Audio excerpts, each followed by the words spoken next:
Justice of the District Court, now sitting in Dedham.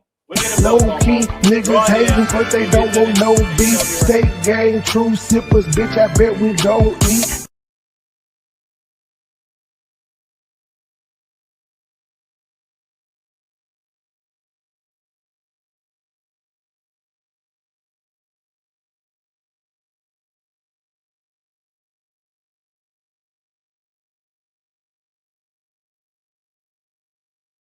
Drew Virtue for the Commonwealth. Commonwealth answers ready.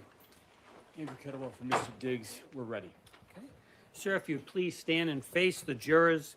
Sir, you are placed at bar for the trial, charged with one count of strangulation or suffocation, in that it is alleged that on December 2nd, 2025, you did strangle or suffocate, as defined in General Laws, Chapter 265, Section 15D-A, Mila Adams, in violation of General Laws, Chapter 265, Section 15DB, in one count of assault and battery, and that it is alleged that on December 2nd, 2025, that you did assault and beat Mila Adams in violation of General Laws, Chapter 265, Section 13AA. And these good jurors whom I shall call are to pass between the Commonwealth and you upon your trial. If you should object to any of the jurors, you will do so after their names are called and before they are sworn. You have the right to challenge two of the jurors without giving any reason for doing so, and as many more of the jurors as you shall have good cause to challenge. You may be seated, sir.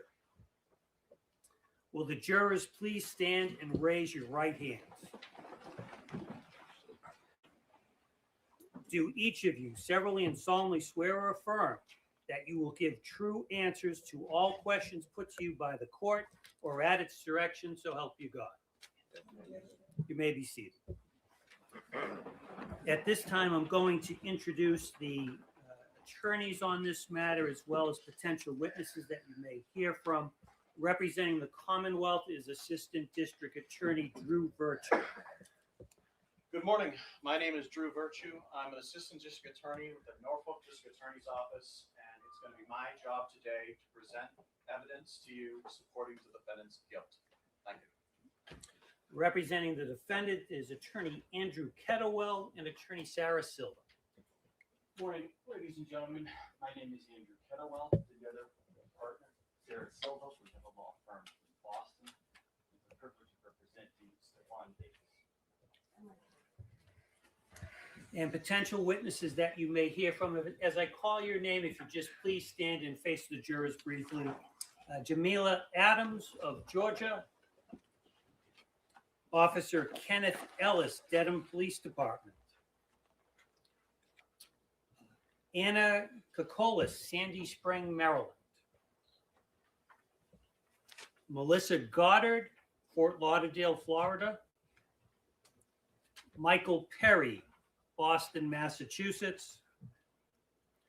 Janelle Sales of Virginia Beach, Virginia.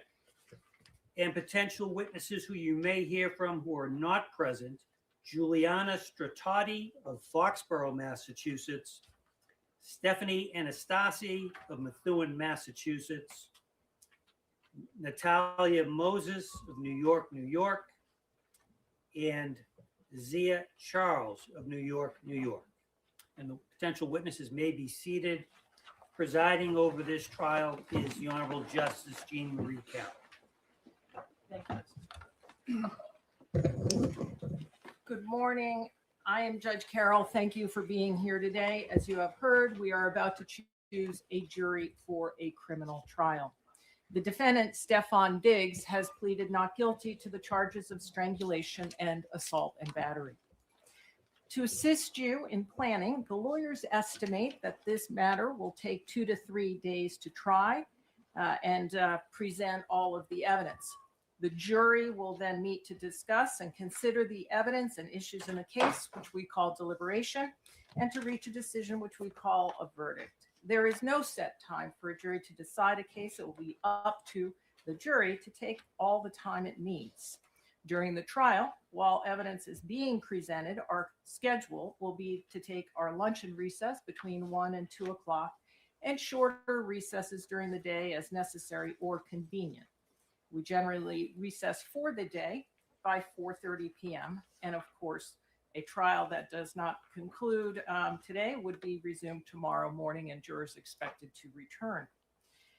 The prosecution in this case alleges that on December 2nd, 2025, Stefon Diggs slapped and choked Mila Adams in her bedroom at 7 Schoolmaster Lane in Dedham, Massachusetts. The defendant denies these allegations and has pleaded not guilty to the charges. To prove the defendant guilty of the offense of strangulation, the Commonwealth must prove 3 things beyond a reasonable doubt. First, that the defendant intentionally applied pressure on the throat or neck of Mila Adams.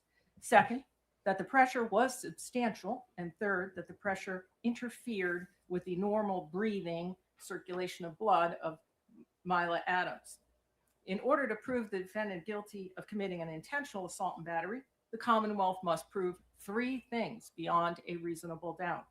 First, that the defendant touched the person of Mila Adams. Second, that the defendant intended to touch Mila Adams. And third, that the touching was either likely to cause bodily harm to Mila Adams or was offensive. Now, jurors, as we begin today, first and foremost, I instruct you that all parties stand as equals before the bar of justice. All parties are entitled to a fair and impartial jury. That is, jurors who will fairly evaluate the evidence, follow the law as instructed, and render a fair and just verdict based solely on the evidence presented at this trial. Jurors, of course, are expected to bring their own life experiences, thoughts, opinions, beliefs, and common sense to this court and the deliberation room. Everyone, including me, makes assumptions and forms opinions arising from our own personal backgrounds and experiences. These biases or assumptions may have to do with any number of things, including an individual's race, color, nationality, ethnicity, age, disability, socioeconomic status, religious beliefs, gender, or sexual orientation. I instruct you that a verdict must not be based on any such bias, including conscious or subconscious bias. Whether conscious or subconscious bias can affect how we evaluate information and make decisions. It can impact what we see and hear, how we remember what we see and hear, how we make important decisions, and may even cause us to make generalizations or to prejudge. While each of you brings your unique life experience with you to court today, as jurors, you must be alert to recognize whether any potential bias might impact your ability to fairly and impartially evaluate the evidence in this case, follow my instructions, and render a fair and just verdict that is based solely on the evidence presented in this case. I will now ask you to respond to some questions that will assist us in obtaining a fair and impartial jury. If your answer to my question is yes, please hold up your juror card and the court officer will read your juror number out loud. At the end of my questions, you will be called up to the judge's bench one at a time so that the attorneys and I might speak further with you. Now, there are 4 fundamental principles that you must follow in this case. The first principle is that the defendant is presumed to be innocent. The second principle is that the Commonwealth must prove the defendant's guilt beyond a reasonable doubt. If it does not, the jury must find the defendant not guilty. The third principle is that a defendant has no burden to present any evidence and has an absolute right not to testify. If a defendant does not testify, you may not use it against him in deciding the case. The fourth principle is that the jury must follow the law as the judge explains it. Is there anyone here who does not understand or agree to follow these 4 fundamental principles? No affirmative response. Do any of you know or are you related to the defendant? No affirmative responses. Do you know or are you related to any of the attorneys or any of the witnesses whose names have been announced? No affirmative answers. Have you read or heard anything about this case? Just hold them straight up, jurors. Thank you. Juror number 46. And when I call your number, please put your card down, okay? Juror number 32. Juror number 25. Juror number 41. Juror number 42. Juror number 55. Juror number 6. Juror number 4. Juror number 43. Juror number 16. Juror number 18. Juror number 44. Juror number 13. Juror number 27. Juror number 7. Juror number 22. Juror number 17. Juror number 21. Juror number 58.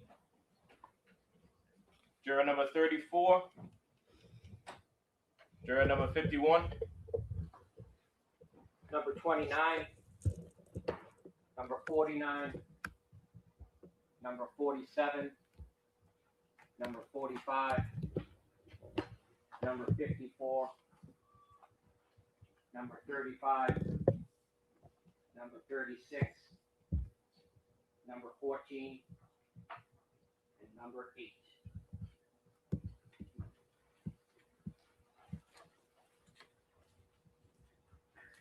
Do you have an interest that would be affected by the outcome of this case? No affirmative responses. Have you expressed or formed any opinions about this case? Juror number 27. Are you aware of any bias or prejudice you have towards either the defendant or the prosecution? Number 37,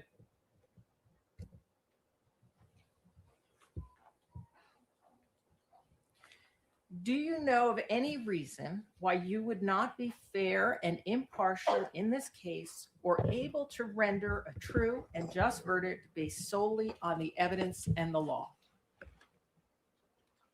Juror number 13.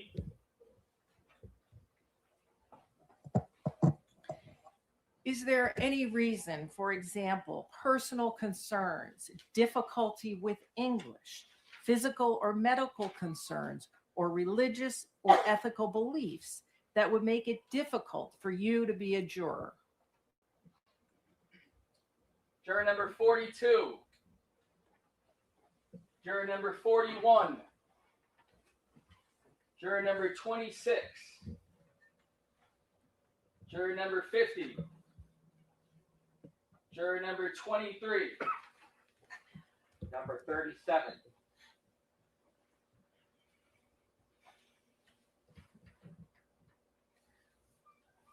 Would you believe the testimony of a law enforcement officer, either more or less than the testimony of another witness, simply because the person is a law enforcement officer? Juror number 19. Juror number 50. Juror number 23. Juror number 43.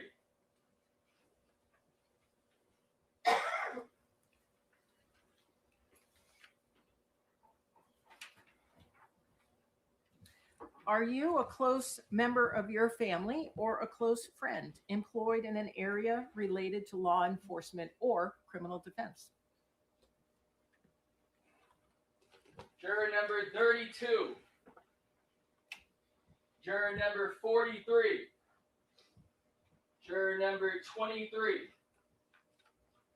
Juror number 22. Juror number 24. Juror number 38. Juror number 34. Number 9. Number 49. Number 54. Number 35.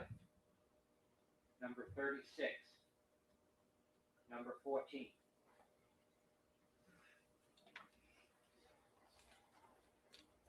Do you believe that if a person is arrested or charged with a crime, they must be guilty? No affirmative responses. Have you, a close family member or close friend, been involved in a situation with domestic abuse or violence, or with a related court matter such as a Chapter 209A abuse prevention order? Juror number 50. Juror number 41. Juror number 24. Number 37. Number 29. Number 54. Number 28.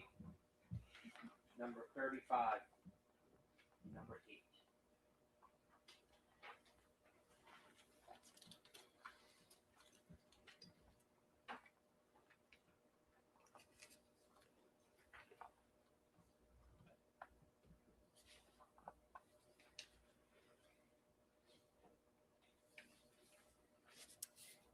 Have you or anyone close to you ever been the victim of a physical assault or abuse?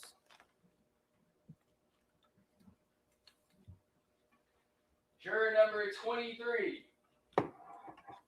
Juror number 50. Juror number 43. Number 37. Number 45. Number 28. Number 35. Number 36. Number 8. And juror number 1.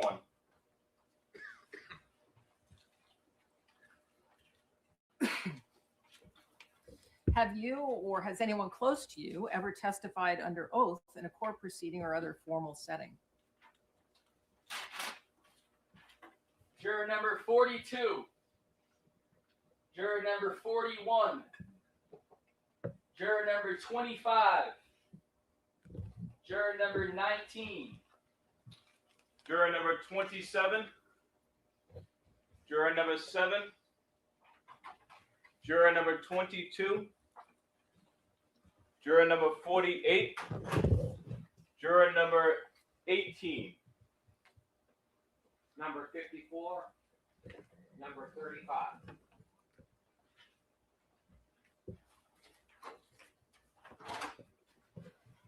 Have you or anyone in your household ever felt that a legitimate complaint, grievance, or medical concern was not taken seriously or was dismissed by an employer?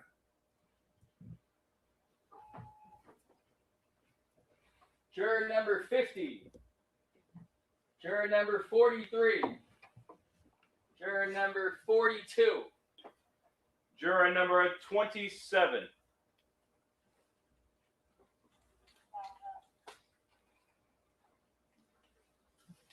Have you, a close family member or close friend, been charged with a crime like those in this case, or been a witness in or affected by a matter where an individual was similarly charged? Number 35.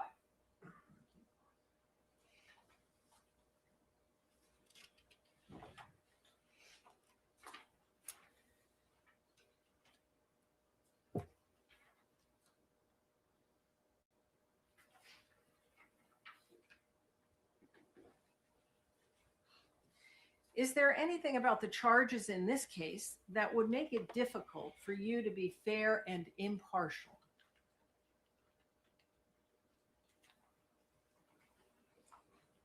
Juror number 50. Juror number 27. Juror number 13. Number 8. Do you know of any reason why you would not be fair and impartial in this case, or able to render a true and just verdict based solely on the evidence and the law? Juror number 13. Council, I'll see what's happening.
Let my Good morning, people. Good morning. Hold on. I'm trying to hook up my microphone. Yeah, I forgot all about this trial. Why do I hear myself? Oh, I gotta cut that off. Yeah, I forgot that this was actual a criminal trial. This ain't this nigga is facing jail time for this. Now, what stands out to me is when this incident happened, she didn't immediately go to the police. She went 2 weeks late, but I say better late than never. At least she did what most people don't do. They just sue. But she went to the police two weeks after the incident happened. So I'm sure there was no evidence on her at all. It was just I don't know what kind of evidence they had. I'm assuming they had to have some type of credible evidence to charge him, and he going through all of this, and hopefully not just her word. But yeah, he actually facing jail time for strangling this lady. I don't think he's gonna be found guilty though. These people, all these potential jurors, are gonna just realize he was on the team that just helped them go to the Super Bowl. So they not gonna find him guilty. Man, but I forgot this was going on. Well, I didn't know this was going on until I woke up this morning. Julio, it starts at 12. I don't know how long this is going to last. So, whenever that gets done, or whenever this gets done, we'll do Julio. Or it might be a live I do tonight, just depending on how long this lasts. She was a personal chef to him. She was just a personal chef.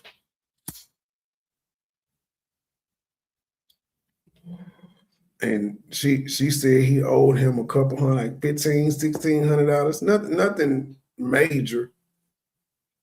But yeah, criminal trial, not civil, criminal. I don't really have much about that. I heard Lene Stacks responded. Well, I know she reviewed my live and played the Yo Pussy Stank song. Rembrandt said he gonna cover that later, so I'll be in on that one. Now I did find out last night that old Beefcake, he been lying like he had 2 daughters and they was some celebrity kids. I found that out last night. And that's a whole shocker because I think since I've known him, I guess 20, 22-ish, I've heard of him. He said he had 2 daughters. And when he got caught about the girls that he had as being his daughters, who were some celebrity people, he said that he used fake people pictures for his daughters because people on the internet be doxing. But then they found out you posted these pictures in 2018, like a couple months after you made your YouTube. So you was worried about being doxed back then and you wasn't bothering nobody? Okay. See, apparently he got cocky one day and was popping his shit on his commune wall, and he fucked around and dropped his actual IG page. He dropped his actual IG page, and yeah, he got fucked up. The J4K caught him. They on his ass. I'm assuming that's one of the things Truth going live about on her live later. I'm assuming. But yeah, I found that out last night and was like, what the hell? Told y'all I'm out the loop. I didn't let all that shit go. It's just amazing to me how we were the problem. Like we were the problem. We were the cause of all the fuck shit going on YouTube. We were the most evil people ever.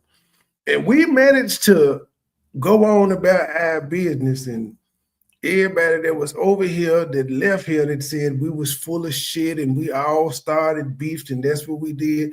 It seems like they're all in beefs. Everybody that left from over here that went over to Helmet Head that said Helmet Head was better. All of them motherfuckers are still in beefs, but it was us. They was in beefs because of us.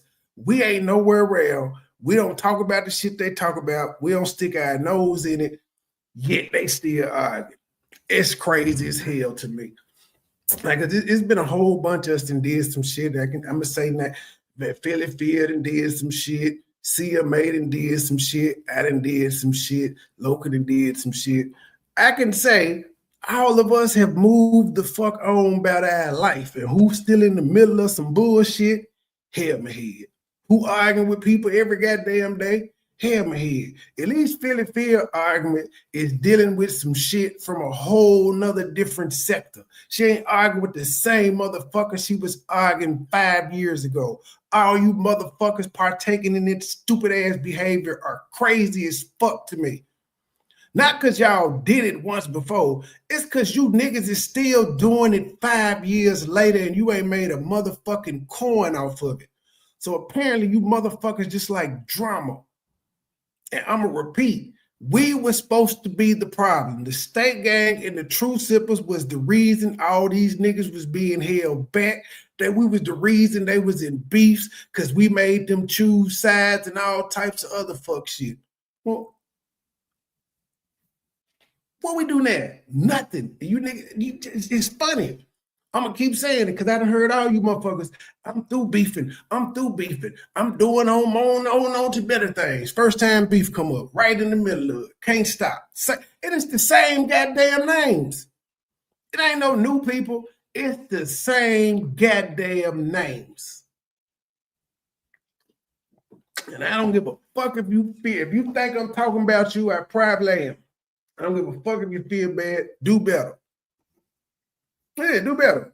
Or at least stop coming out here saying, y'all ain't with the fuck shit. Y'all ain't here for the beef. Stop saying that.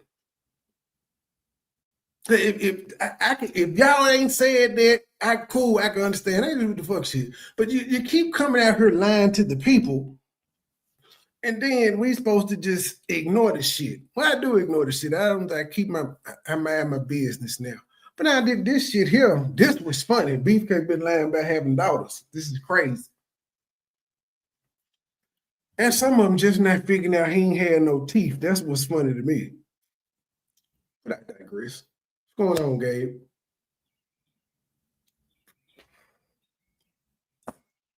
We got any basketball games? They did.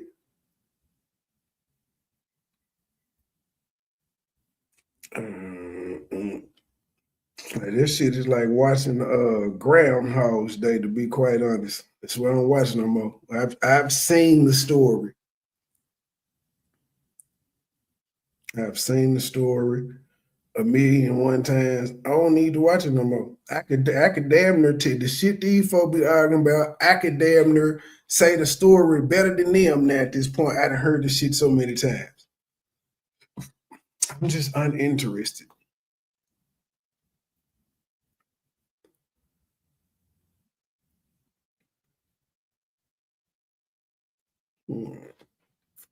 What kind of questions they asking the goddamn jury? These motherfuckers done just been gone 30 minutes. Law and Crime did put in the chat that what the fuck did Law and Crime say? I thought I was going crazy for a minute.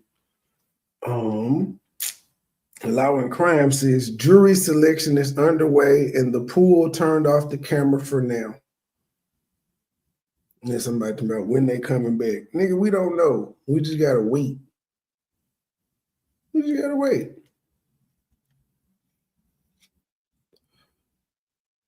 Let's see here. Nah.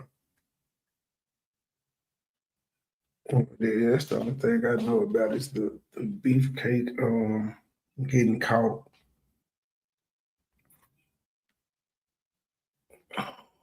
What else is there?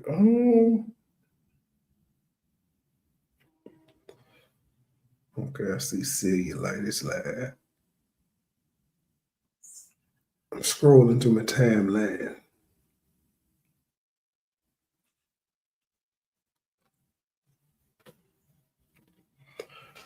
I'm just saying you have put up with BS, but I don't get that one.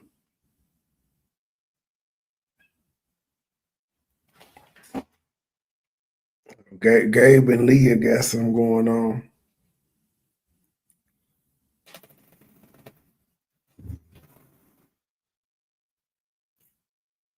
Damn, the Magic fired their coach. They had 5 seasons. How many playoffs? I think he had 2 appearances in 5 years. God damn. Black coaches can't keep a job. Angel Reese sucked it up. She in her first few games, she missing as usual.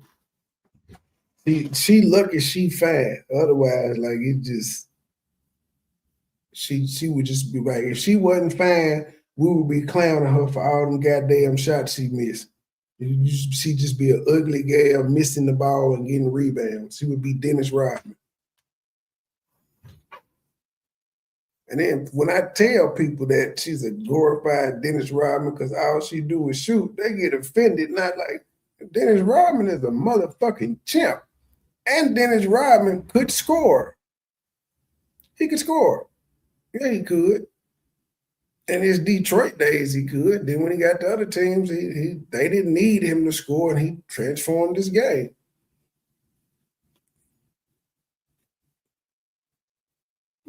She missing wide open layups. I can't watch WNBA. Too many wide open fucking layups missed for me.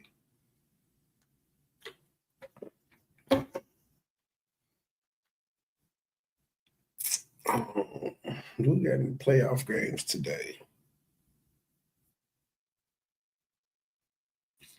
I don't think we have any. The Lakers should be playing tonight, shouldn't they? In the game one? Nope, we got the 76ers and the Knicks game one and the Spurs Timberwolves. Okay.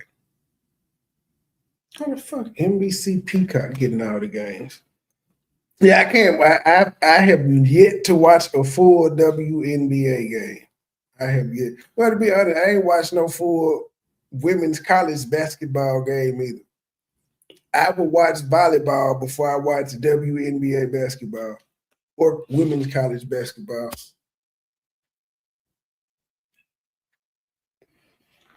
They just say, yeah, that just ain't it ain't my cup of tea. Then they ain't even fine sweating. All of them got braids. They all look like studs. Now they fine coming in the game and leaving the game, but in the game, these motherfuckers, they look like men. They look like dykes.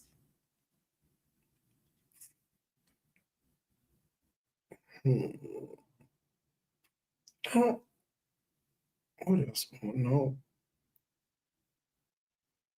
I don't think I have no more news.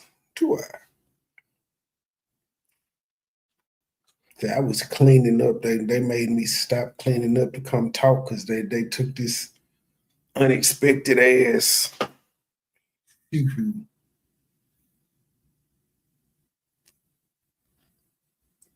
These folks talking about Megan Thee Stallion made Klay Thompson. You could tell these hoes know nothing about sports if they're saying Klay Thompson was made famous. But hell, Klay Thompson daddy is more famous than Meg Thee Stallion.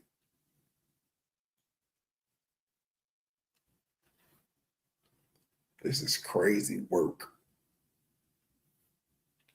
And they just won't stop. I don't know why she felt the need to come out here and tell folk she got cheated on any goddamn way. It ain't the first time. Hell, you said parties cheated on you too. So all your niggas cheat on you. Okay, we know.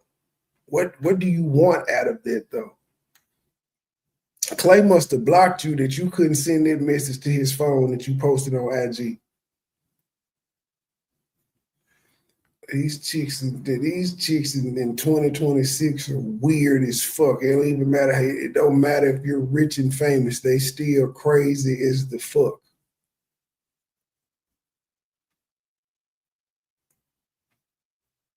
She could get any nigga in the world she want, and she upset about Klay Thompson. This is how I'm saying. She's not a normal chick.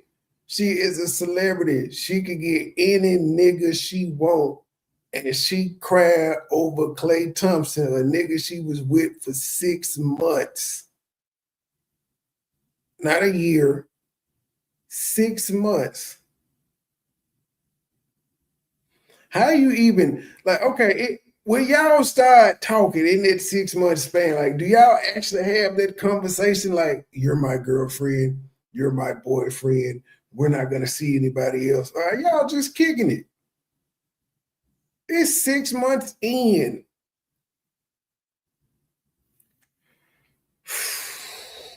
Boy. But in other news, Glorilla and Brandon Ingram are still hanging on tight. Glorilla ain't tripping about Brandon. Glorilla know Brandon Ingram, tall, light-skinned ass, is fucking hoes all up and through Canada. She don't care.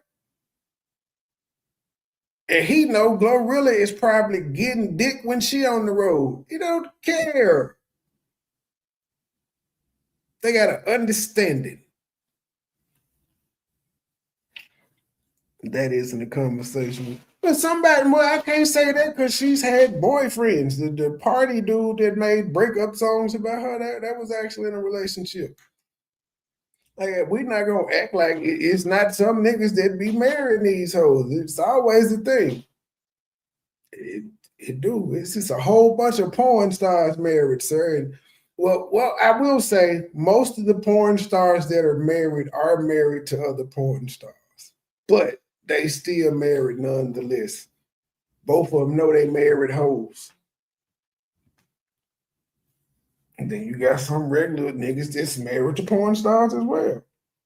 It just be like that. Like that Angel Pittman dude. That nigga, the boyfriend she got, he knows she a hoe.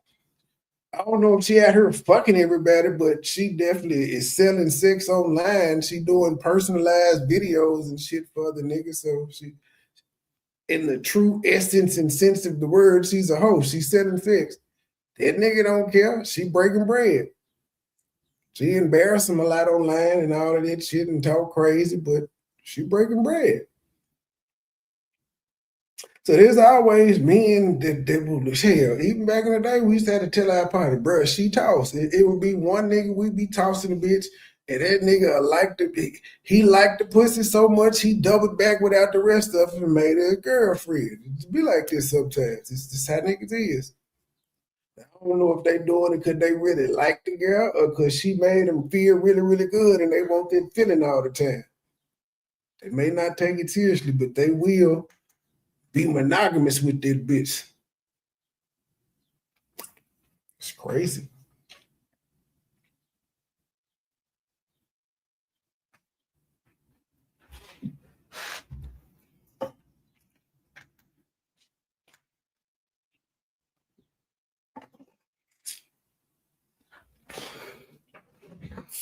I couldn't fuck a woman named Glorilla. Well, that's her rap name. Her real name is Gloria. You could fuck a Gloria. I definitely could fuck Glorilla. Glorilla got a fat ass pussy and a small frame. You could pick her up and do all types of shit with her. Definitely would.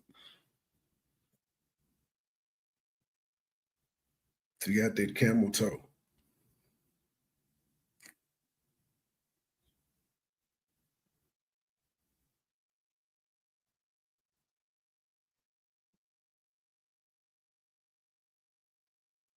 Yep, Gloria, hallelujah. Yeah, and you can holler that out while you fucking. Glory, hallelujah, I'm finna nut in that pussy.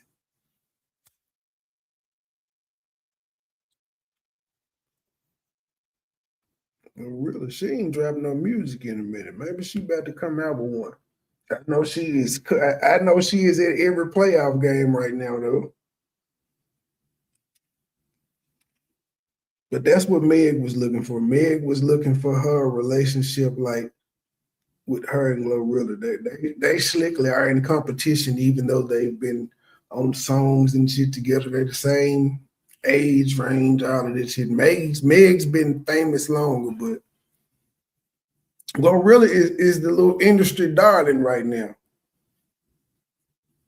She rap about ratchet shit, but it ain't a whole bunch of niggas in the industry that could say they fucked her.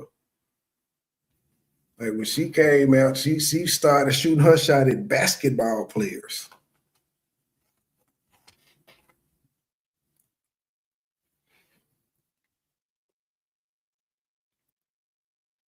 I mean, we're just rambling, having conversation until the trial come back up. Yeah, I can go back on mute.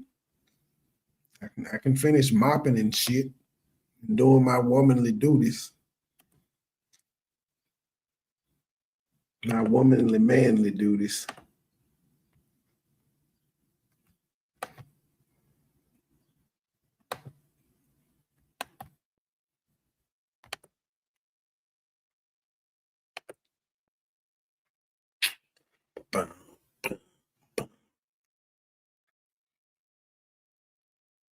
Please, Terry. I hate women's clothes. Like I said, I can't get used to this shit. So, because again, when men clothes, if it's an 8, it's a motherfucking 8, and all shirts. Grayson wears an 8. I get her some 8s, man. Them shirts look as a motherfucker. Like they tight. They look as shit. They look big. They put them on, look as hell. Just bought them. It's like fuck. Got to take them back. It's just, so I need to get a 9 in this size shirt, maybe a 10. Cause this 8 ain't an 8.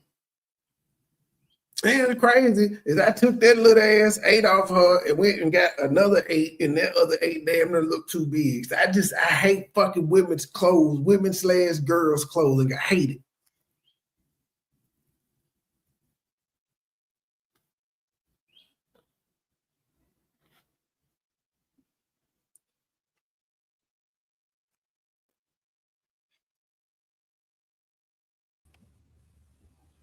Hey, Introduce this to the girl. stage, Mr. It don't make you a bad person. This is my girl, Glorilla. Ugh. Well, you say this is my girl Glow, or you call her Gloria. Glorilla, or whatever the fuck her name is. But why would you call her rap name? Because we're out in public. Sir, Between the sheets, I would call her Gloria.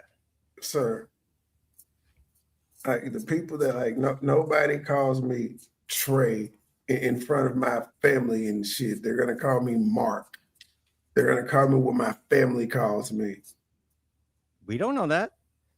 And my family is never gonna call me Trey. I They're can figure that. gonna call me nicknames. They don't give a fuck about none of the other shit. They don't care how long I've been called this. They gonna call me by either the nicknames they've given me or by my government. You know, I have a goofy nickname that only my family calls me. Like, people don't call me Gabe or Gabriel. Unless my family doesn't. And technically, she's that famous. So, like, if Brandon Ingram took Glorilla home to his mama, he would introduce her as Gloria, but his mom would already know her as Glorilla and probably call her Glorilla because she's a fan. But he would introduce her as Gloria, not Glorilla. Well, to your boys, you'd say, hey, this is Gloria. I don't know.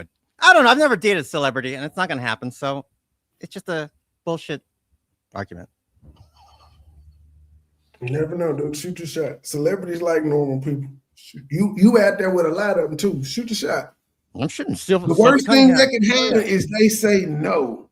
The best thing that can happen is you could be Stedman to an Oprah. It could happen. Dreams come true, people. I'm just saying it happened for Kevin Federline, G. It happened for him.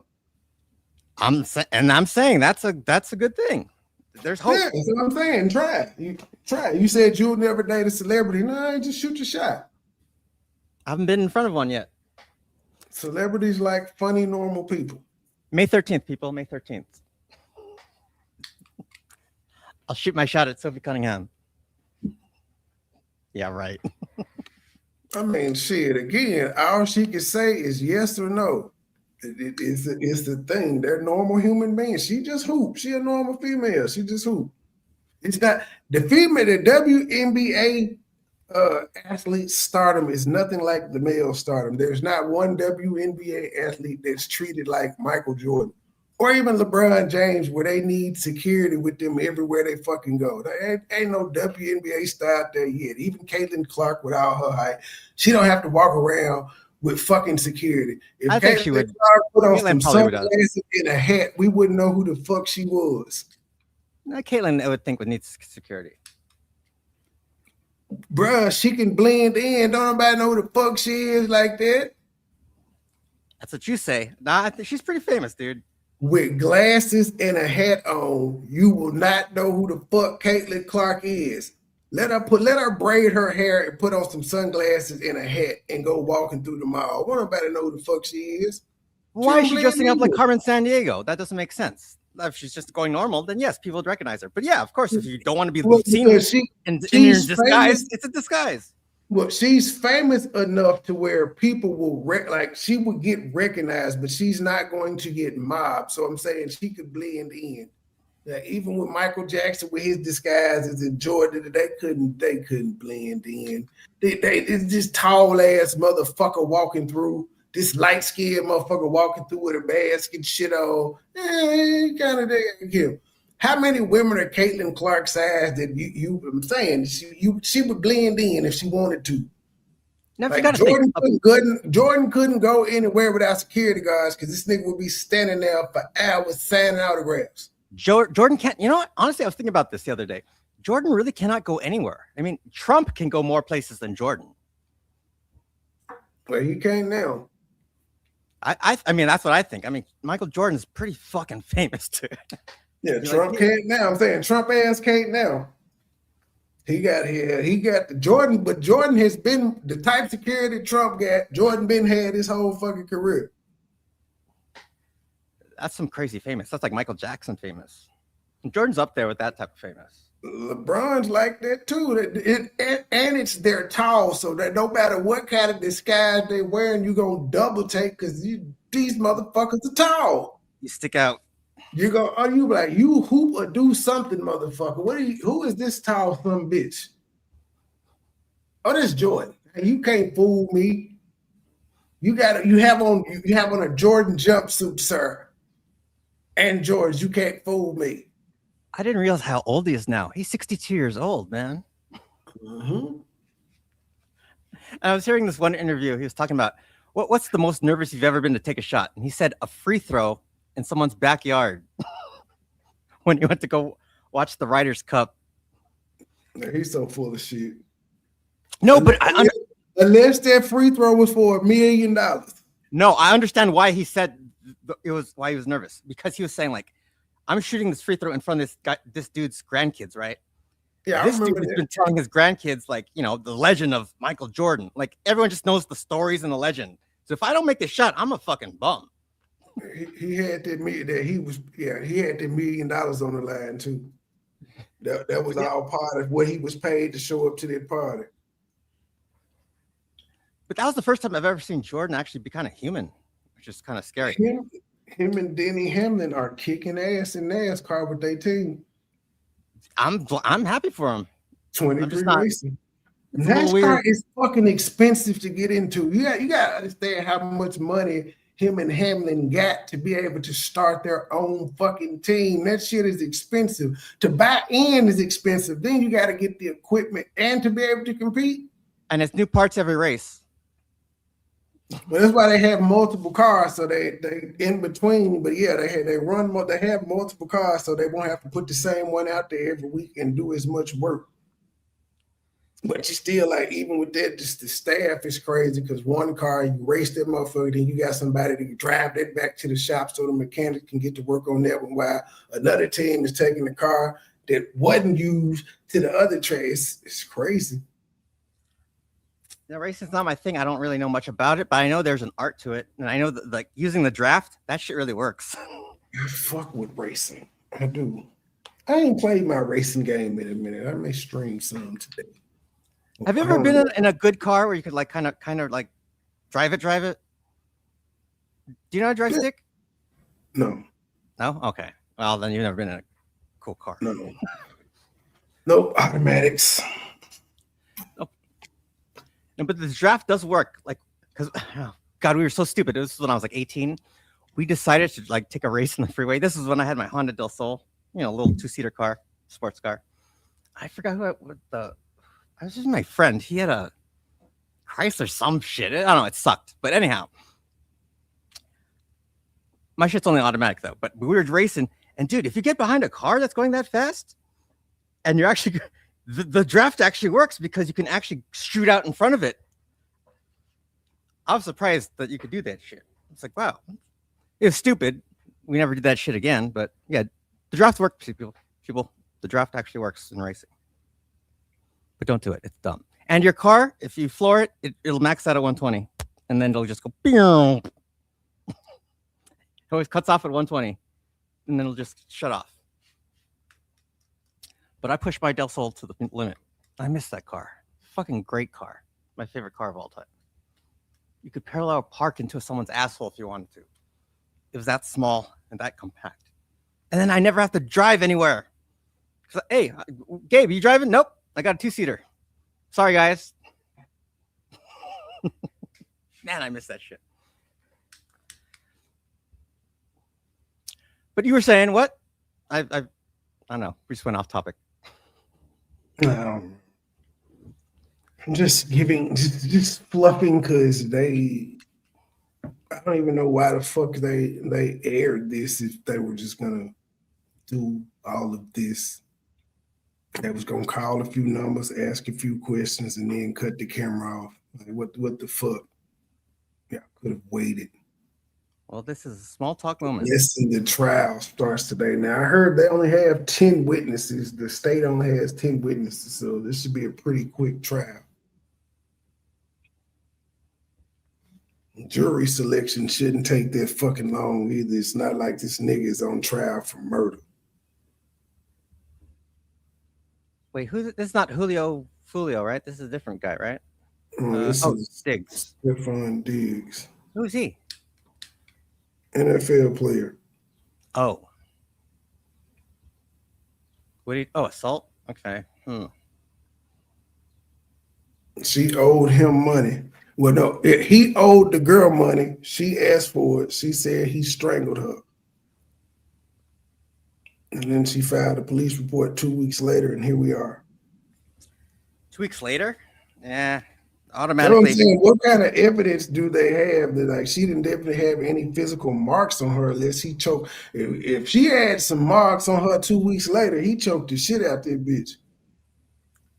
I'm already saying, case dismissed. Throw this shit out. Unless they got him on camera, like unless his home cameras got him choking or something. Unless he did a Ray Rice, then I think it's fine. That's what I'm saying. It has to be caught on camera for the charges to stick to me. That's what I'm like. Unless she still had fingerprints around her goddamn neck. What was the evidence that he actually did this? Why did he owe her money? Just wondering. Because she was a chef, personal trainer, one of the motherfuckers. I think she was a chef. Is that what they call him now? Unpaid bill for cooking expenses. Well, then I've had a few chefs myself. Hold on, I can read it. Let me see here. And when I Googled it, I was like, what the fuck? When I saw it start, jury selection. Being a chef don't make you a bad person.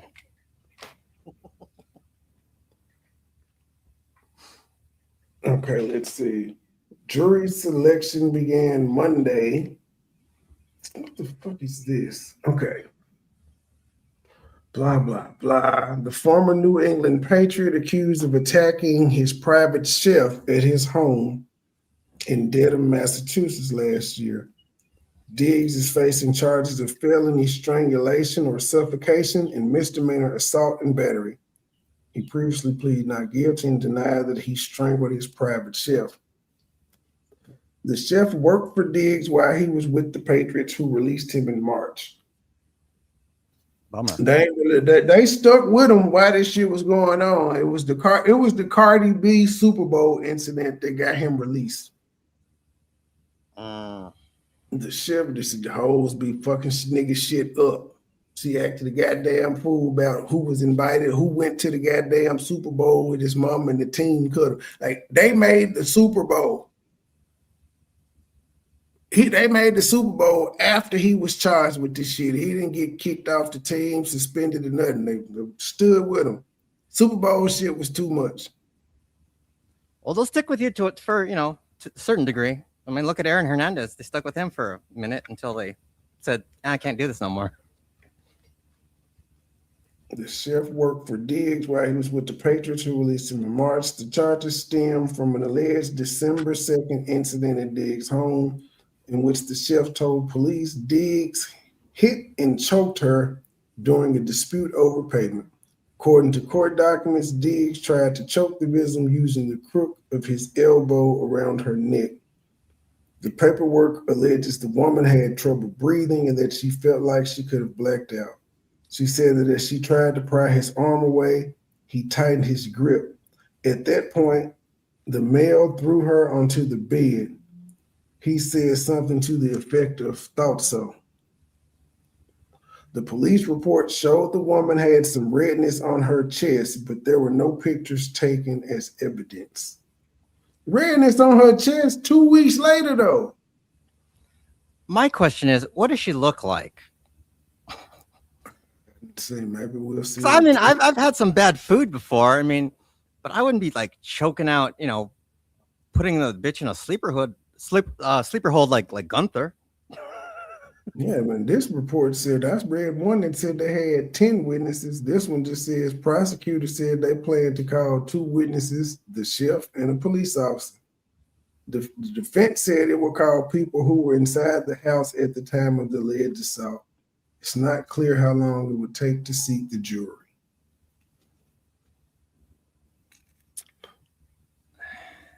I mean, did she know what medium rare meant? Medium rare, She medium rare. She wanted her money. I don't know. That one's a tough one. We'll have to see. I'm wondering what she looks like. If she looks pretty good, then I'm thinking not guilty. I'm sure she's a fine ass private chef. Like if she's a 3, you're not gonna hire a ugly ass private chef. Now I would probably hire an old ass private chef because they got experience cooking. exactly. You want to eat good, not by looks. You want substance in your sustenance. Some pretty girl, please. You can get that anytime. You're a fucking patriot. Don't need him cooking for you. He's a former patriot. Former patriot. Well, at that time he was a patriot, so yeah, I guess that is correct. You don't fuck your audience, your fans. Don't do it, people. It's just not smart. First he hit her. Now this story goes from hit to smacked her. Okay, chef told officers she and Diggs argued about money he owed her for work. During a December 2nd encounter at his home, she said he smacked her across the face, then tried to choke her. Like, did he choke her or did he try to choke her? You know what I'm saying? The word is different, and they all supposed to be reading from the police report. Trying to choke her ain't choking. Using the crook of his elbow around her neck, leaving her feeling toward the breath. She felt like she could have blacked out. Diggs' attorney has said he categorically and emphatically denies these allegations, calling them unsubstantiated and motivated by a financial dispute. Diggs did not speak to reporters outside court in February. Now I'm wondering what the amount of money was owed.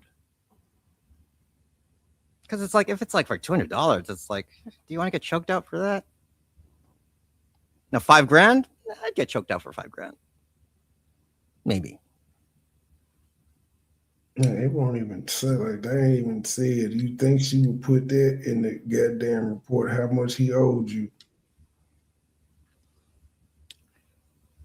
Now I'm wondering, Go ahead. What if there's overtime involved? Maybe he had a party, she cooked for them, and then, she was thinking she's going to give this certain pay, and then she gets just regular pay for the day. I'd be pissed about that. That's crazy. NFL.com wrote a story about it today. He's still unemployed, by the way. I guess as soon as this ends, he'll be all right.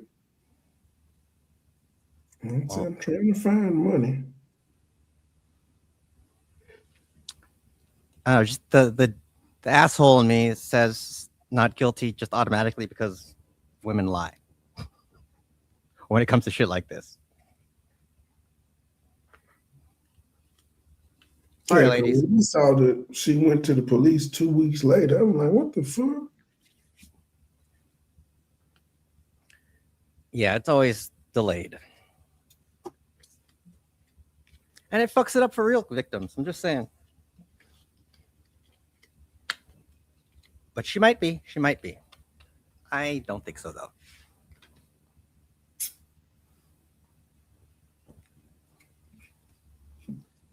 What? Don't give me that look, Leah. Women lie. A lot. She know this shit. Exactly. So, I heard yesterday. What are you're being sued, or what happened to you? Or I'm not being sued. or your name was involved in what? My name's been involved in a lawsuit for 2 years. Oh, With that late night clown suing YouTube. oh, still? No, they keep smacking it out, and he keeps refiling. At some point, they're gonna say, "Stop it, bro! You like stop it. Get some help."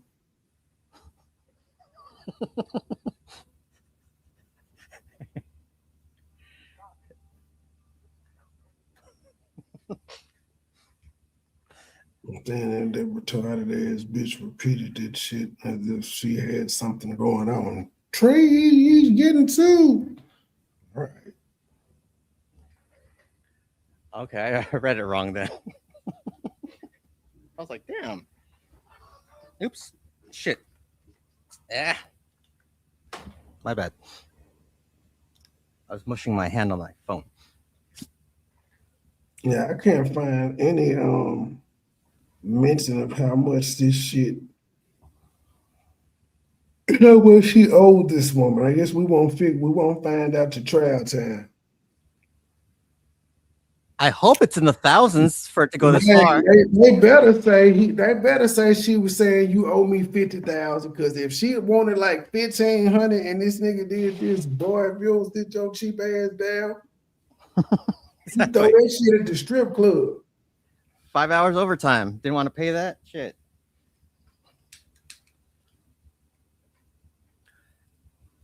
Do strip clubs? Yeah, strip clubs do exist still, but I mean, it's like, do people really go to them still? No, man, that still exists. It's kind of outdated in my eyes. Because I know they've closed up a few over here.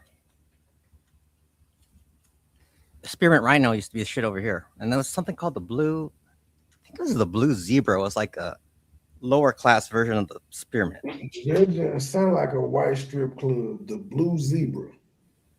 Yeah, Blue Zebra is the shit, man. It sound white as hell. It was great, though. Or as I like to call it, Mecca. Because every believer goes once in their life.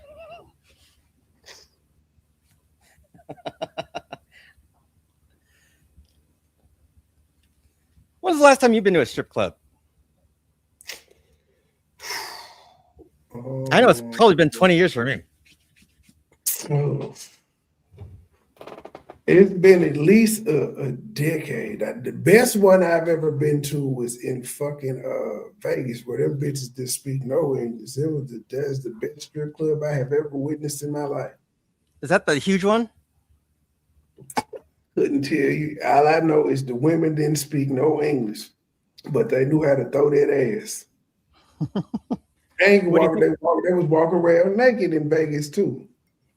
Were they like Russian? What do you think they were? Mexican. Oh, Mexican? Oh, shit. It's Vegas, bruh.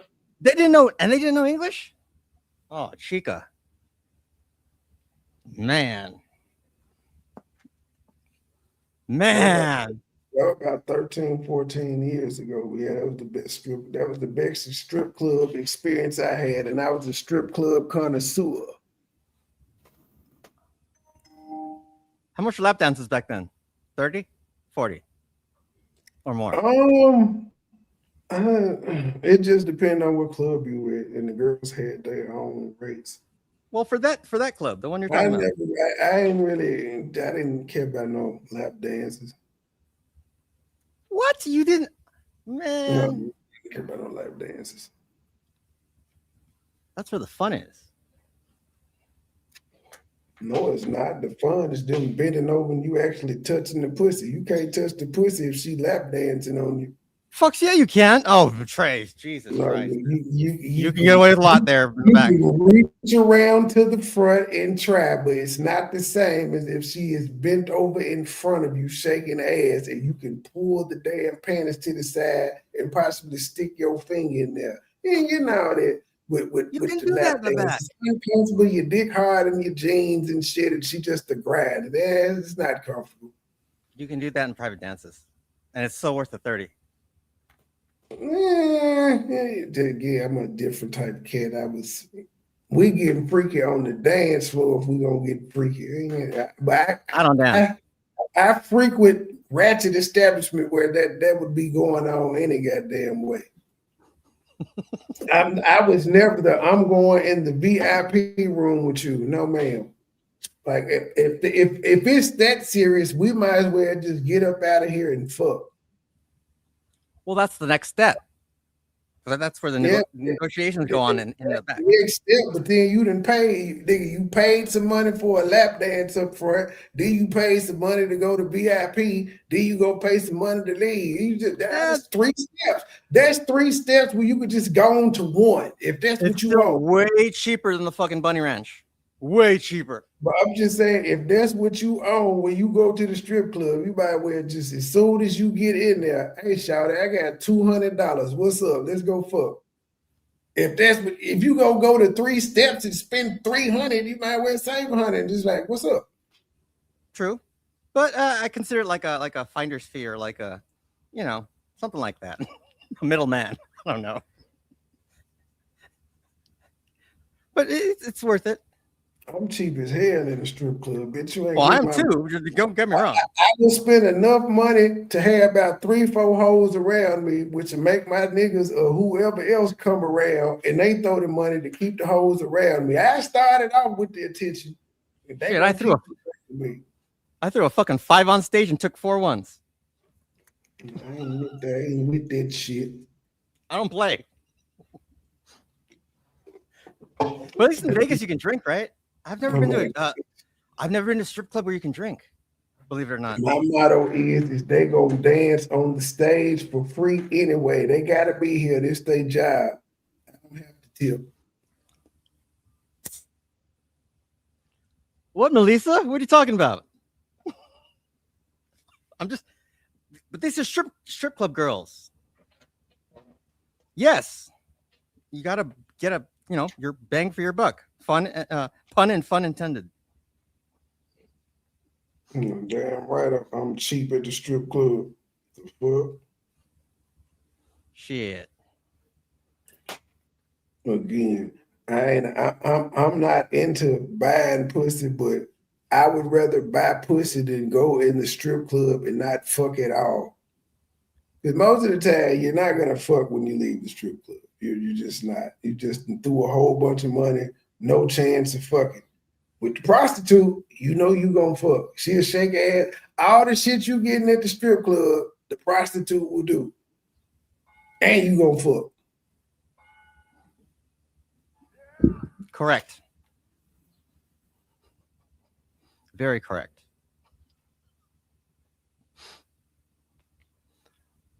So I've heard. It don't make you a bad person, people. It's been a while for me to do that, though. Actually, been probably as long as, well, a little shorter in the strip club, probably a decade. Man, I've realized, like, now that I'm 43, it's like, dude, I really realize how old I've gotten. It's like, shit, Jordan's 62 years old. I'm 43. Like, I still don't feel like I'm that age, but I am. It's catching up to me slowly. It's like, Gabe, no, you can't do that no more, dude. You're a middle-aged man now. Stop it. like a week or two ago. I went skateboarding because I took up skateboarding when I was 42. I was at the skate park. I'm by myself, and I see like two kids that are like kids. I was like, dude, what the fuck am I doing? What if I fall and break an arm? Which there's a good chance of me doing. But man, I'm just not young anymore. Because I need to get back into shape, but if I get back into shape, I would want to compete in something, and that's my style. I can't just not be in shape and not do anything. So I'd rather just be fucking out of shape, smoking, and just be a piece of shit and die out that way.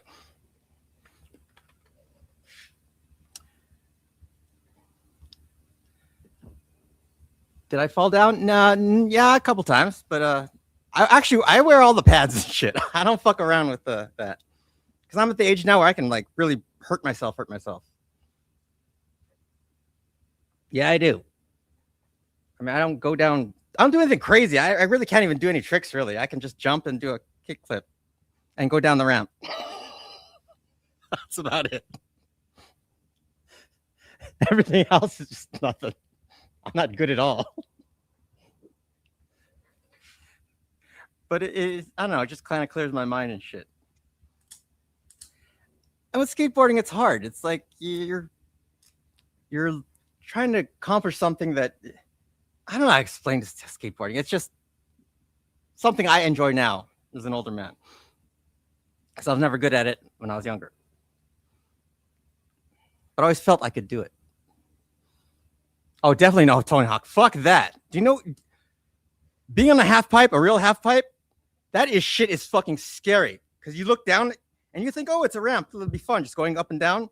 No, dude, you look down and it's straight down. There's no curve to it until like the very bottom. Isn't just curve all the way through. No, it's straight down and then it curves at the very bottom. You know how fast that fucking goes? And at 10 feet, fuck, dude, that'll fuck you up. I've done a very, very small half pipe. This is back. I could do it on rollerblades. I couldn't do it on a skateboard though. I've done it on rollerblades. That shit's scary too. And that's just a small fucking 5-foot ramp. I ate shit. Dude, you slam hard on those things.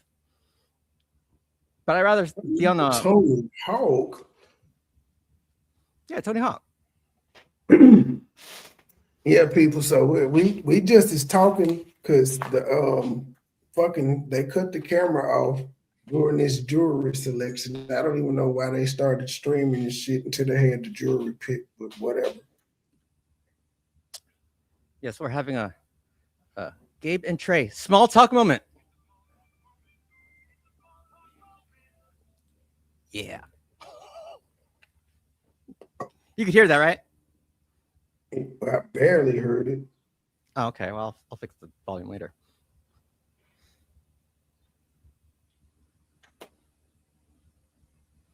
Oh, see, Big Sis.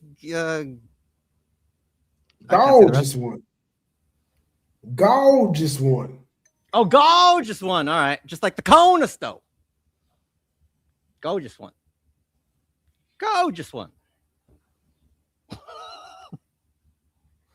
Gorgeous one. Did you go to the Kona stove? I went to the Kona stove last night. What do you skate? Gorgeous one.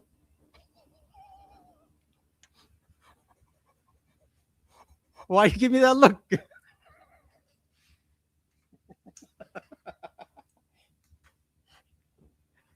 Oh man, I love this audience. No need for the Kona stove.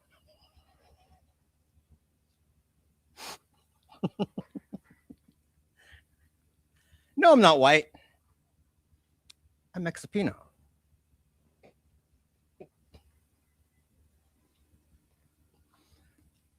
Contrary to popular belief, I'm not white. Although people say I'm white. Not true.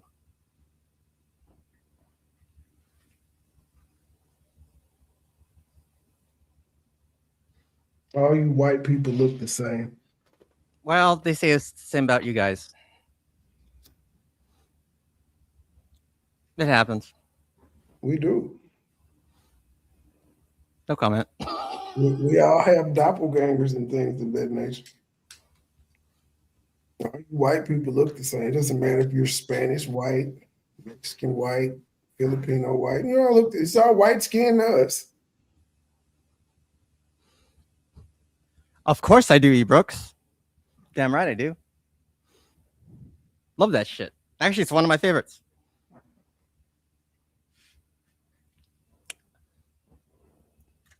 What's one of your favorites? Lumpia. It's like I a don't know what it is. think of like a mini egg rolls. That's what they are basically. Like little tiny egg rolls. You know how they have those little like small weenie hot dogs? Those little cocktail ones that are like tiny. Think of like a egg roll that size.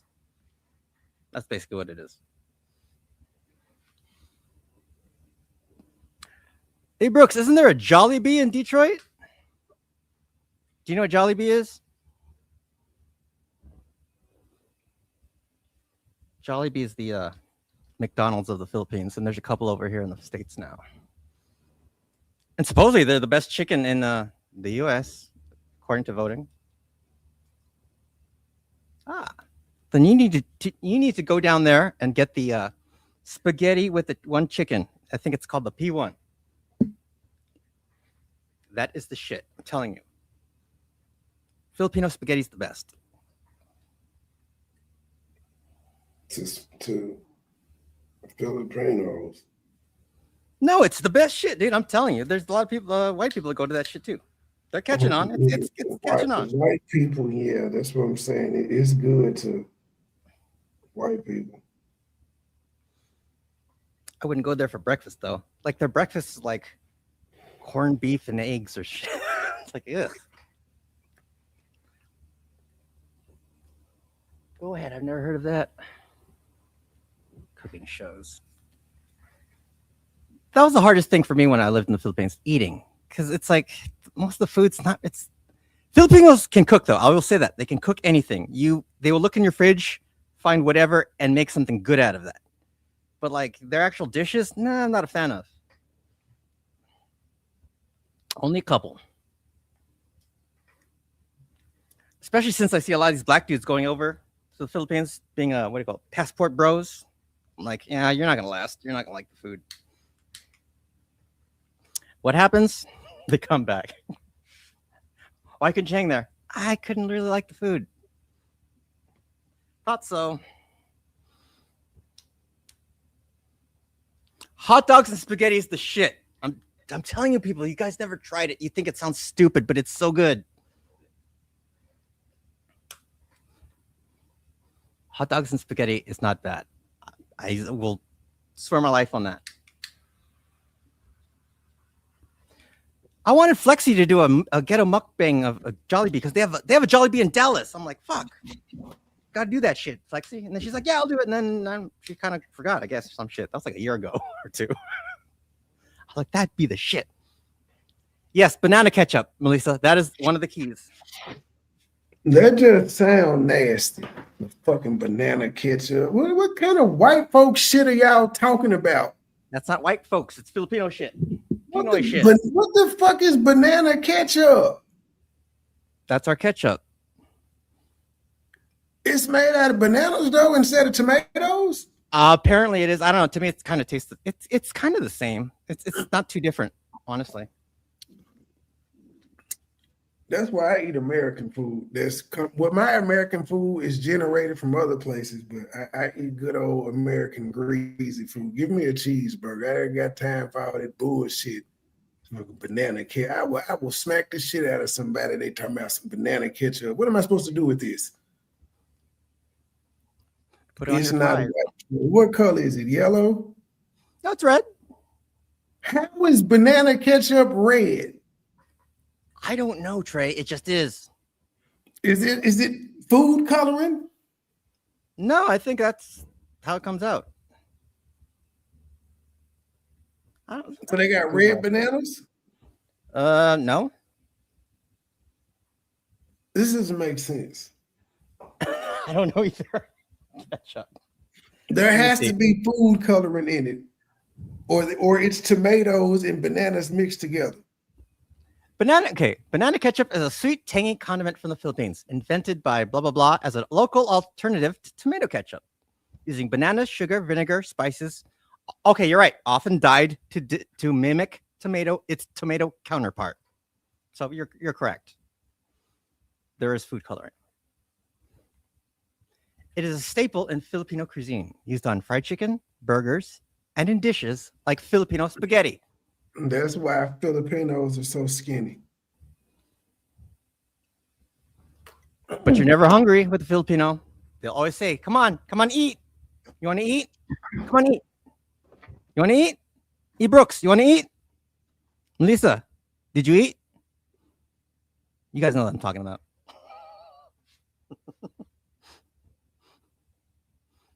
Leah, did you eat? And then you can never say no, which is the hard part when you're at like a Filipino friend's house. Did you eat? I'm like, no, yeah, I'm okay. Yeah, we just came from Wendy's, and then before that we came from McDonald's, and then Denny's. You eat? Okay.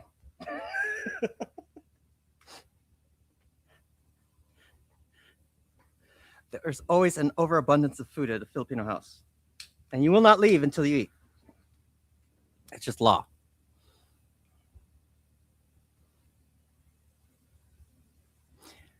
That's another thing I realized, since my dad's been gone, it's like I'm not really Filipino anymore too much. It's like that part of me is kind of gone now. I mean, I still deal with Filipinos, but they don't deal with me the same anymore. I kind of got over it because I was my dad's son. But now it's like I'm just a regular dude. Filipinos don't accept me.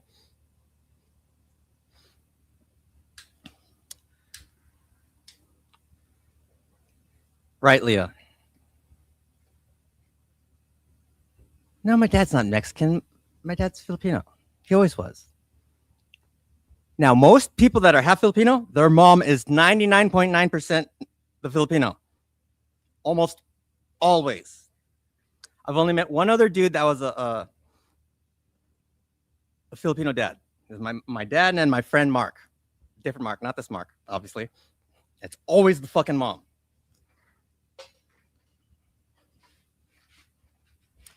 No, I'm unique. Yeah, I'm one of the I'm like the 1% of dudes that have a Filipino father. And my dad's pretty pimping too, because like before my mom, he got a fucking Indian chick, native, Indian, not the shitty in the East Indian, but yeah, native.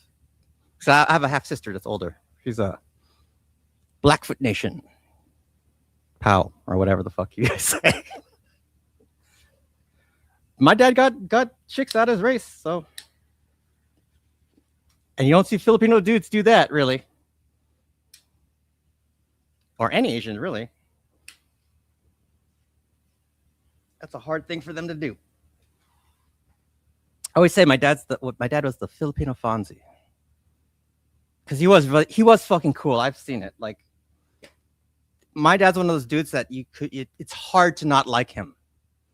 He's very charismatic. People just liked him. I don't know how to explain it. I just wish you guys could have heard him like when he was like, wearing shit. But he was already old when we kind of started this. But no, my dad had great stories and stuff. He told me the story about how he de-virginized the Virgin Islands.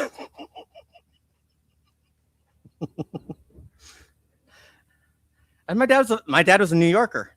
He went to New York first, so he was my dad's Brooklyn, and he said he was one of the few Filipino dudes that got to like hang in Harlem because he would hang out with the black dudes, and they called him Tiger because my dad's one of those crazy dudes that were like he was like small but he was kind of big, so he'd fight anyone.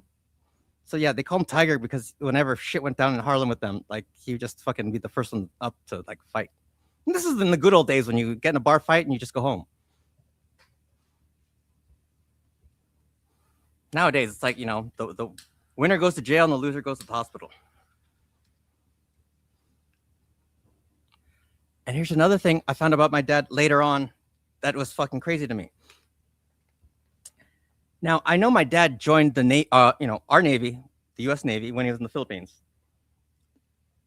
So my dad joined another country's military to come here. And we always said, oh, you're probably the first, because my dad was a submariner. He was in submarine. He's one of the first to be in a nuclear submarine. And we always kind of joke that you're probably the first Filipino to be on the submarine, because on his submarine, there's only it was all white guys, and the cook was a black guy and him. Come to find out, the dude that started the whole nuclear sub thing, I forgot this commander's name is. I gotta look it up. That dude personally gave a recommendation for my dad to get his green card. I thought that was fucking cool. So my dad really was the first Filipino on a nuclear sub. So that was kind of a cool thing to find out later.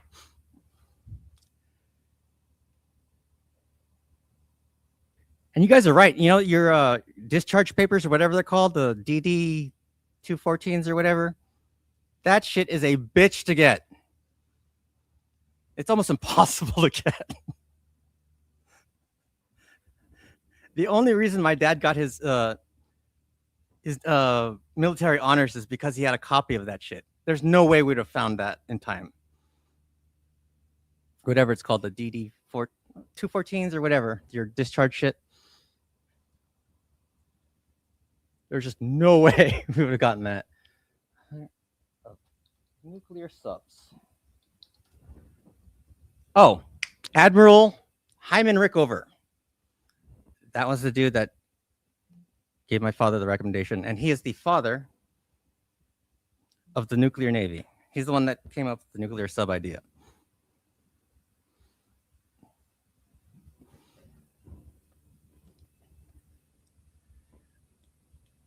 What I didn't know when my dad was in the Navy is they were actually segregated then too. Because there was like they got a lot of dudes from the Philippines. They had like a Filipino side and then the regular white side. But my dad never talked about that. He never said it was segregated. He always said it was just the Navy. We didn't notice until we looked at his little like a yearbook type thing. I guess they make some kind of yearbook type thing for those people. I don't know. But he had one of those.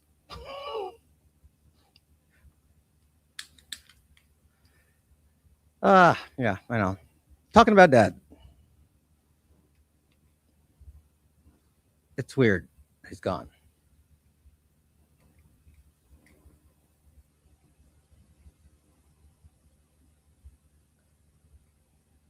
It's different from my grandma. It's weird because I feel like I can talk to my grandma anytime, but I can't talk to my dad yet. if that makes sense. I haven't been able to talk to him yet.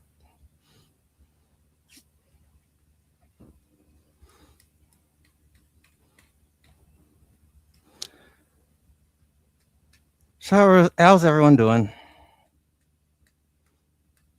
I don't know. We're waiting for what? The jury to what? Come back from what? Bathroom break?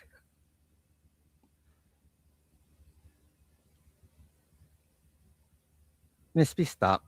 All you stop. Spaghetti is good with hot dogs. I'm telling you.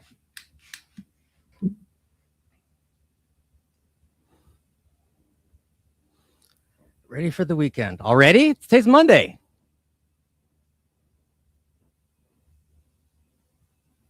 What's the weekend? I know not this week, but next week is Ronda Rousey and Gina Carano. I'll bet on Gina because she's the underdog. I don't think she's going to win, though.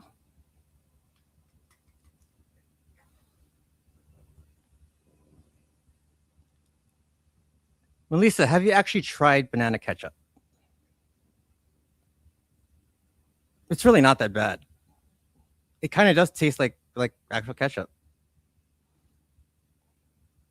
A little tangy, though. A little bit more tangier than regular.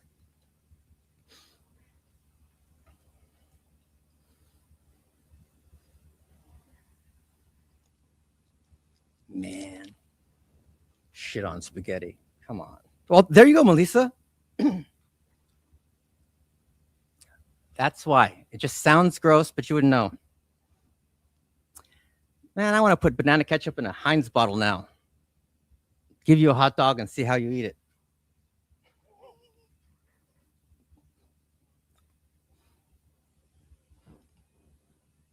Does anyone put ketchup on eggs? I do.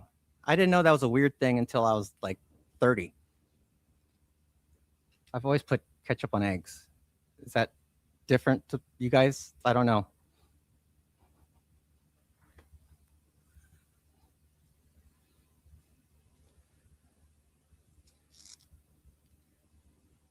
I've always put ketchup on eggs. Not bad. No? Okay, well, that says that.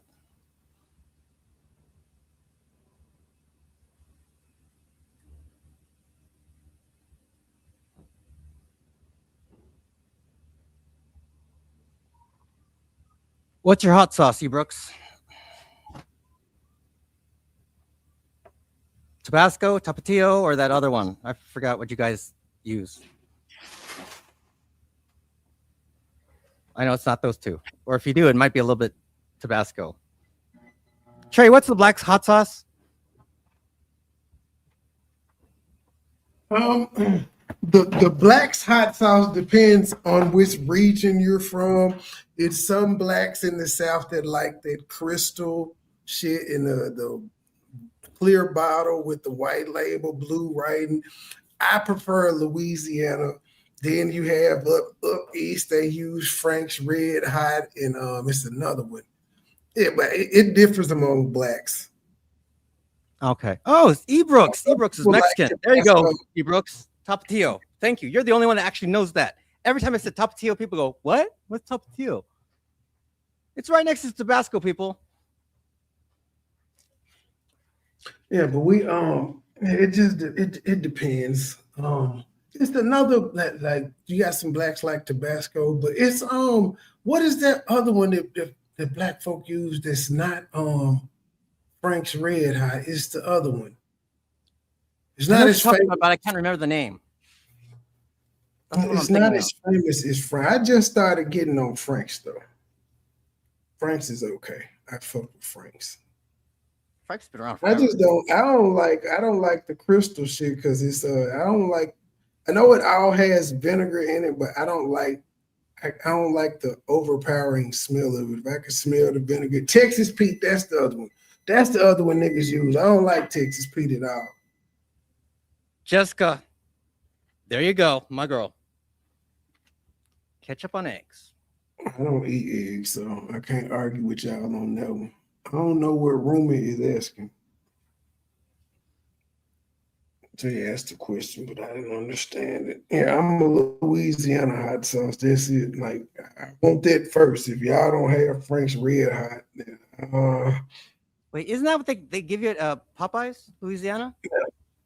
Frank, Popeyes gives Louisiana. Popeyes gives Louisiana. Most of these places give Texas Pete though.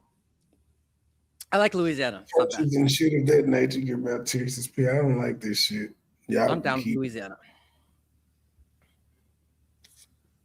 I'd rather have like that commercialized hot sauce that comes from Cisco. That shit is good too. That they serve at the hood restaurants. How are you with spicy food? Are you decent, or does it fuck with you? I don't do it too much. I don't fuck with it. I don't do it too much. I've never been a fan of it like that. Do you like it hot though? No, I like banana peppers and jalapenos, but do I like a whole bunch of chili pepper and red hot pepper and shit in my food? No. Do I like curry powder and jerk shit? No. No, the ghost chili's a little, extreme, but I like it hot. I can handle it. I ain't got time for all this shit. Like anywhere you go with the hot wings, like Hooters or like a Wingstop or Buffalo, they're hot as shit. Ain't that hot to me? Yeah, it's I not. don't play. It's like That's a this good is hot. thing, though. That's a good thing, though. It's not supposed to be hot, but you could ask for suicide and they'll spice it up for you. Go ask for suicide next time you order hot wings. They'll know what you're talking about. Okay. Unless they say down south thing. But they should know what you're talking about. All right. No, because there's a couple places that do have suicide, but it's not really suicide. It's more like attempted suicide. To me, at least. I always find most of them laughable. There's only been one place here in LA, and it's just a small Korean mom and pop shop wing place, and they had the hottest fucking wings I've ever had. It was so hot, like even in the box, the heat that emanated from it would like tear your eyes up. I was like, ooh, that's some good shit. I had to drink it with milk and all that. Like it was the only thing I've ever had that I've had a hard time eating. That was too hot. These people over this trial need their ass whooped. Because they're late. Absolutely. What did they lose No, on the last time? they're not late. They started the proceedings. They showed us, and then they just cut the camera black because I guess they interviewing jurors and they going through the jury pools. But why the fuck would you name a jury selection and have the shit blacked out? Oh, okay. No, I get that because it's like We'll end the motherfucking stream and come back when they got the jury seated. Shit, we can't watch. If we can't watch jury selection, why in the fuck is it being streamed? fair point. Fair point. Egg salad's all right. It's decent. I like potato salad better. Both of those I did not like until I was like in my 20s. Never ate that shit as a kid or in high school. Yeah, I don't eat potato salad. I don't like cold salads. What do you put on your as salad dressing? What's your thing? I like blue cheese. Then like any kind of ranch. I always liked. Well, I'm trying to remember what it's called because we always ate Paul Newman dressing in my house. I forgot what dressing was though. It was the. That's what you. I think it was the classic oil and vinegar. Or vinaigrette. One of those two.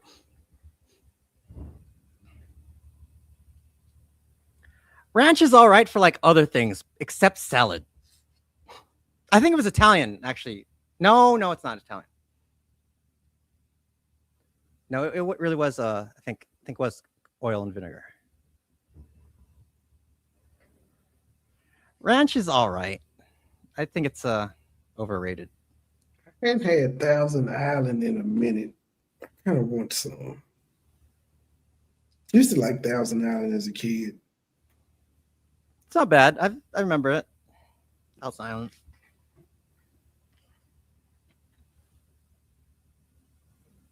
I can't believe Miracle Whip was supposed to be fucking salad dressing. I can't imagine putting this shit on no damn salad. That's what it originated as? Yeah, it's supposed to be a salad dressing. Thank God it failed. Yeah, it still says salad dressing on the bottle. Ugh. Whatever. It's a salad Okay. spread as well, but yeah, it still says on the bottom.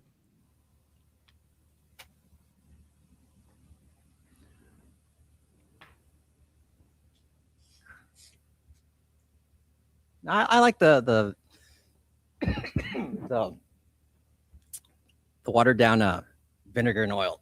It's not bad for me. As far as salads go.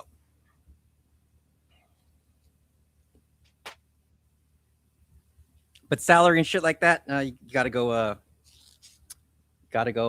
ranch.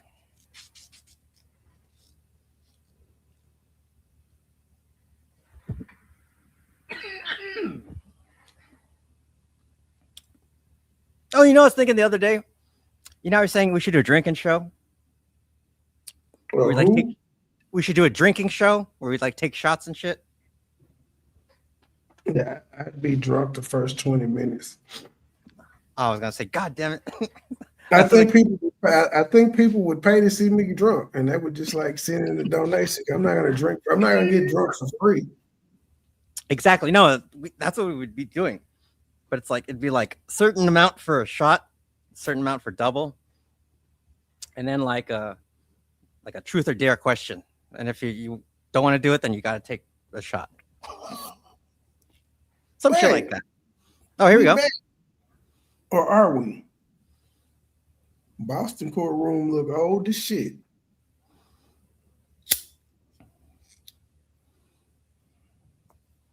I think they're out to lunch. There's nobody there. But I think that shit would be fun to do like on a Fridays. Because normally you don't really do, you kind of do streams on the weekends, but normally you've been taking the weekends off.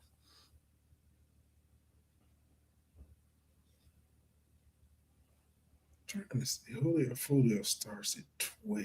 I'm gonna should I set it for I think that shit would be fun. Anyone that shows up on a Friday, you got to have a bottle and you got to be part of it. And if you get called up, you get called up. I'd like to see Truth fucked up. Truth gets fucked up pretty easy. I think she got fucked up off of Four Loko once. Yeah, they're gonna be fair. They're gonna be. I would have to. I don't want to get drunk, so I would have to make a ridiculous ass price to make people not want to send me money to take shots. Like, you want me to take a shot? You got to send 20 because I'm not trying to get drunk. But then they fuck around and send $100. I got to take 5 shots. I'm already fucked up. It's a good payday though. I don't, bruh, fuck that. I got to deal with I have to deal with what comes with being drunk afterwards. That $100 is not going to stop me from throwing up. Oh, you still get hungover like that? And I hungover, I just get drunk and I throw the fuck up. And I would hope it's not one of them drunks where you done threw up all the contents of your stomach and you still throwing up, and it's like you feel the front and the back of your stomach contracting together. It ain't nothing coming out. Yeah, I hate those. Where you're praying to God, I'll never do this again. While your face is in the toilet, I'll never drink like this again. And then 2 weeks later, you do the same shit. I don't throw up anymore. I don't even get hungover. I have a pretty crazy tolerance. Minute. Dude, I haven't thrown up from alcohol since I think Obama was still president last time that happened. Or Bush, actually. Know my limits, and I try not to approach them. We all have our limits. I don't care what Lene say about me. I don't care. That's what she care about what I say about her. I don't give 2 shits. As Lil Wayne said, long as my bitches love me. That's all I care about. She don't have to. Oh, I saw a comment where it said, "Oh, Lene was playing your song." Which song was she playing, by the way? Did they answer? Yo, pussy stink. Well, she was reviewing the live and it was playing in it. But hell, that was at the beginning of the show though. It's like she played through the introduction music. That bitch is slow. That was the intro music. Because remember, I played the first song, the haters watching, in which she was watching. The song be just for folk like her. Shout out my haters, I know that you watching. But yeah, she played, okay, that's how the show started with that song. And then I was like, y'all, should I play Ghetto Children or should I play Your Pussy Stink? And she listened to Your Pussy Stink. Okay. Ram said he reviewing it at 4. Oh, my damn, Truth ass gonna be lied too. I can't be too fast. I figure it out. But yeah, for what I understand, what Judge said for his community, why he said she didn't really address anything we said in the video. I thought she wanted to go back and forth. That's not telling me I don't care about that. I do got the boost ass. Her pussy stink though. Yeah, Why do I need to stop smoking?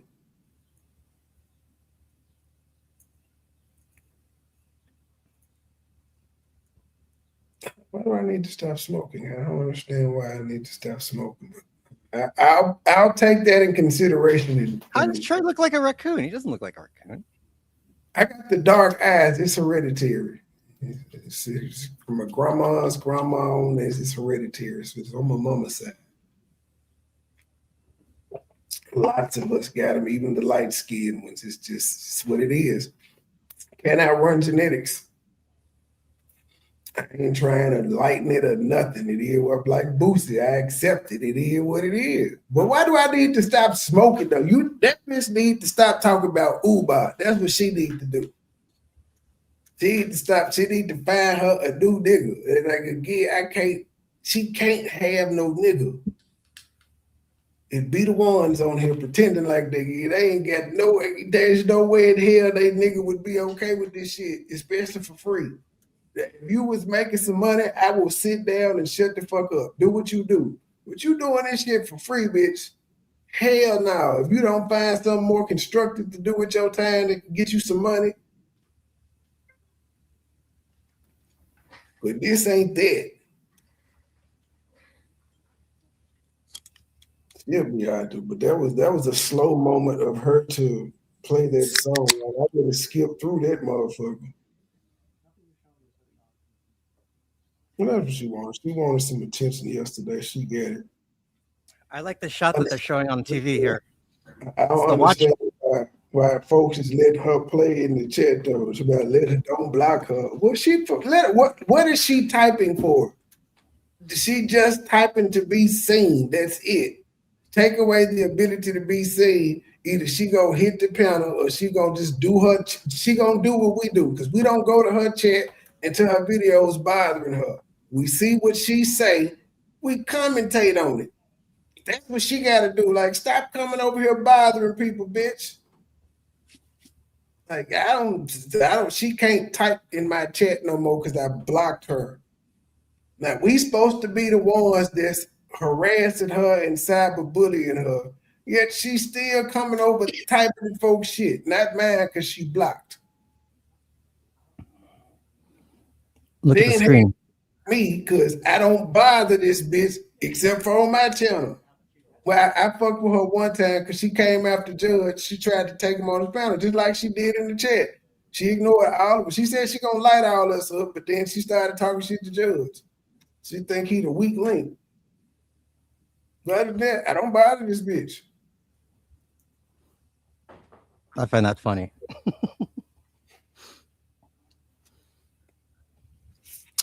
Welcome to the Paint Drawing channel. As you're watching Paint Dry.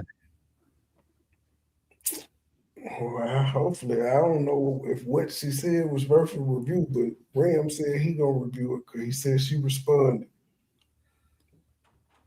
Honestly, watching this clock is like a lot fucking more entertaining than like a lot of shows out there.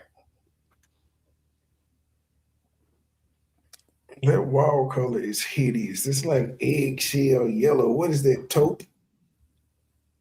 Or like a olive That's oil. eggshell. Gotta be eggshell. That is an ugly color though. It's a dark eggshell if it is. Eggshell is usually whiter. Ostrich eggshell. That works.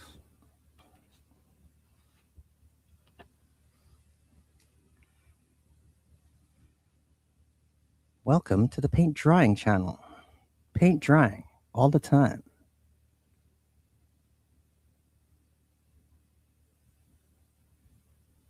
Still more entertaining than you know who.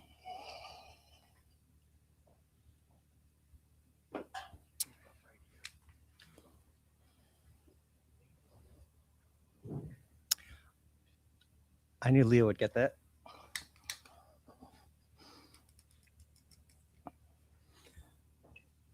That joke was meant for one person, people.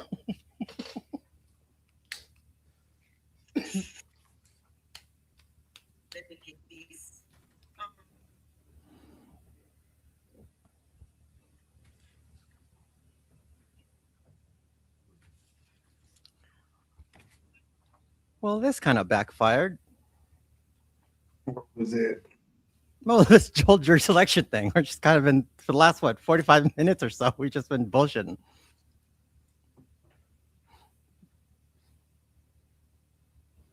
At least they cut the camera back on to show us that they were on break. They better not come back from break and then cut the camera back off. Because it's just all this pointless. Oh, it's moving. I think they heard you.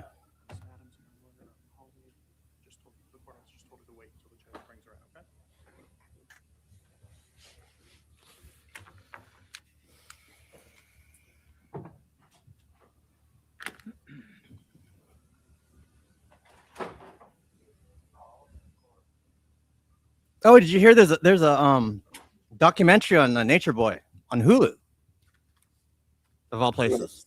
So, yeah. It's like a real, it's like a real thing. They have all the old members, like the chicks you've seen before with him. A couple of them did interviews and stuff. I was like, oh, that's interesting. I actually saw the commercial for that on TV. So I was like, damn, this is a big deal.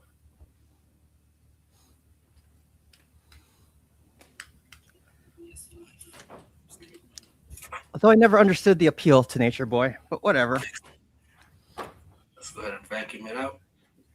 And fix that.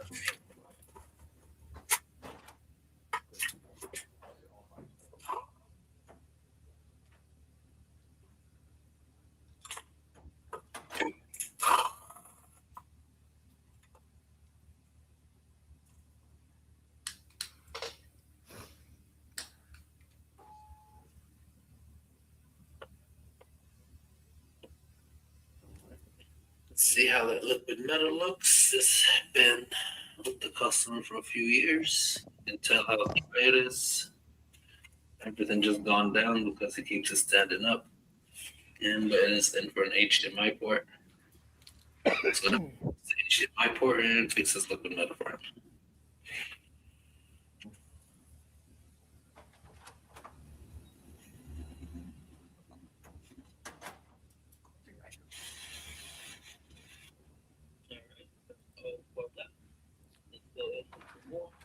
Court, all rise. Here we go. Honorable Court is back in session. You may be seated. All right, Mr. Clerk, if you could have Ms. Adams and her attorney come to sign. Okay, Ms. Adams, the counsel. Let's go ahead and reassemble it. Let's go ahead on the TV, test it. Press the by for same repair. From out of town, you would like to ship it out. Take this at www.ASL.wireless.com. Or you can just book an appointment and log in.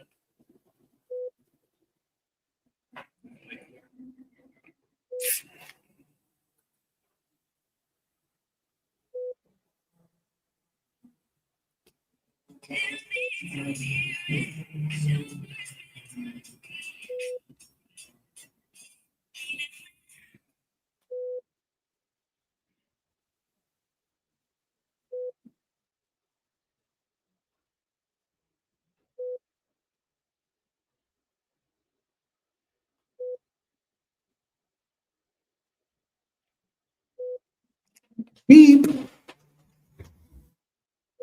Beep.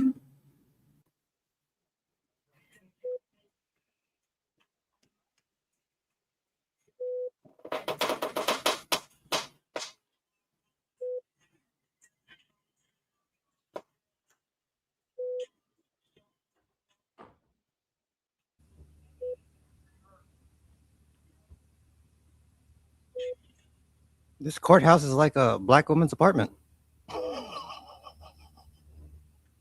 Smoke alarm.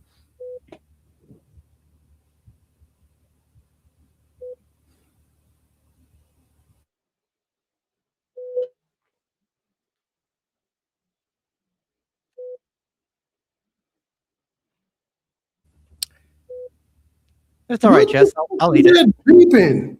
It's not me. I'm saying it's something in the courtroom. Yeah. Smoke detector. The fuck? I'm looking around my house and shit. Like, what the fuck is that? No, it's TV. I don't know.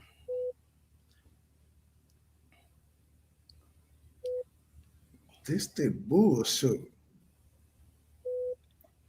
They done made me talk.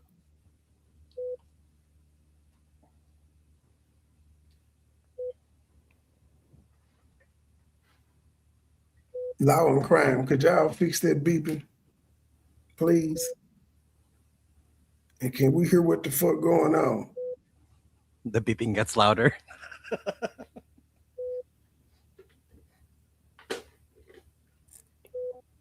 It's like a damn smoke detector.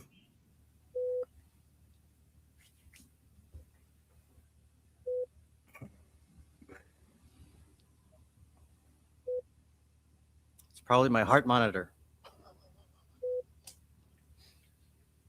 It just sounded like it just restarted. I think I'm having a stroke. Never mind, I'm back. Boop. Boop. Like that old Simpsons. My heart stopped. Boop boop. Nope, there it goes. Boop. Boop.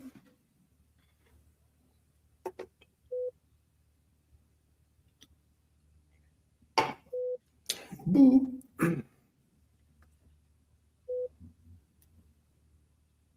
I see Queen up in this second trimester. Abortion has people up in arms and talking. The Republicans and the Democrats need to study this shit and debate on this. About what the merits of abortion? See, a second trimester abortion. Oh, okay. Yeah, it's a real baby inside that motherfucker at this point. You're behind on payments then.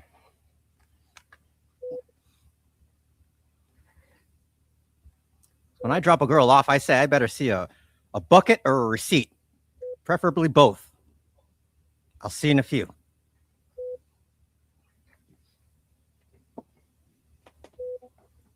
And that would be a real baby with arms, head, and legs and shit that they would be pulling out of that thing. Still might be only a couple pounds, but that motherfucker is still like a baby. So I got to get the early bird special. Where would they discard this? That's full body. Where? I'm trying to think of something horrible. Where and is funny. it legal to have second trimester abortions at anyway? That's the first thing we need to figure out. Where is this shit legal at? And then second, we need to figure out where in the fuck do they bury these fetuses? All right, are the parties ready to proceed? Like a goldfish, you flush them down the toilet. Yes, Ron. I think the only Or you put it in a garbage bag in the trash can like an old cat. Do we need to address those at this time, or are we ready to bring in the jury and proceed with openings? Oh shit, we got opening statements. They picked the jury fairly quick. It took about an hour. And counsel, I'm reminded. That's probably what of they're your bullshitting motion about last for the week hour. to sequester Setting any it all, witnesses, making it all so I settled. don't know if any of your witnesses are in the courtroom, but if they are, if they'd kindly step out, and any witnesses in this matter who will be testifying will be called in one at a time. All set? Yes, Your Honor. Okay. Thank you.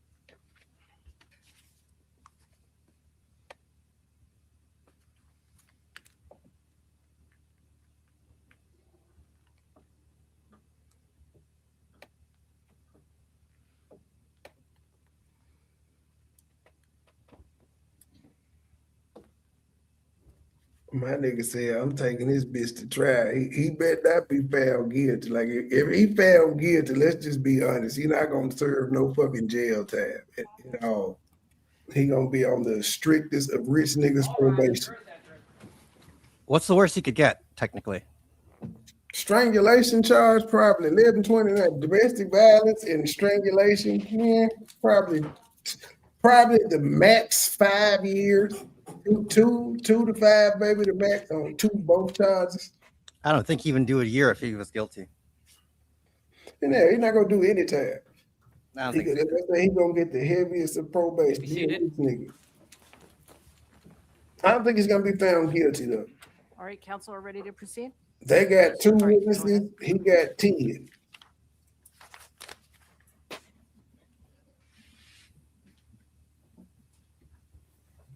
Good morning.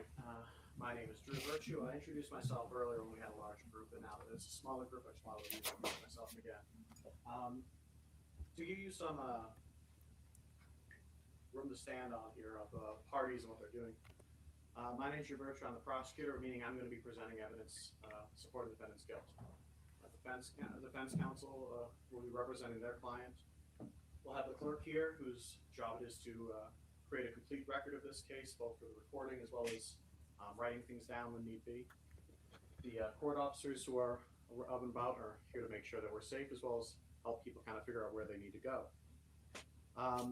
The judge's job is to, kind of clunky term from law school, be the master of the law. And that leaves you guys, which equally clunky term for the jury is the master of the facts. It's the idea that it's your job, it's your exclusive job, your special job to determine the facts at stake that we're talking about, what actually happened. And this is concerning about what happened on December 2nd, 2025. Now, you're going to have an opportunity to hear from some witnesses. You're going to have an opportunity to hear from Miss Mila Adams. She'll tell you about her career as a private chef. She'll tell you how she came to know the defendant, about how she came to be working as a chef for him.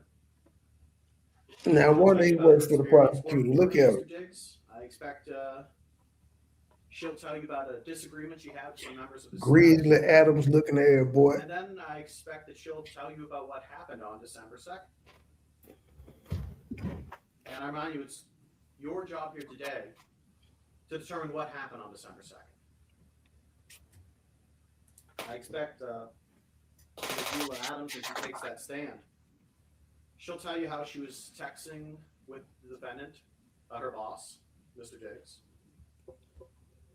That on that text they started arguing, they started name calling. I expect she'll tell you how she was in her bedroom at his house, how he entered her bedroom, walked up to her, and slapped her. I expect she's going to tell you how he put her in a headlock, the difficulty she had breathing, that he threw her on the bed, and then he left. I expect she's going to tell you then how that affected her, what she did after her, how she continued working for him afterwards, how she had a dispute with him over a payment, how his staff told her that she needed to sign a non-disclosure agreement to get paid. I expect she'll tell you that it wasn't until after this incident on December 2nd that anyone talked to her about a non-disclosure agreement. I expect for her to tell you how she eventually left that job as a chef, Mr. Diggs, and how she eventually reported what happened to her to the police. You'll also have an opportunity to hear from an officer from the Dedham Police, one Kenneth Ellis. He'll tell you about his training that he undertook in order to become an officer, and how on December the 16th, Ms. Mila Adams came to the Dedham Police Station to talk to the police. He'll be able to tell you a bit about that encounter, what he saw, a little bit about that conversation. and ultimately how he chose to, how charges were filed against Mr. Diggs. Now, in this case, Mr. Diggs has no obligation to call any witnesses. He may choose not to call any witnesses, and you cannot hold that against him. But in the event that he does call witnesses, I ask that you give his witnesses the same care, the same attention, and the same scrutiny that you give to the Commonwealth's witnesses. It's part of your job as jurors, as the master of the facts, to listen to every witness, to pay attention and to assess their credibility. In doing so, I ask that you keep two things in mind. One, what the witness had an opportunity to see or not to see. Whether the witness had an actual opportunity to witness the crime or just saw things in and around it. And two, what sort of financial relationship each witness had to Mr. Diggs. I imagine the defense may argue that Ms. Adams' financial dispute with Mr. Diggs is an important part of this case, and I'd say it is an important part of this case. But just in the same way that her financial relationship to Mr. Diggs is important, so is all the witnesses' financial relationship to Mr. Diggs. Preemptive strike. I'll have an opportunity to come back to you again. During that time, closing arguments, I'll ask you to come to a decision based on the evidence you heard. But right now, what I'm asking you is to not come to any decisions. Right now, your main job is to listen. It's to pay attention, to give every bit of evidence the attention and the scrutiny it deserves. And when This I guy say looks like every a bit of sex evidence, offender. I do No mean every offense. bit of evidence, because in cases like this, every bit of evidence is important. Thank you. I can't quite take him seriously. He looked like the substitute prosecutor. Good afternoon, again, ladies and gentlemen. The assault the Commonwealth just described in their opening statement in only a few sentences did not happen. There was no strangulation, there was no assault, there was no incident on December 2nd or any other day. There were 6 people in Mr. Diggs' home on December 2nd, and not one heard or saw anything out of the ordinary. The Commonwealth has no physical evidence. There are no medical records. There are no photos or videos showing any injuries. There are videos showing no injuries at all. Pay attention to where those came from. On December 16th, as the Commonwealth just said, Ms. Adams went to the police, and you will learn that after that, on the very day the complaint issued in this case, December 29th, demands for money from Mr. Diggs began coming from Ms. Adams' agents. Starting the end of December on the 29th with over $19,000, and then most recent being a sum for quite a bit more. My name, again, is Andrew Kettlewell, and with my partner, Ms. Silva, we represent Stefon Diggs. I'm actually going to ask him to stand up for a moment. Mr. Diggs is a 33-year-old professional football player and businessman. He played for the New England Patriots last year. He's from Maryland. He's joined here with his mother. Thank you. You're going to learn, ladies and gentlemen, that December 2nd, 2025 was a day like any other for Stefon Diggs. He was in a good mood. The Patriots had played the night before. They won. He played well. He was going to head into work on December 2nd, just like any other day after a game, for treatment, film review, team meetings. And that night, on December 2nd, 2025, he and his closest friends were scheduled to fly to Miami, Florida. That was for the 1 week off he had during the season, the 1 week of vacation. It's called a bye week. During that day, after he went to work, friends began arriving at his house, folks who were also joining him on the trip to Miami. There were other people in his house. One of those people who I expect you're going to hear from is his assistant, Janelle Salas. You'll hear people refer to her as Sunny. You're going to hear from Miss Salas that for the entire afternoon, she was in Mr. Diggs' home in Dedham on Schoolmaster Street, sitting in the kind of main area, living room, kitchen area, watching people come and go. And she was getting things ready for the trip that night. Miss Adams, you're going to hear, was also in that house. She lived and worked in that house as Mr. Diggs' chef for the regular season. And that was from July 2025 to December 2025. That morning, Miss Adams was not happy. Instead, she was quietly seething about being left off that trip to Miami. I mentioned they were going to Miami that night and that Mr. Diggs is a businessman. In Miami, you're going to hear that there was an art show where a furniture line he collaborated with a person on was being displayed. But also in Miami, you're going to hear that Mr. Diggs had a birthday party. He had just turned 33, and that there was a week's worth of fun. And Miss Adams initially was expected to be on the trip, but she had been left off. She'd been left off because she'd spent the previous several days feuding with that business partner from the furniture line who was in Miami. And that person's name is Lindsay. I'm going to get back to that in one moment. Why was Miss Adams so frustrated that morning? Why was she so upset about Mr. Diggs taking Miss Lindsay's side in a feud over hers? It's because Miss Adams wasn't just a chef. She had known Mr. Diggs for years previous to ever working for him. They had been friends, and at times they'd been friends with benefits. That relationship had led to Miss Adams getting the job to cook for Mr. Diggs. She got to live in the house. She went to games. She sat with the owners of an NFL team, went to parties. She was paid $2,000 a week in reimbursement for what she claimed she spent on groceries. And she had plenty of opportunity to talk to Mr. Diggs about trying to get him to invest in her to open her dream restaurant. As that season wore on, her place in Mr. Diggs' circle began to slip. And things came to a head in late November when that issue that I just mentioned, the feud between her and this person named Lindsay, popped up. That feud, it's about an anonymous blog post that was posted on the internet. Lindsay said that Miss Adams posted it. Miss Adams said Lindsay was the problem. The blog, the drama, all of that, it's not important to this case.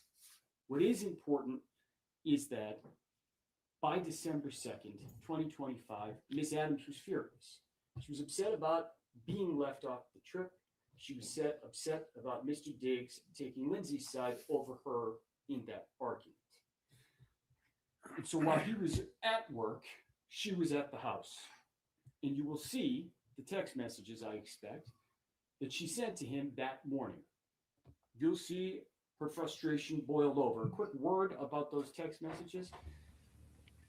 I expect you're going to see most, if not all, of these messages. Who hurt you? You got a small dick. You ain't shit. The one thing I ask of you is that you don't let the way that the messages, the two parties in the messages communicated with one another, interfere with your ability to understand the content and to understand their importance.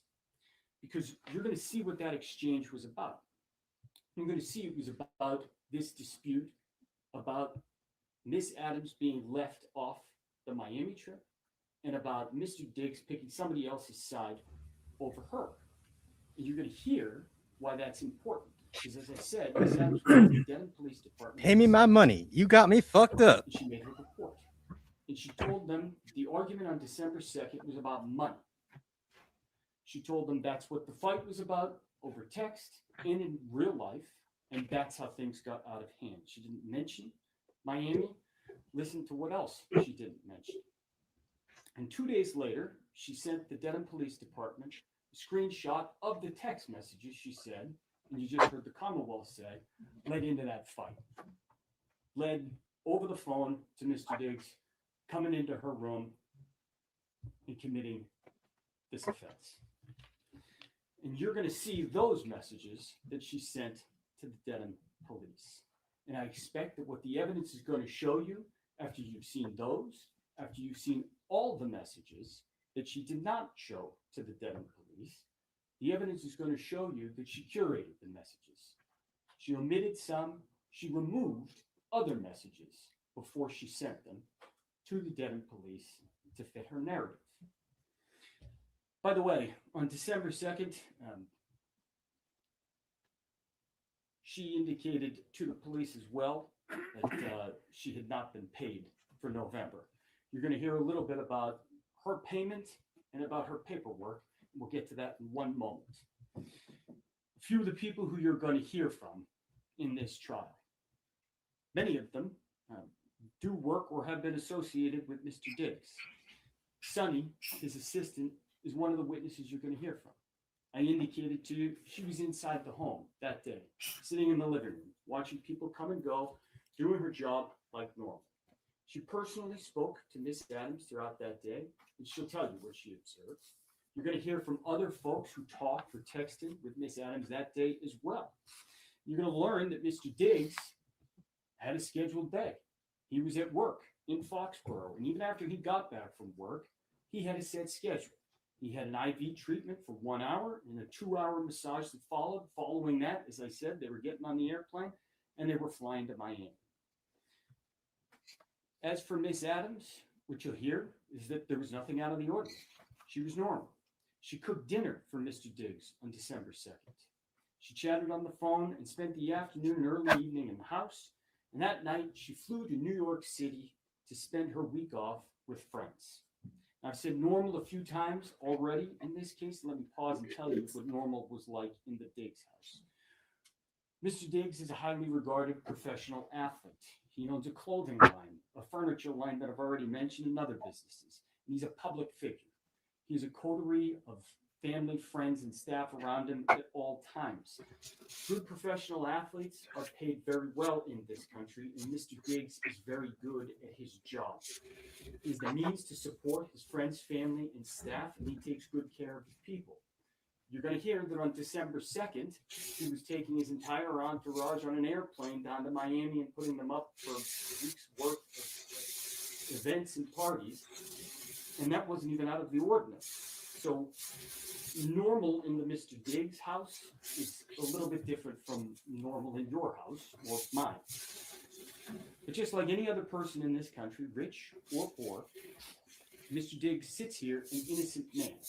And any preconceptions or feelings you have about athletes, wealth, or anything else, you have to put aside and not let interfere with the oath you just took as jurors. We talked about December 2nd because that's the day Miss Adams claimed this incident occurred. You're going to hear about other days as well. You'll hear a little bit, like I said, about that November blog incident because it led up to the text exchange on December 2nd. The text exchange, the Commonwealth just told you, led into this physical assault that Miss Adams claims occurred. You also heard a moment ago that she flew to New York City that night. And I expect that you're going to hear from the people she stayed with in New York City. Their names are Shy Charles and Natalia Moses. They're both hairstylists who live in New York City, and you're going to see videos from Miss Adams's trip to New York City. Videos recorded only hours after she had landed, hours after this alleged incident had occurred. Videos from later that week, the next day, and a few days after that. And when you hear about those videos, ask yourself, what am I seeing? Where did the information come from? And what can it tell me?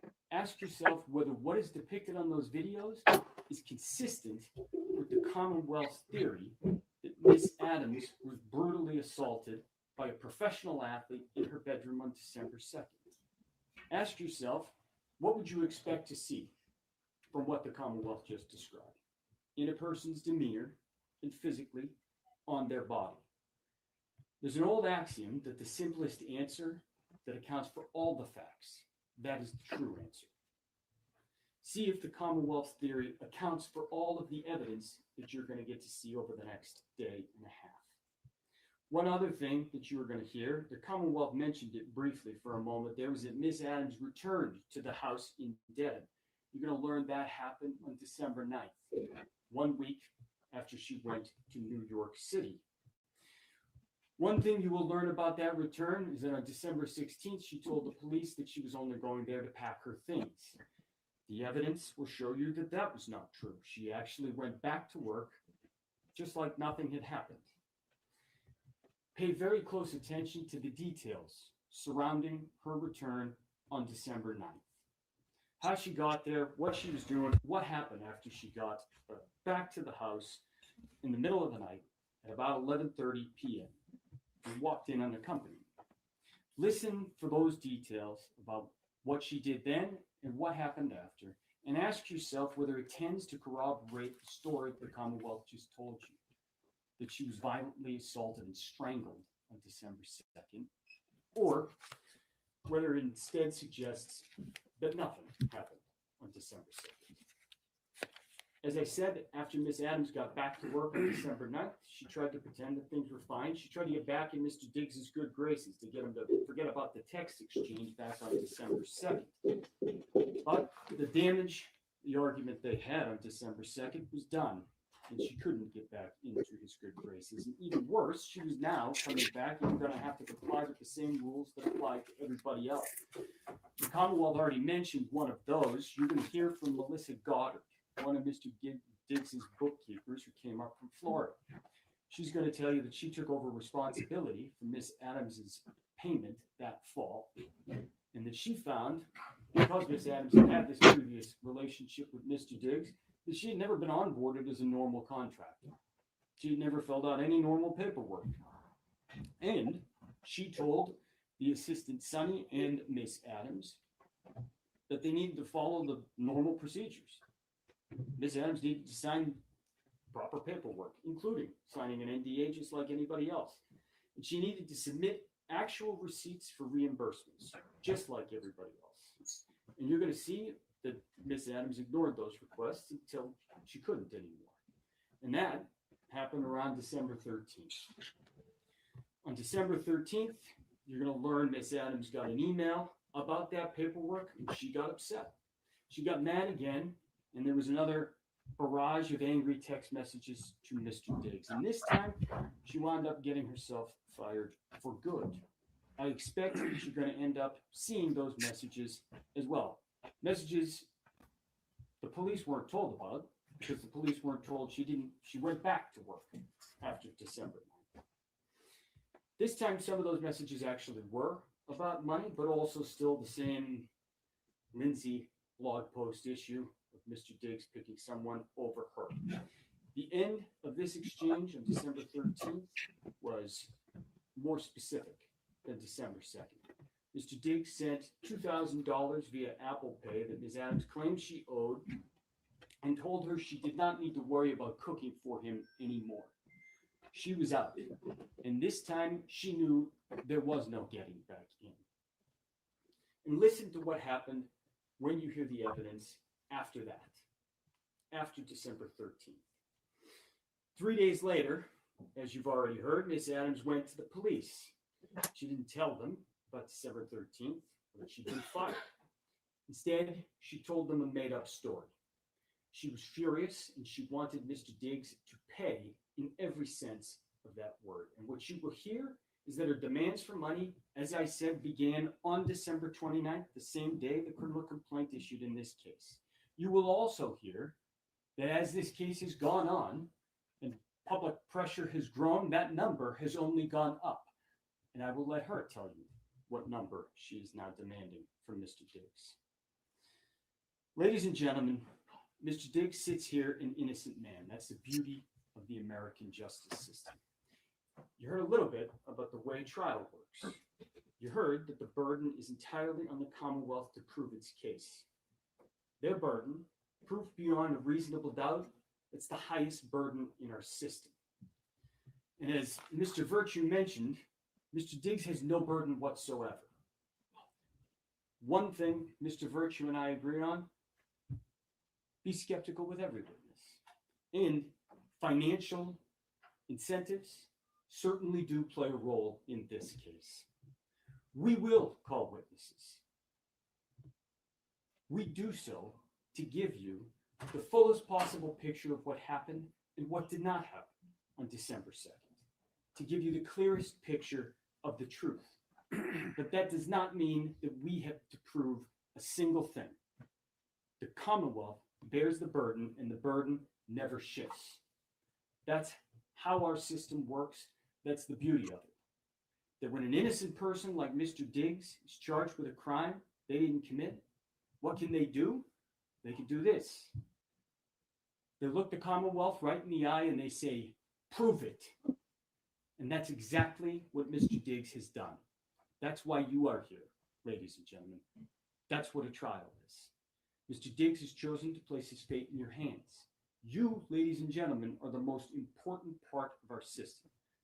I thank you, and Mr. Diggs thanks you for being here and for your service.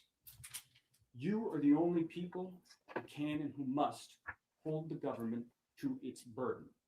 And the way you do that, it's not fancy. It's by using your common sense, your life experience, tools you use every day of your life to weigh credibility and to make decisions. And our system depends on that. You are the judges of credibility. And so I ask that you listen carefully, that you keep your full attention while you're here, that you remember that the simplest answer that accounts for all the facts is the true answer. One of the worst things that a person can go through is to be charged with a crime that they didn't commit, especially in a situation like this one, where the charge hinges entirely on the word of a single person, and that person has millions of reasons to lie. So let's have a trial. And at the end of it, at the end of all the evidence, after you have heard it, I'm going to have the opportunity to come back and discuss the evidence as well. And at that time, I'm going to ask you to deliver what I expect will be the only true and just verdict in this case. And I can tell you right now that that will be to find Stefon Diggs not guilty. Thank you. Thank you, counsel.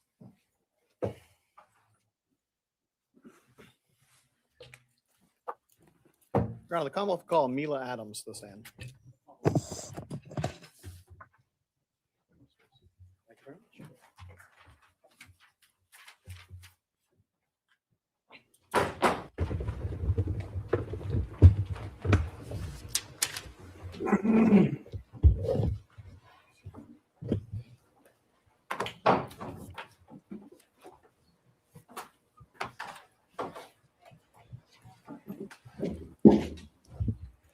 you very much.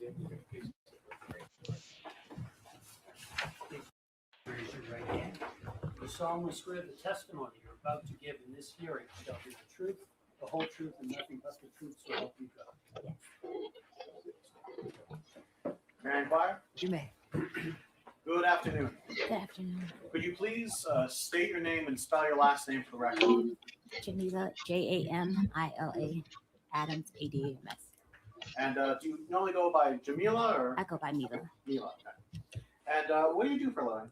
I am a professional chef. I have been working in the industry for 13 years. So you're a professional chef. Do you work in kitchens and? I work privately for athletes, prominent figures, and wealthy families. So you're a private. Is there a difference between a private chef and personal chef? Are those the same things? Or? It's pretty much the same thing. And how long did you say you've been a private chef? 13 years. 13 years. And what sort of training did you take to become a chef? I went to school for clinical psychology, so I have a degree in psychology. But I followed my passion in cooking because I grew up in the South and we cook. So I did some training in France and also Italy. And kind of very generally, what does a private chef do? We provide daily meals for our clients. So that would be breakfast, lunch, dinner, snacks. It's typically a live-in situation. So readily available to them, kind of like 24 hours a day. So I would say it's based on client's needs. So each client would, whatever your health goals were or health issues were, I will help you better.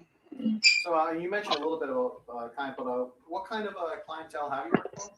Athletes, entertainers. And without naming names, what kind of athletes or entertainers do you mean? Singers, football players, basketball players, baseball players. And are these professionals? Very professional. How much do you make in that job? It varies. Depending on the day for me. It's a full-time living. It can range from anywhere 50 to 300 a week to 10,000. Turning your attention now to Mr. Stefon Diggs. Do you know Mr. Stefon Diggs? Yes. And how do you know him? I've known Stefon Diggs for over 4.5 years. And how did you meet him? We met in December 22 through Instagram message. He first wanted me to cook for him. And do you see him in the courtroom today? Yes. And could you identify him? Oh, I forgot I hooked my Recording of him, headphones but up describe him just 'cause we so I haven't could ever hear seen while him, I'm right? cleaning up. Describe him Hold either on. clothing he's wearing or hairstyle, anything like that. Blue shirt, blue tie, blue suit. Your Honor, may the record reflect that this witness is identified the defendant as Mr. Stefon Diggs. It will reflect that identification of the defendant. Thank you. Over those 4 or so years, how would you characterize your relationship with Mr. Diggs? I would say it's complicated. We had it started out as friends. We met. That me, I told you I was started out as cleaning up. friends. And then I had to Social. talk because they cut the camera off. And we would meet up, hang out, and we decided I would come work for him like February of 2025. So you said February 2025, you and he talked about you working for him, Yes. and that's as a private chef. Yes. What were the sort of terms of your employment? Like you were you going to be living with him? Yes. And how many meals or what was it like working for him?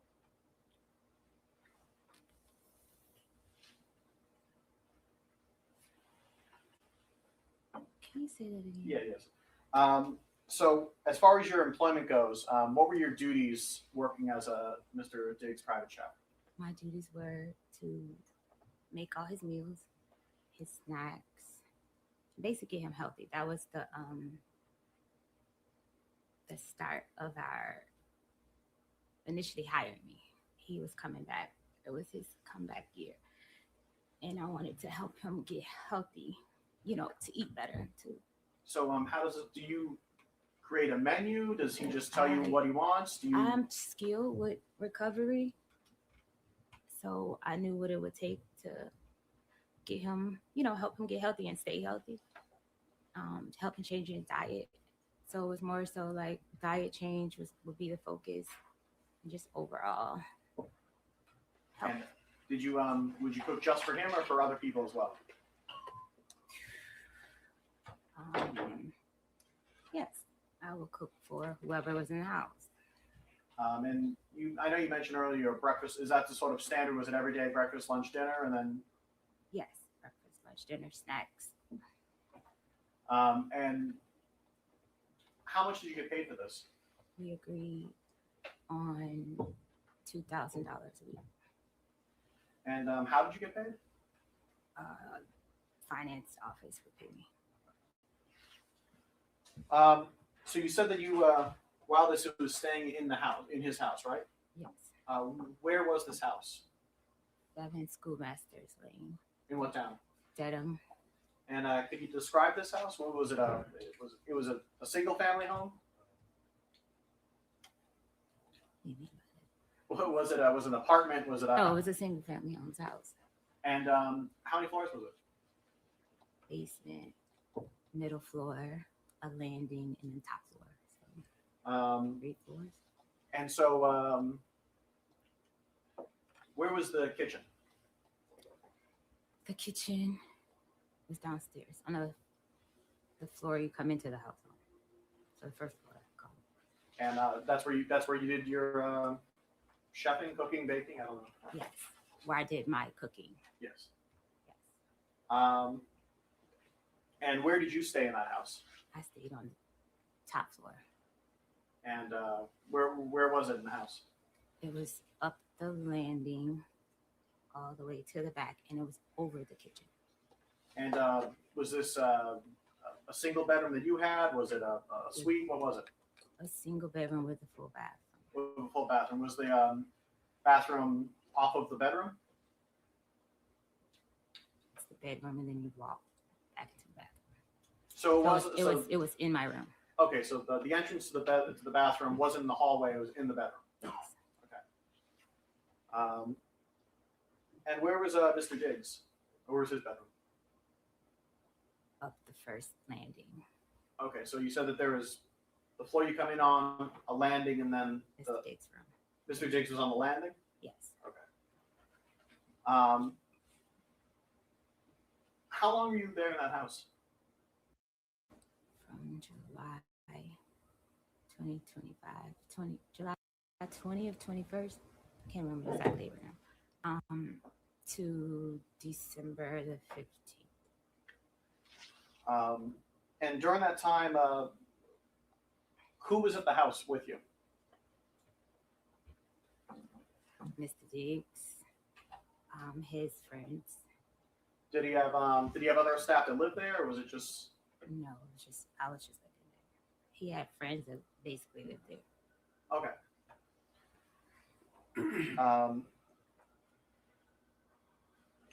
And while you were living there, was it a kind of regular schedule or thing? How did that work? Yes, he gets a different schedule by the week, but it will change by the day sometimes. Sometimes he will have to go in later or earlier. So I will often ask at night what time you have to be at work, so I can have breakfast prepared for him to take. Turning your attention now to November. Around November, did any sort of friction occur between members of his staff? Yes. And what was that? Friction. Say that again. Did Friction it- to his friction. was there any sort of maybe I should say this. What if anything happened near the end of November? Yes.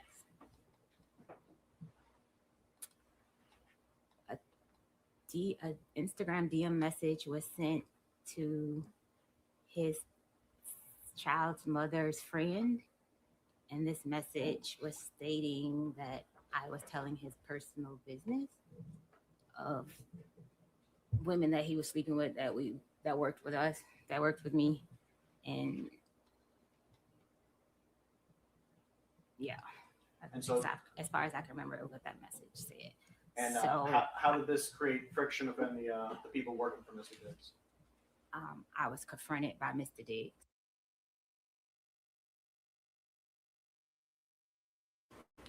But it had already been Mr. Diggs had a ongoing sexual relationship with Lindsay Bolin, and this person, she didn't like me, that fact that I was in the house. So you mentioned Lindsay Bolton. Who's that person? Lindsay Bolin, it works for Mr. Diggs. And how? What does she do? I can't quite answer that. I just know he provides housing, So pays her she's rent. someone I who don't works know. for him. Yeah, she works for him. And so did you and Lindsay get into any sort of argument, you mean, or?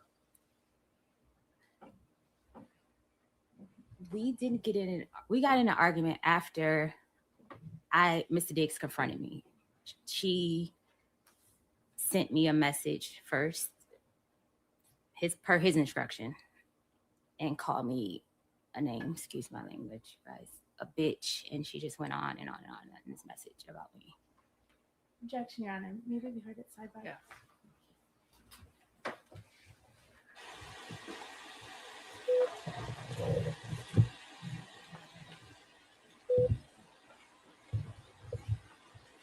Oh, she telling all this nigga business. She is telling, we ain't know who Lindsay was or whoever this bitch is. I don't think Stefon was fucking this lady though. But I gotta pee. I'm a psychologist. You crazy.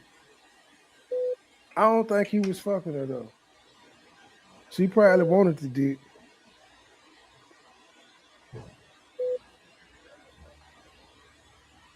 The $2,000, she owed him, he owed her a month worth of services. $2,000. That's a lot.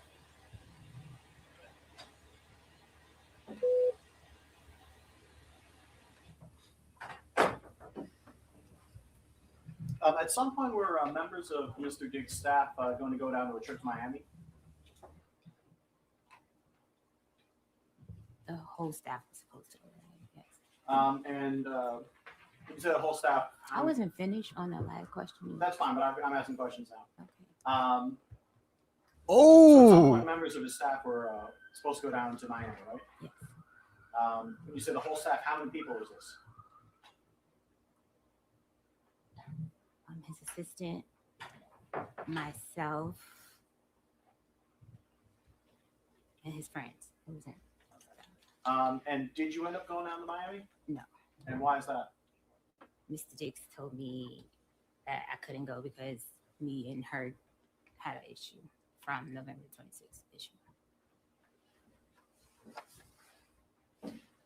Your Honor, may we proceed with some questions?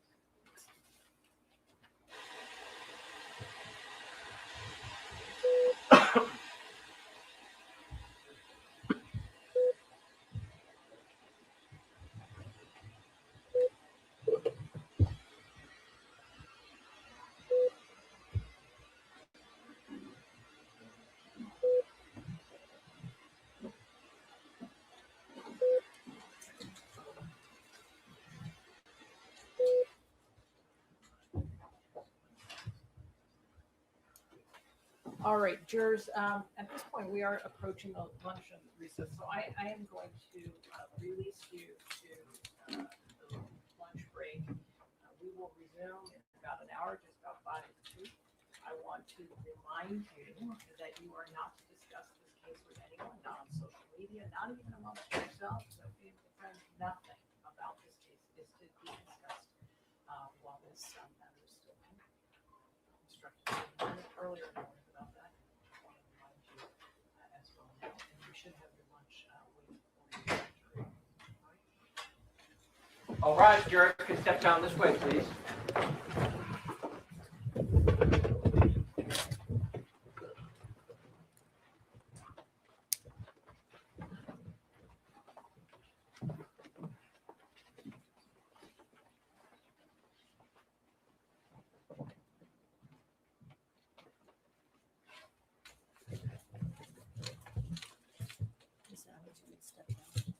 Jurors have exited.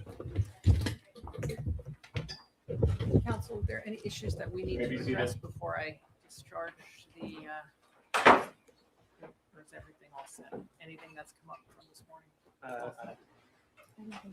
You had mentioned that you had certain exhibits that you had agreed were going to be pre-marked, is that right? I believe so.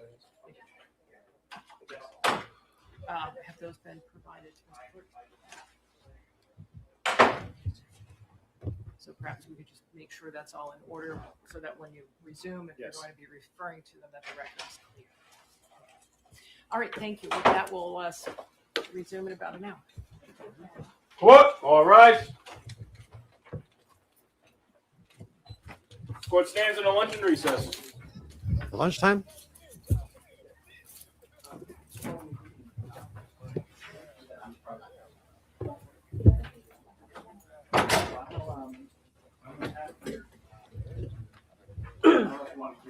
Each of these is 1, 2, 3, or 1A, 1B, you know. Things up like that in her face. Was it fuzzy? I'm bringing it right out, John. That's A, so I'm gonna do numbers because that's One, and then exhibit 1, B will be exhibit 2, C will be 3, and D will be 4. Come back one being a little. This is too big. No. I got another one in the Okay. box, the small one. I got another one in the box. Yeah, bring up the small one. So that's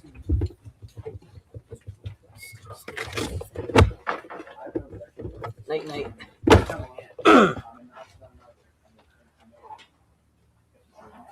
Hold on.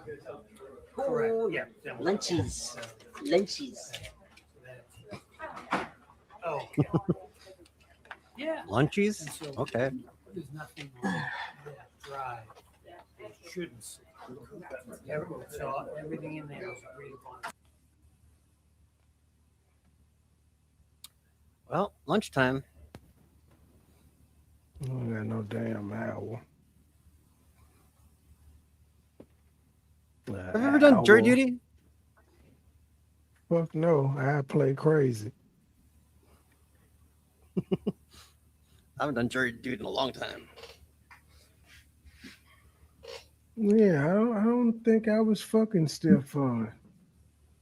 When Stefon girlfriend was upset that the chef was living there, so apparently the girlfriend thought Stefon was fucking her. But then she says it's Stefan's request the woman cussed me out. But she telling all this business.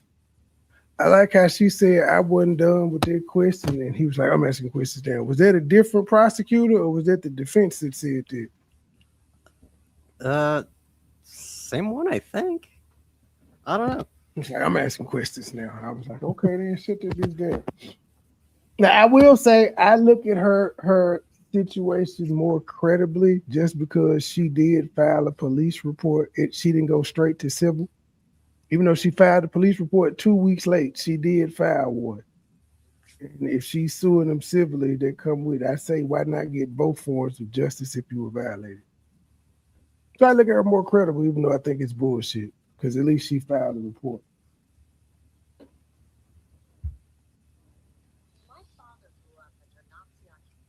Wonder what they're having for lunch.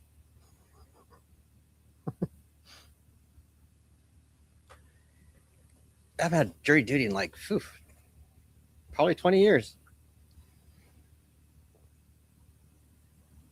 Watch it, I'll get a notice tomorrow. For something like murder. Now, I've only been jury duty once for a civil case. Car mechanic fucked up some dude's car. I got in trouble because I fell asleep one day during the trial.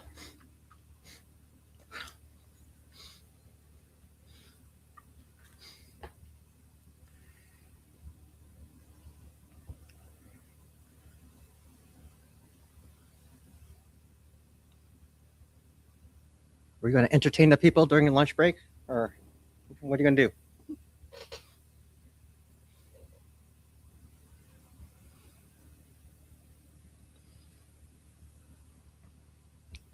Now, I don't know if this works, but this worked for me last time.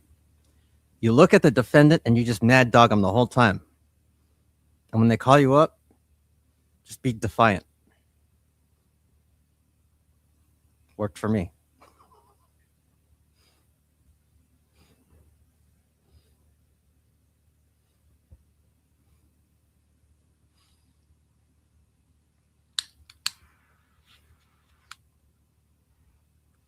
If I do have to do jury duty, I'd rather do civil.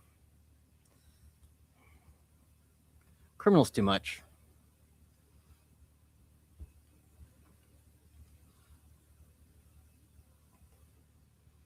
I don't want to be part of why some dude goes to jail.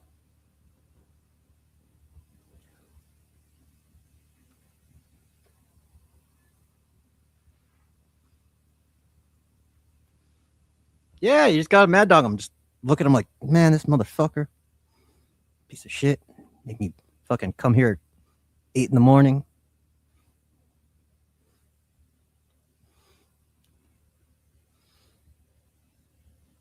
Criminal's more interesting, but it's more complicated. I don't know. In the end, because with civil, at the end, someone owes some money. Criminal, that's time.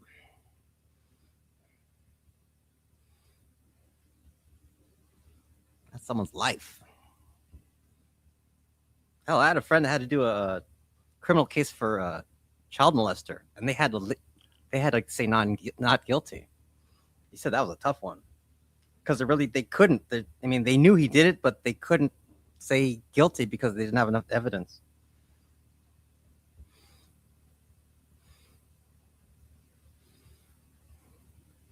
I wouldn't want to be part of that shit.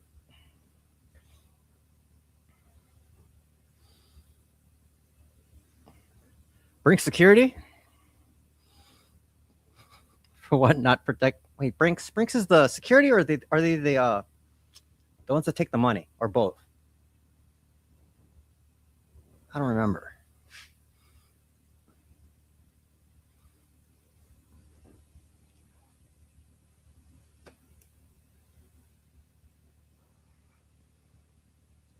No, the one where I did Mad Dog was a murder case. I was like, fuck that.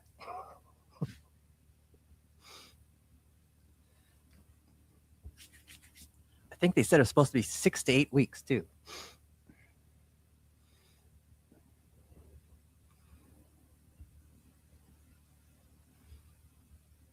$6 to 8 weeks for $15. Get the fuck out of my face.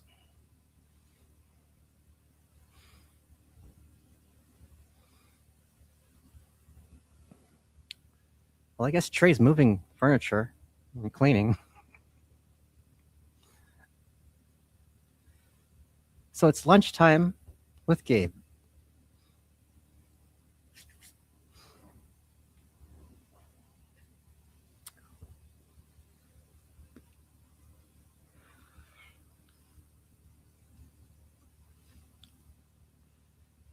I don't know. I wish I had more cool shit to talk about. Can't think of anything right now.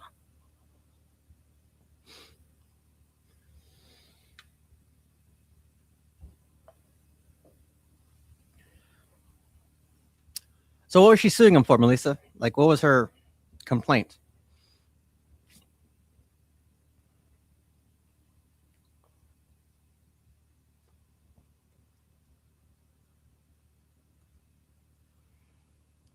I think he's moving furniture. I don't know. I think so. I think that's what he said.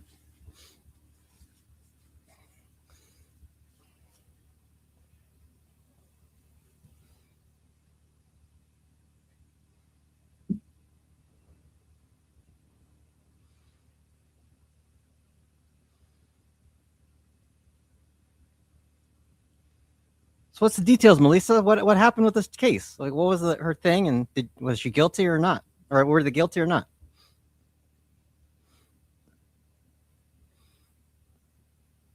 The public demands to know.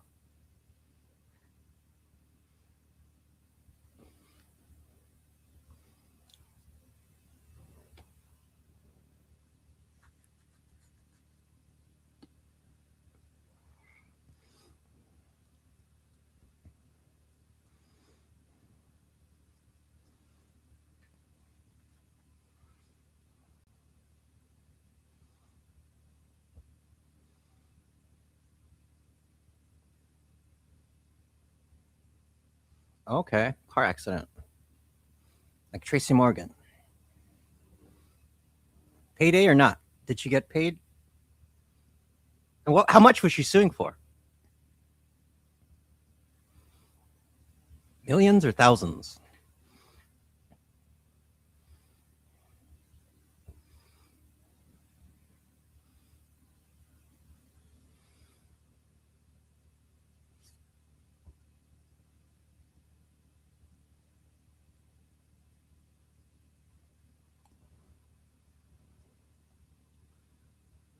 This is why I cannot be a pop-up streamer. Pop up and just be like, hey, so what's going on? So yeah. I can't do that.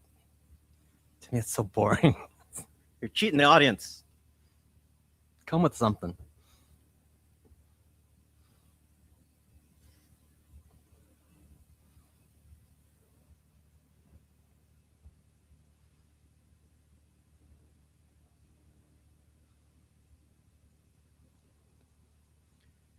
The year went by quick. It's already May. We're almost halfway through.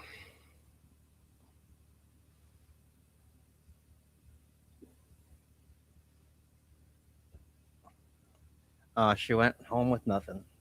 Wah, wah.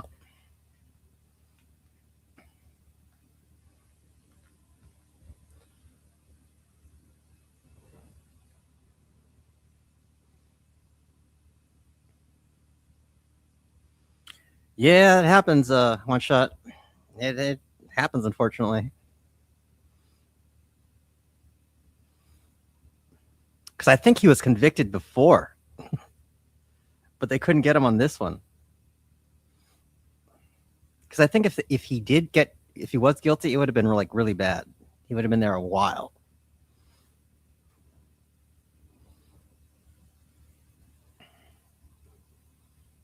And it's one of those trials where the kid went up and everything and still lost. It's like, ugh. I would not want to be part of that.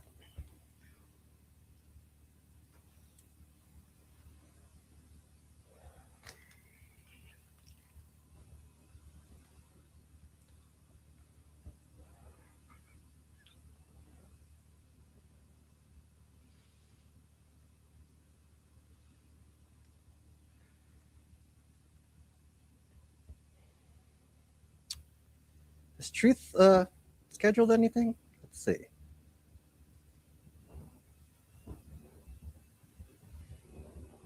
Well, not yet. If she has, I don't see anything.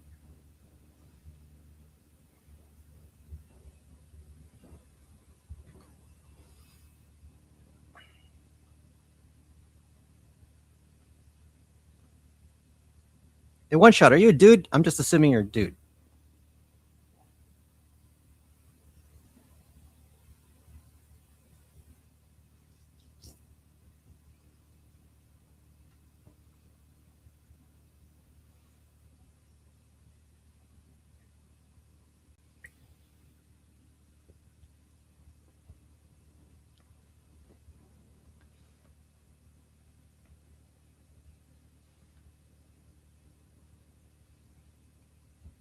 Well, you're in the right place. It's like 95% of our audience is women.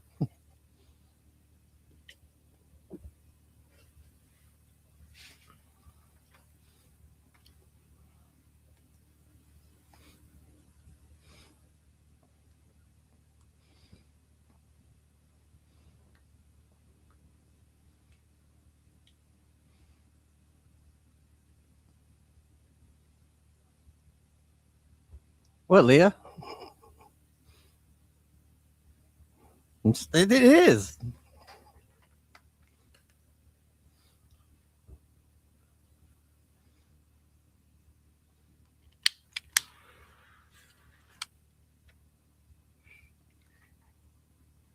If shit's a numbers game, you've got good odds. I'm just saying.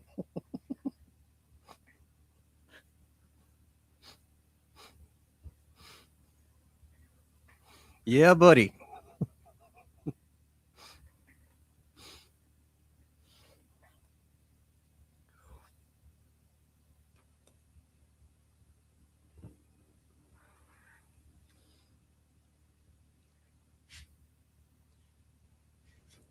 Actually, there's a lot of new people on both sides, on Trey's and Truth's, I've noticed. A lot of new people I see.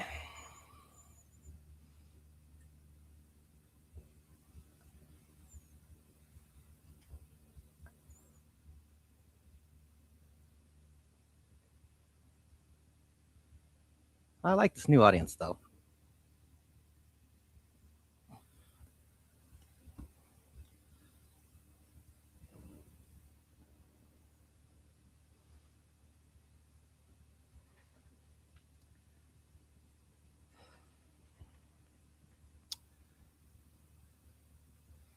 Well, it is 10:11 a.m.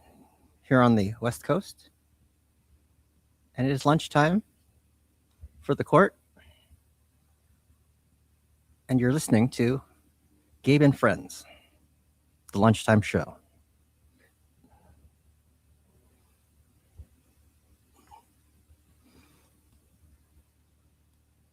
Subscribe, like, what's the other one? Buy a membership, buy an album.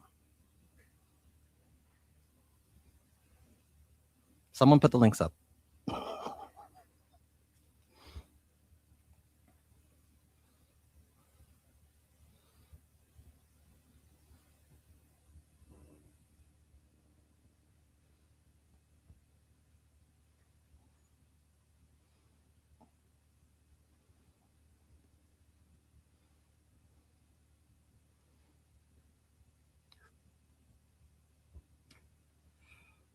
One Shot, how'd you find out about this channel? Where'd you come from? Are you a Umar person?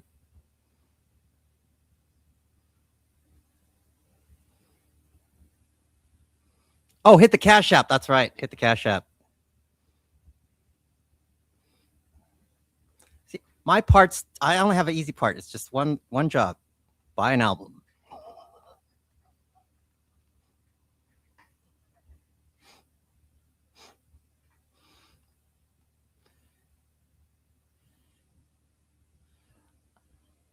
Like, subscribe, hit the Cash App, buy membership, buy an album.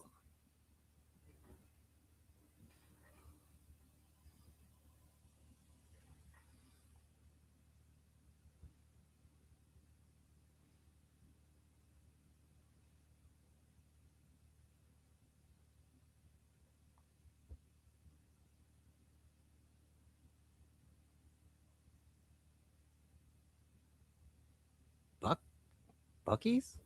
What the hell's that?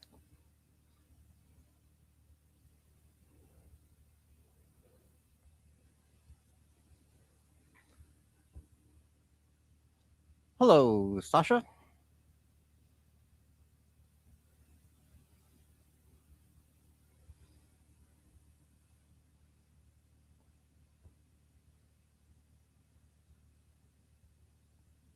And good Garvey Day, everybody. Good Garvey Day.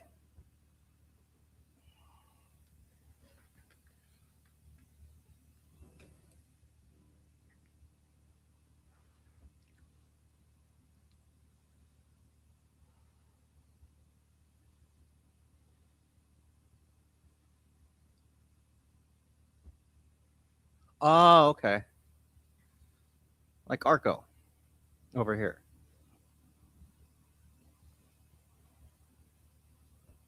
Arco's kind of like a gas station / 7-Eleven-ish type place.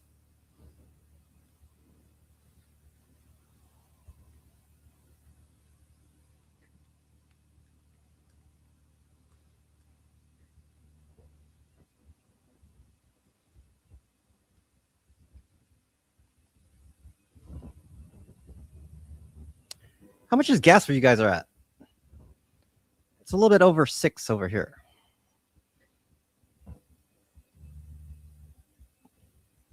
I think it's like 6.11, something like that.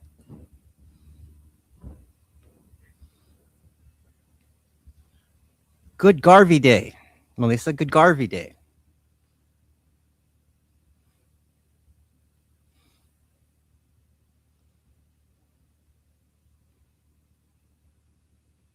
Ooh, barbecue sounds good.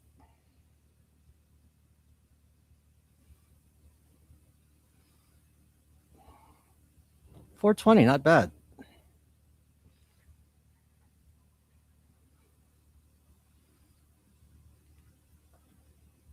Every time I got to go get gas, got to take out a loan.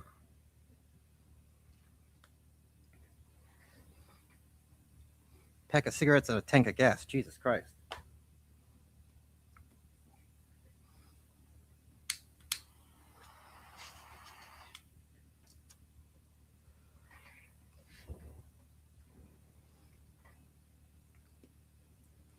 Where's Matt? He hasn't popped his face out yet? Any minute now. He'll fly in. I didn't see nothing. I didn't say nothing. That's all I'm going to say.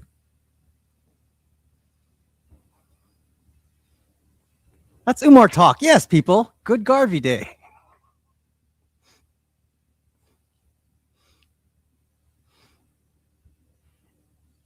Correct. Umar talk. 482, not bad. Under 5.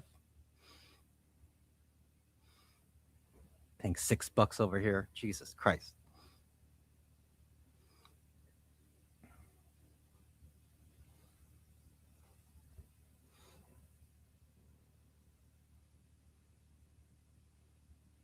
The cost of living out here is fucking out. It's fucking nuts. Yes, both. Smoke both. Probably more cigarettes and weed, which is not good. Should be the other way around, really.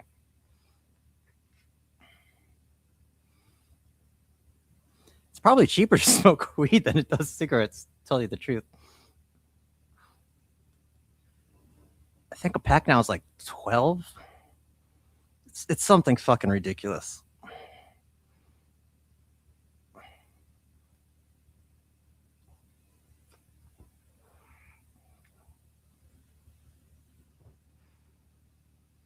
I probably spend about $60 a week.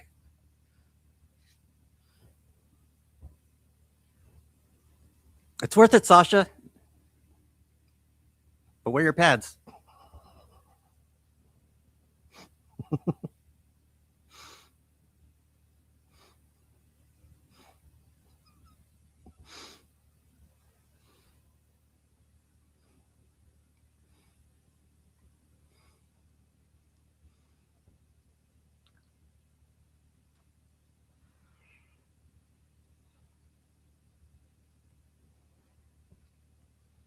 Where the fuck's Trey?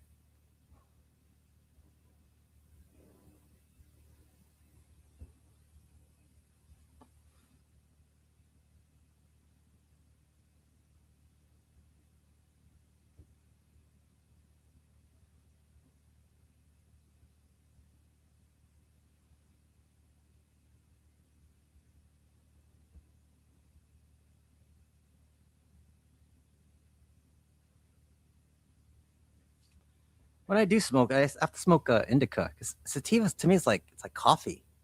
This shit'll keep me up.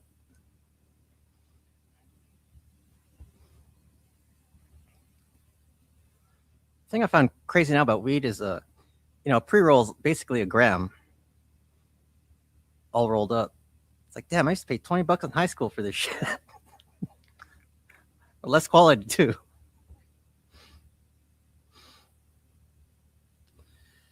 You know what, Melissa? I did try that for like a minute. I bought a cigarette roller and all that shit. It was like electric too. You put that shit in, it just goes bzzz. Doesn't taste the same. I don't know. I'm a Marlboro man.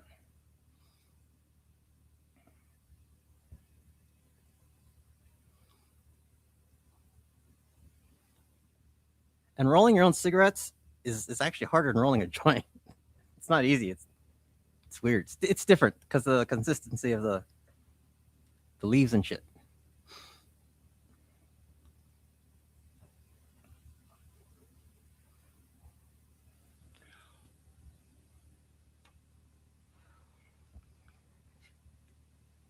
I probably started smoking way more doing YouTube than I have when I wasn't.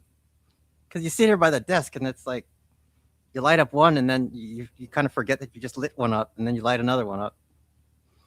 So on and so forth. And then, a day later you're out of your pack.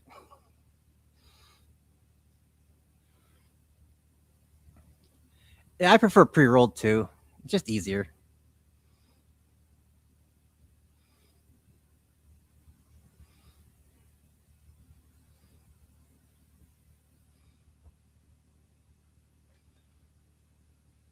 Now, why don't you like weed, E. Brooks? Just do you get paranoid, or just kind of not your thing? Are you more of a drinker? I take it you're more of a drinker. You probably drink some girly shit too, like with a girly name like a Bikini Teeny, something with an umbrella in it.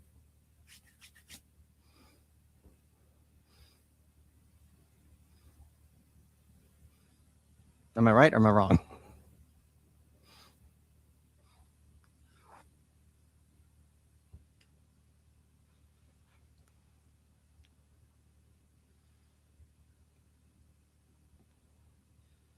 I guess so. One shot. He went to lunch too.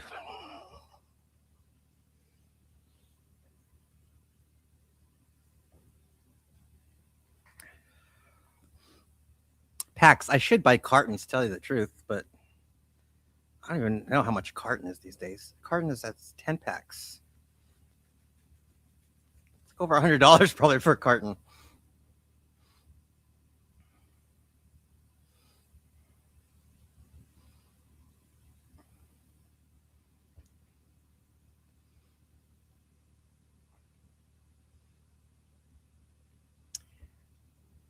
Yeah, I don't see you really getting fucked up like that. You seem like a special occasions type person.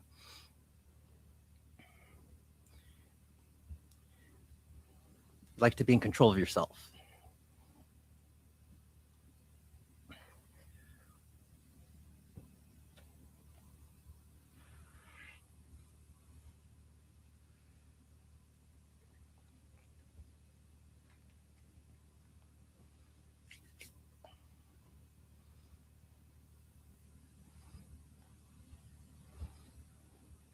Or any of you girls, any of you ladies drink beer?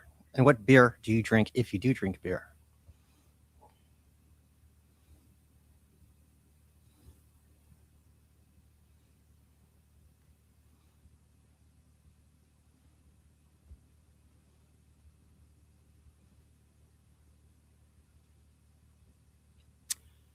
I think once we reach a certain age, like now that I'm in my 40s, I think most people my age, they stay away from beer. They keep it to hard shit now. Especially the women. I still like my Budweiser.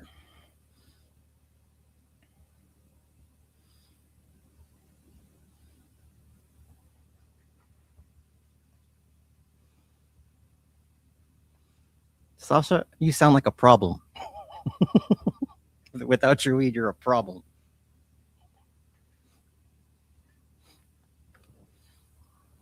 Lemon drops.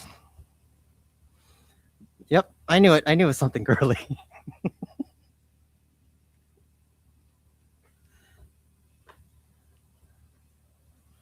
Corona, all right. I figured if anyone's going to be a beer drinker, it'd be Sasha. Corona, all right. I like Coronas. For import, I like Heineken, Corona. Oh, what's that Japanese one I love? It's the one that got me started on beer, actually. It's the one with the star. Shit. Sapporo. Sapporo's good.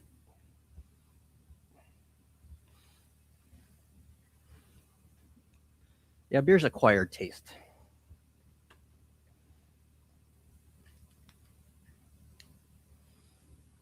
Yeah, Sapporo's the shit.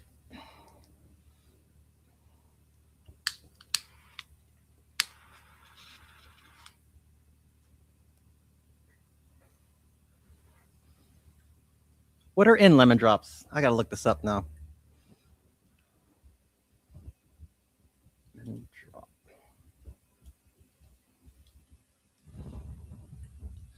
Okay, vodka. Let's see. Served like a martini. Vodka, fresh lemon juice, and sweetener, like syrup or triple sec, with a signature sugared rim. Okay. Well, it's close. It's not umbrella, but it's a lemon peel.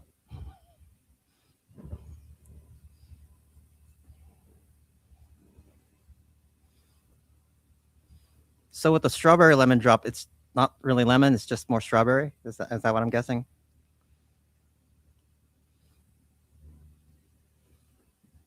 Ah, fuck it. I'll just look that one up too. Strawberry.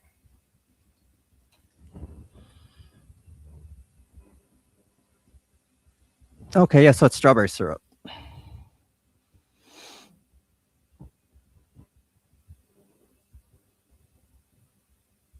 Oh, okay, and it's red. That makes sense.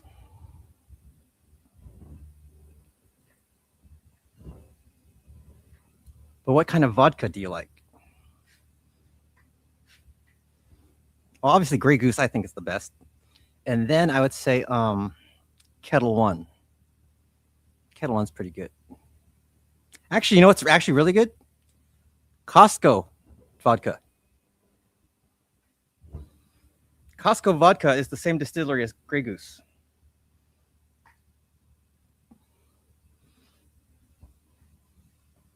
Actually, a lot of things that you think are cheap shit from not Price Club, Costco is a brand name shit. They just changed the name because it's a wholesale.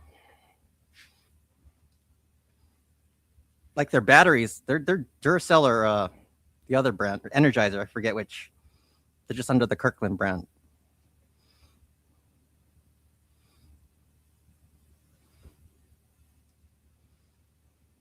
Yep, fun fact. Grey Goose, Costco vodka is basically Grey Goose.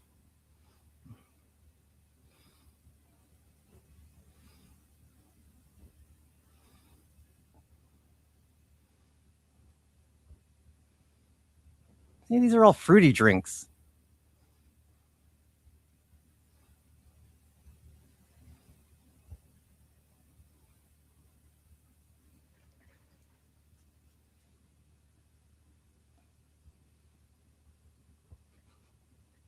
Have you guys ever had that really cheap shit vodka? You know, like the $2 brand? You can get like a pint for $2. Was it Potter's and Taka?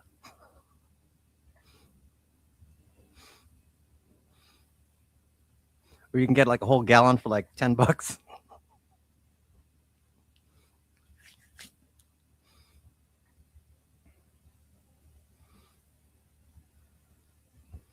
Now in college, we used to buy Natty Light. You put salt and all that shit. Same thing as it's a poor man's Corona.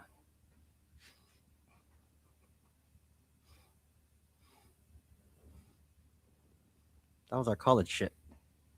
I think an 18 pack back then was like $10. I don't remember. Something like that.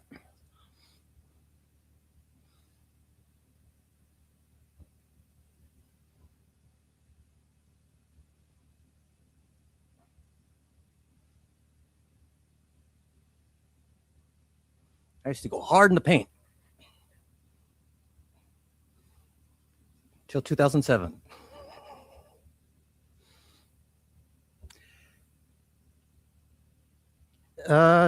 Gasoline. More like gasoline. You pour cheap vodka in a leaf blower, that shit turns into a fucking jetpack.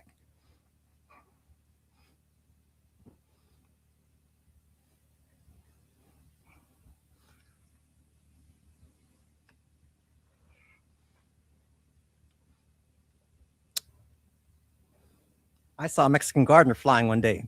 Put that shit in by accident.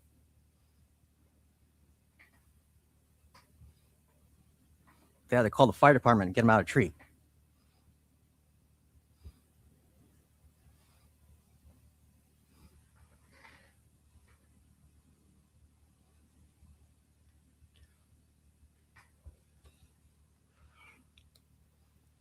One of the many things that goes down in the mean streets of Eagle Rock.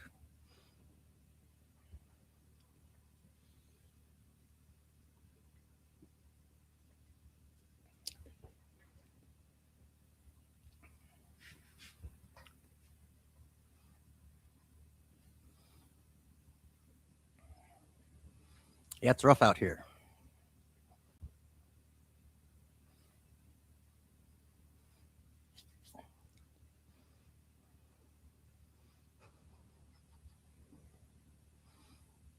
No, this is the mean streets of Eagle Rock, Gabe.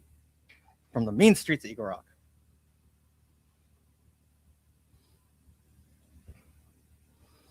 Like, I'll tell you a story of growing up, how mean these streets were. One day I'm in the park, right? Just minding my business. I see this guy. I don't know, I'm just a stranger. He takes out a piece of gum, puts it in his mouth, throws the wrapper on the ground. On the ground. He publicly litters in front of me. And I had to see these things at a young age. Another time, this dude crossed the street. Didn't use the crosswalk, just crossed the street. Jaywalking, public jaywalking. There's a cop right there. He didn't do nothing. He didn't do anything. I'm telling you, sometimes it's anarchy out here in Eagle Rock.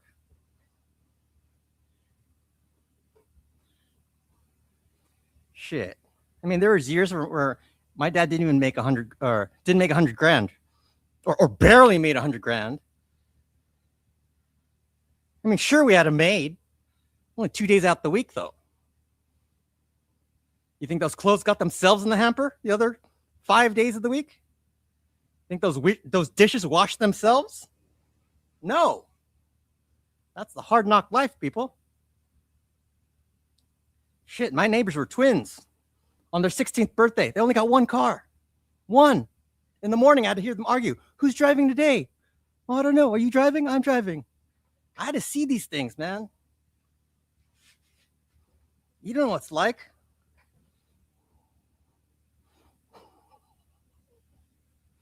telling you, man, the mean streets of Eagle Rock.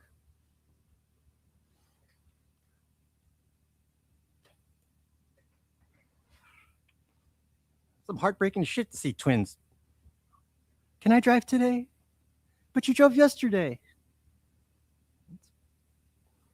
Man, heartbreaking shit.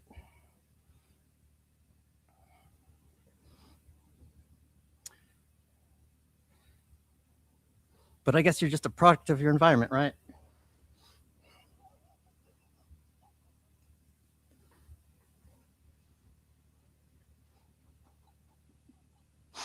I don't know where Trey is. I'm just fucking bullshitting until the court comes back.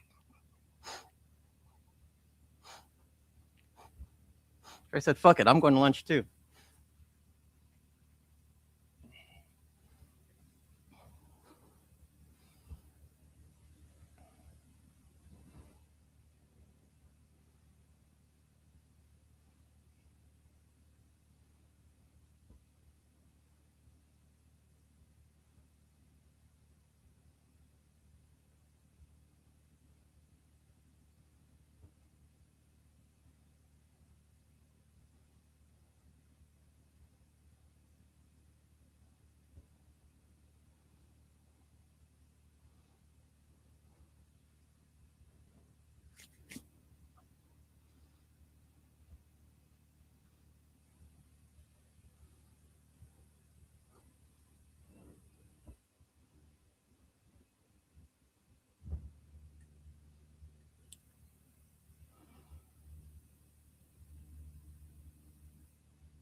They could at least put the camera on the clock so we can watch paint dry.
Does anyone care for the Ronda Rousey Gina Carano fight? Even though it's like 10 years too late.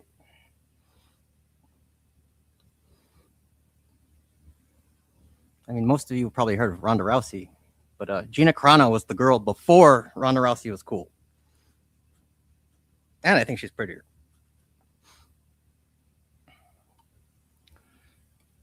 But I got 100 on Carano. She's the underdog, so I'll win like 400 if she wins.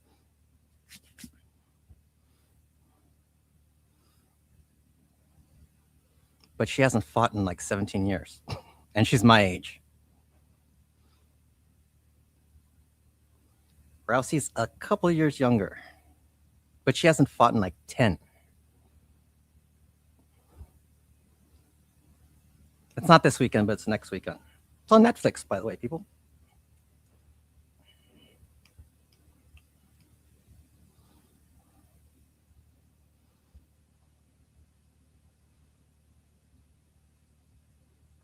May. Where is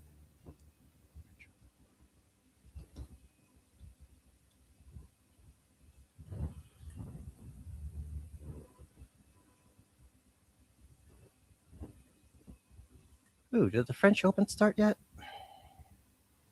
Let's see.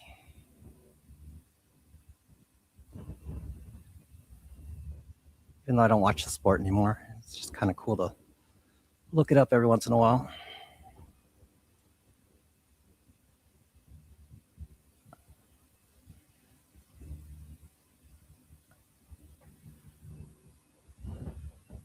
I don't even know any of these players anymore.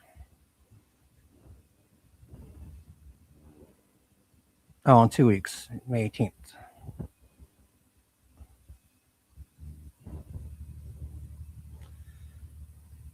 The only problem with the French Open is it's like a month before Wimbledon. Those are two different surfaces. So to get ready for Wimbledon, you have to I don't know, it's just not enough time, I think.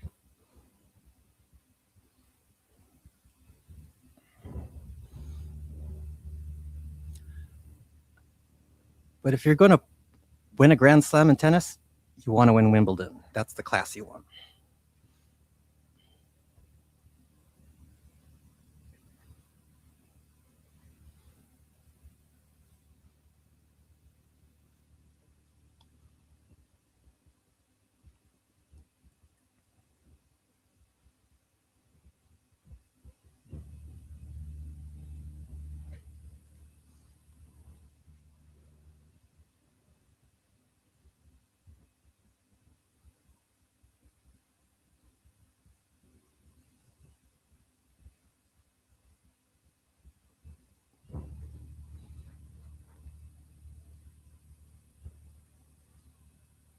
Jesus, I don't know any of these names.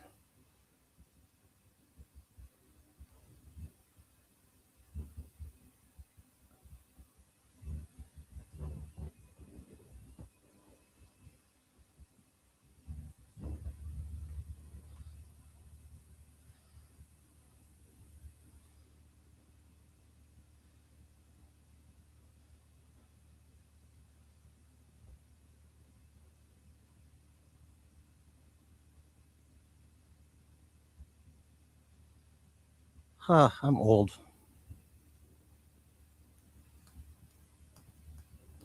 It happened overnight, too.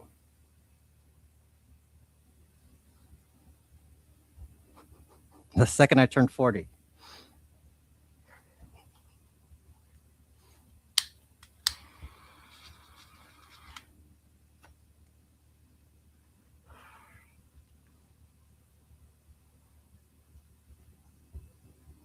Sleep now? Nah, I don't think so. Let's see. It's 11, 12, 11, 12, 1. School's not out yet, so he might be. I don't know.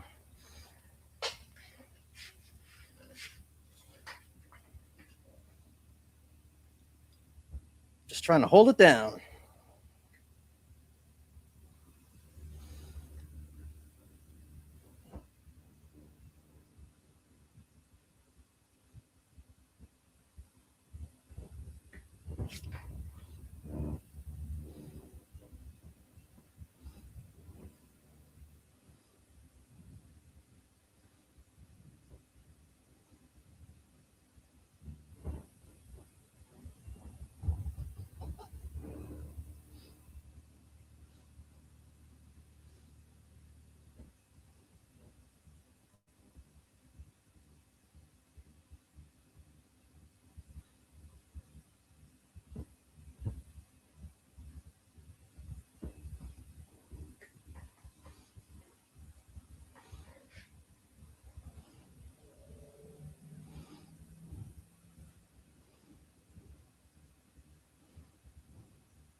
How about some jokes, people?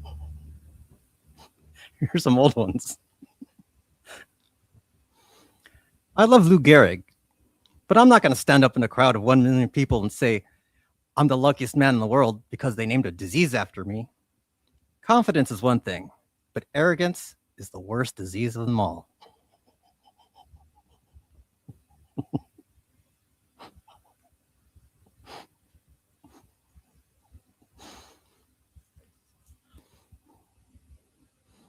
I read a story about a 17-year-old kid who stole a plane, crashed it, and survived, which got me thinking, why don't we just make planes out of that kid?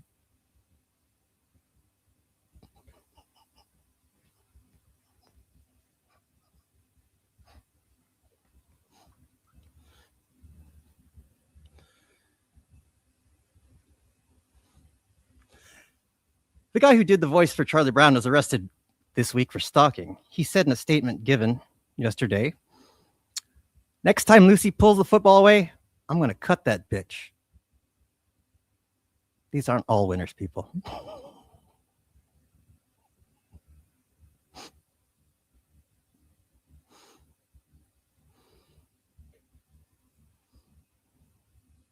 The Swiss are officially neutral. However, unofficially, they are filthy sons of bitches.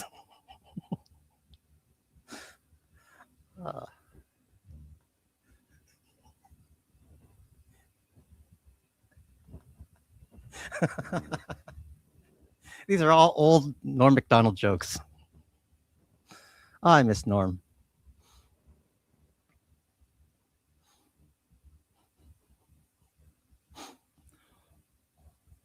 Why doesn't Applebee's call their appetizers appetizers?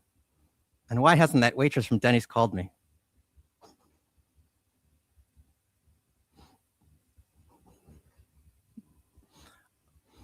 I feel the same way about slaves as I do about shirts with flames on them. I don't want to be friends with anyone that owns either. Owns not bad.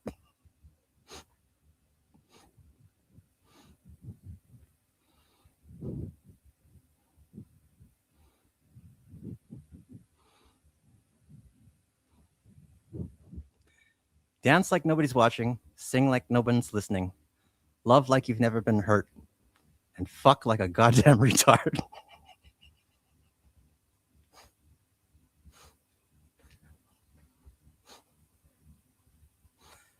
How many Polish people does it take to screw in a light bulb? This cannot be answered because Polish people are so stupid. It doesn't matter how many are available. None of them are able to complete this simple task.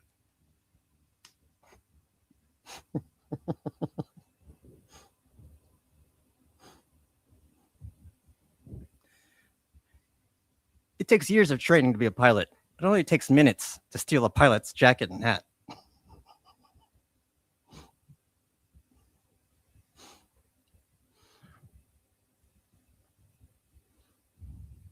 Here's one of my favorites.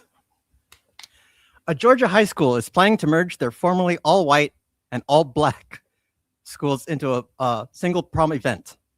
The theme for this year's June dance, an evening of unbridled race war.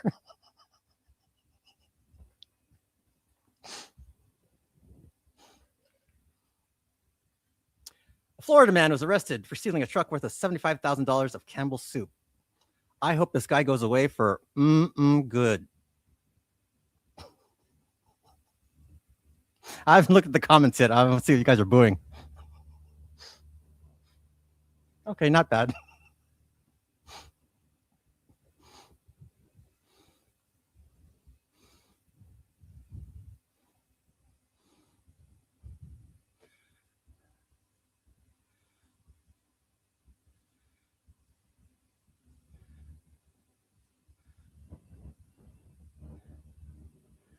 Where's the other one I love? There's one I really like.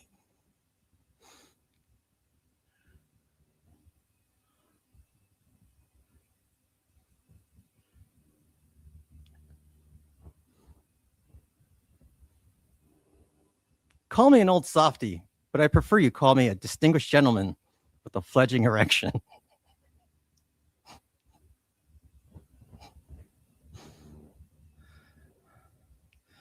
Sort of true.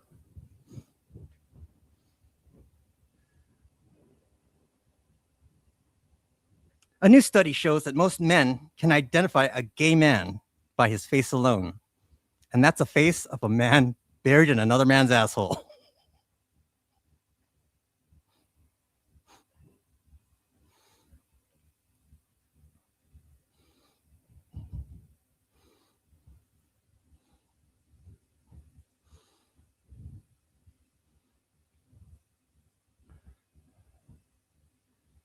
There's another Fast and Furious movie coming out. The cast is getting a little bit older. Instead of Fast and Furious, they're more like brisk and peeved.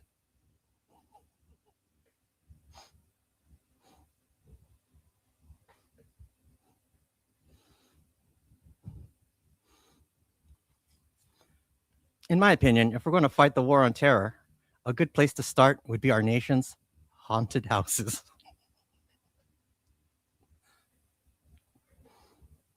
Oh, here's a good one.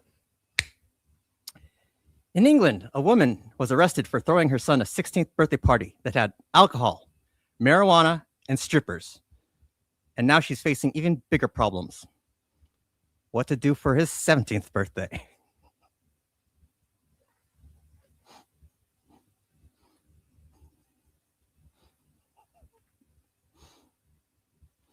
Remember back in the days when MILF used to stand for mentally ill ladies I'd like to fuck?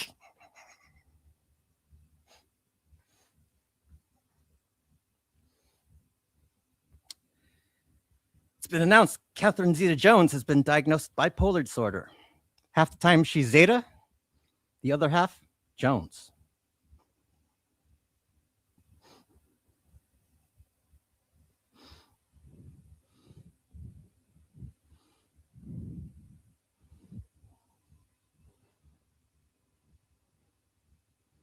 Why did the man throw a clock out the window?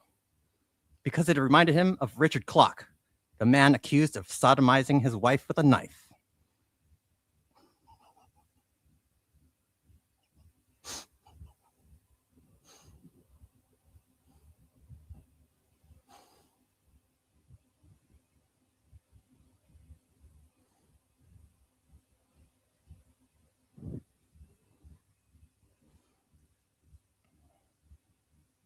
There's no wrong way to eat a Reese's unless you take a Reese's up your ass.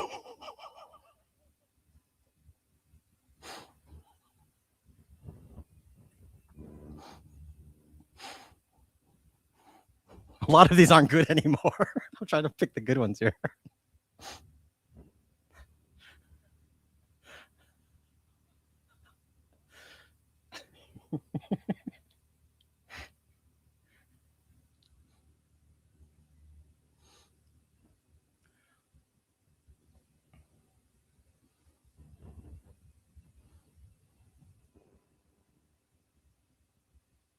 Now here's a good one. Swedish Bond girl Britt Eklund said in an interview that she was seduced by Hollywood actor Warren Beatty after the legendary Lothario took her to an X-rated movie on their first date. And this is what I have to say to that. Warren, stop stealing my moves.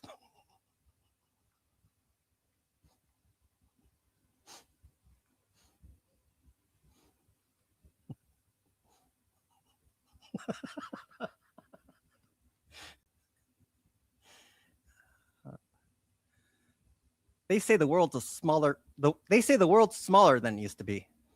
But I think it's an optical illusion based on me standing behind a big fat guy.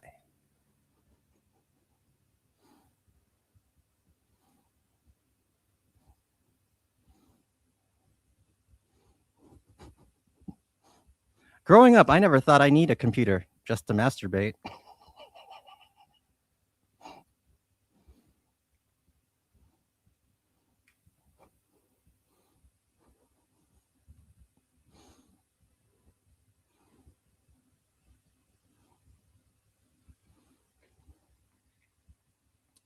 Well, last month was March Madness.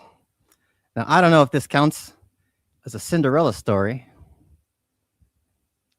but some of the Marquette players said they got their uniform made by singing mice and birds.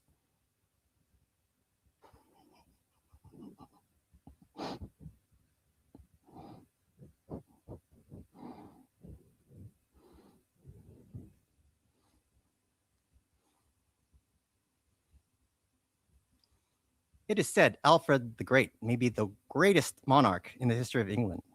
The worst? Augustus the Fagouche.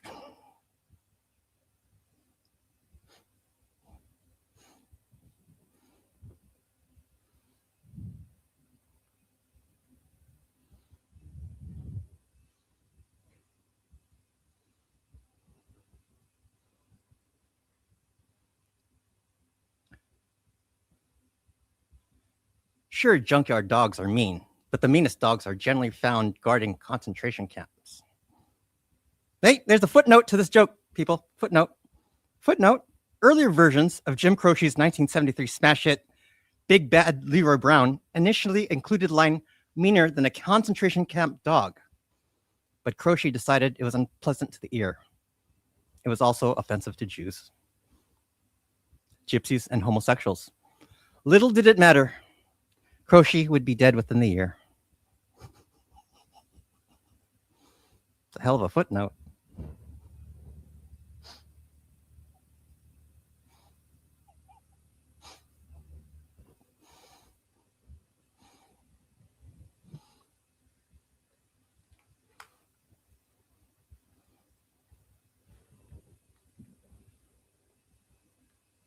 Where's the one I wrote? Hold on, I have to find mine.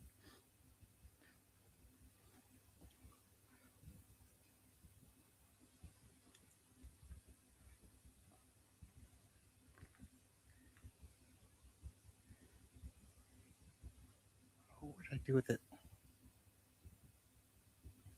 Damn it, I had a good Cesar Chavez joke.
Nope, I found my joke. Okay.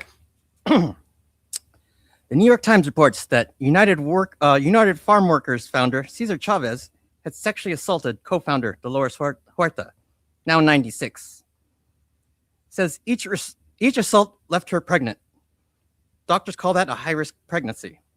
I call it the worst employee benefits package offered since post-strike.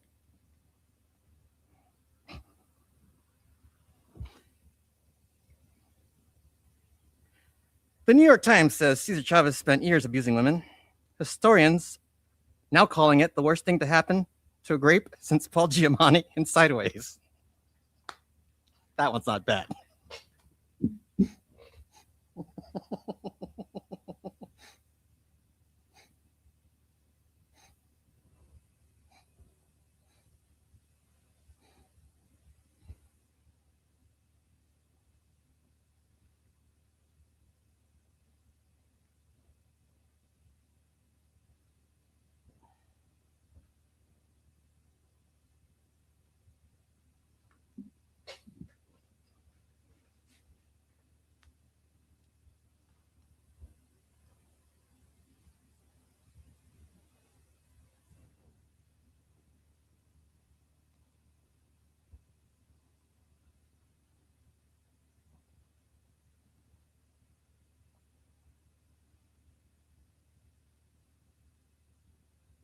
Oh, I don't think I can tell this one. Oh, I want to, but I can't.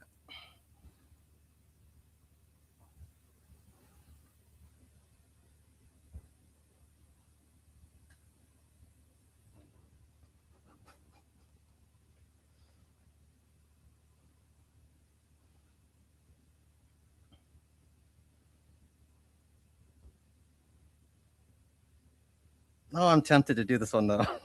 Damn it. Nah.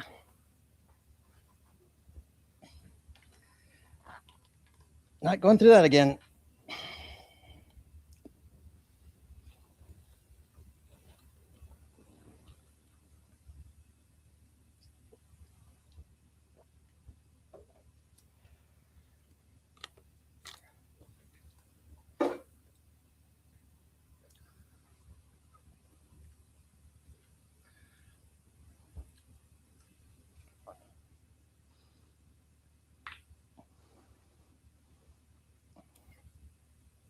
It wouldn't sound right coming from me, Melissa. No, it doesn't suit my style.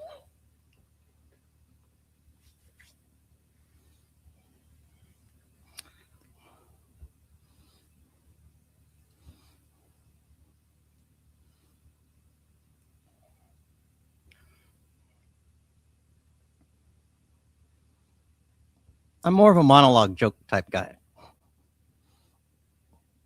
One-liners and shit.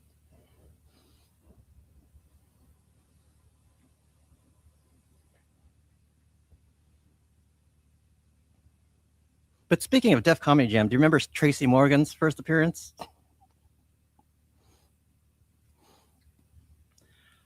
I think he came on with a propeller hat.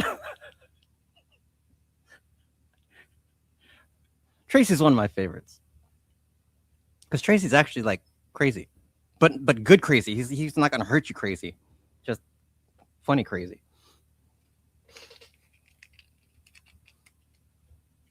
Like if I had to make a wish, I'd spend the day with Tracy Morgan.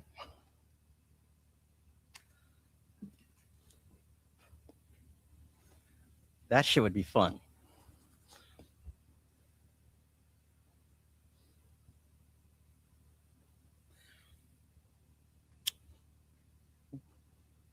There's this one story where Tracy's in the back room talking with other comedians, and I guess they're talking about like marrying white folks or something. And there's another black guy there, and he goes, "Yeah, that's why we won't fuck with them white women, right?" And then the room went quiet. And they're like, "Tracy, he's married to a white woman." "Oh, so what? You blacker than me?"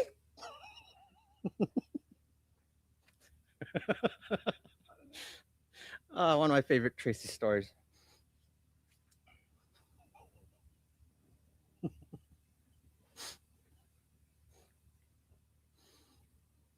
My shitty Tracy impression.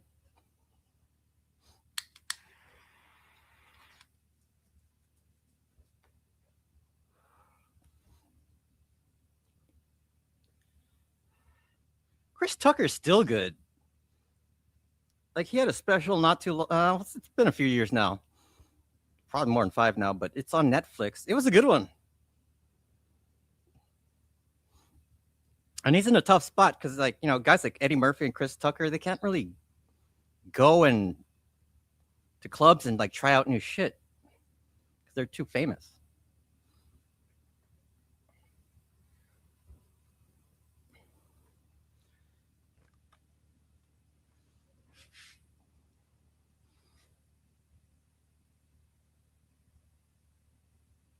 Like another dude that doesn't do stand-up anymore, Daniel Tosh, because of the Tosh.0 show, doesn't even do stand-up anymore.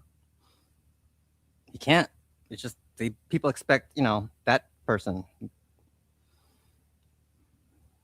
think he has a podcast now. Well, everyone has a podcast now. Oversaturated. It's a bad time to be a streamer.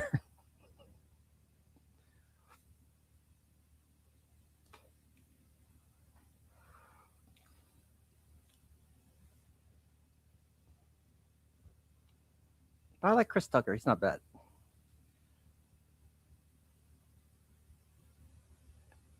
true, Sasha. I mean, he could have been a nice guy taking a person home. Maybe. But yeah, there's some funny business there, I think. You know, I've never seen Delirious or Raw.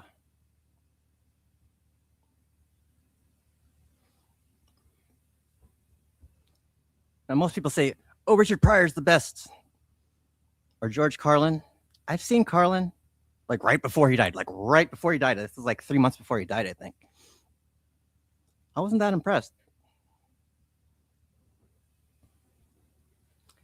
And I don't know any Richard Pryor.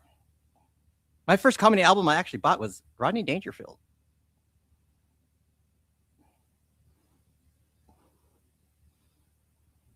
Rodney was my favorite, or one of my favorites. You are my black friends. What are you talking about?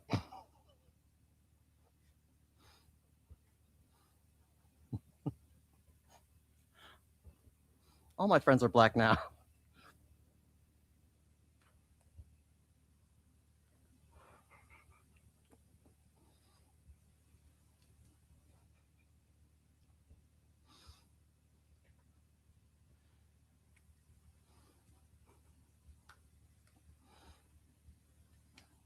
Gabe, when did you start saying y'all?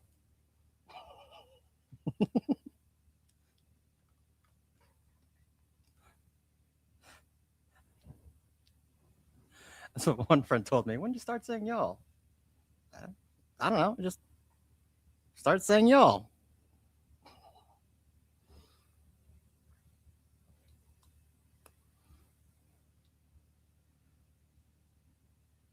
I've seen the Eddie Murphy Best of SNL 1,000 times.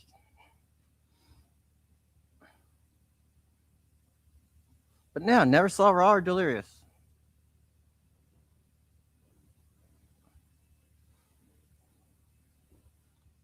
And when that shit came out, Eddie was like he wasn't even 25, I don't think. Like, that was young.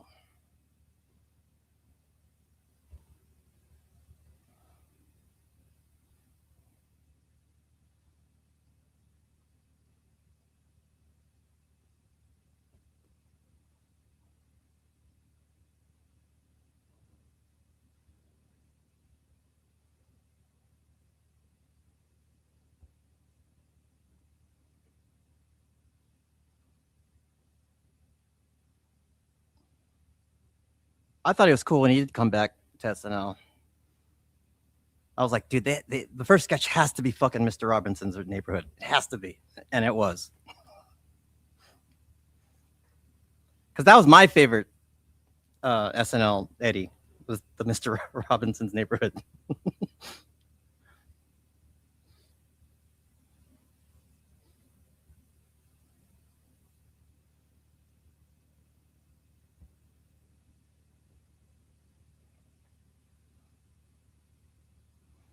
That was like when Joe Piscopo was actually popular.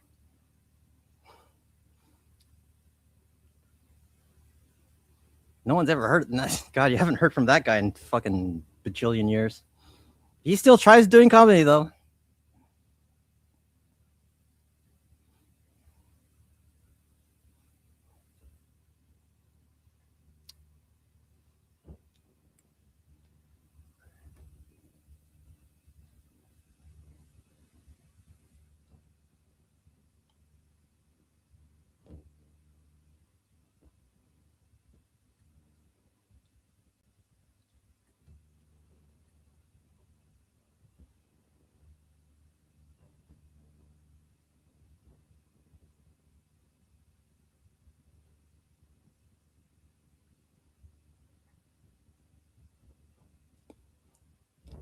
Now, most of you guys know Martin, right? Martin Lawrence. Now, did you know Shanae was stolen? It was stolen from this guy named Derek Fox. He was a comedian out of New Jersey. He would close with this. His closing joke was this character named Shantae. I guess Martin saw it one night and then it became Shanae. But yeah, no, Shanae is not an original from Martin. He stole that from Derek Fox. And I remember one of you guys out there said that Derek Fox is like what your sister-in-law's husband or something like that, or boyfriend.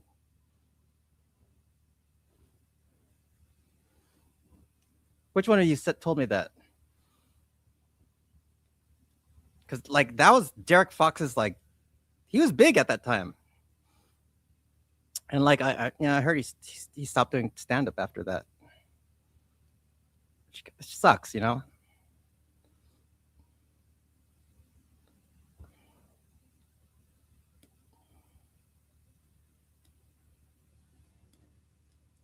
Because comedians will fight for over stolen jokes. I've seen it.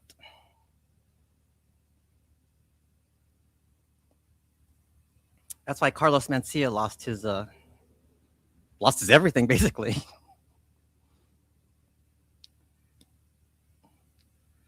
Carlos was the #1 at stealing. And you know, Carlos Mencia, that's not even his real name. He's not even Carlos. He's not even Mexican. He's like half. I think he's like Albanian or some shit. His real name's Ned. Ned Holdman or something like that. He got Carlos Mencia because Mitzi Shore named him Carlos Mencia. Mitzi's Pauly Shore's mom, the owner of the Comedy Store.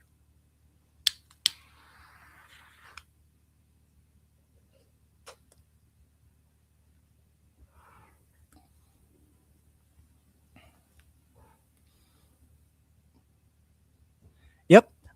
Sasha, here's the thing though. With Robin, he would pay those people though. He would steal a joke, but he would pay you. And Dennis Leary does the same type shit too. He'll steal your joke, but he'll pay you.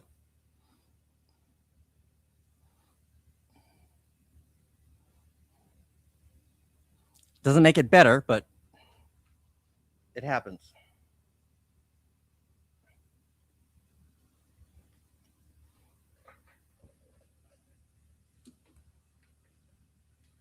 I remember George Lopez used to be huge. Now George Lopez looks like shit these days. He looks horrible. And his jokes not really hidden like it used to. And you know, Robin Williams, he did not have Parkinson's or whatever it is that they thought he had. He ended up having some kind of weird, shit, I forgot what it was. But it was something that always got misdiagnosed with Parkinson's. Or whatever it is that he was diagnosed with, I forgot.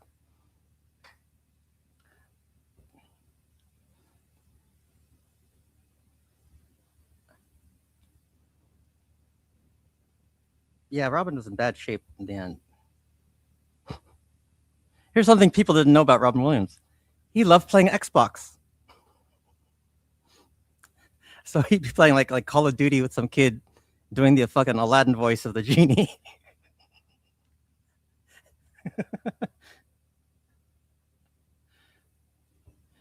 Robin Williams loved his Xbox though. I did not know that. I thought that was kind of a fun fact.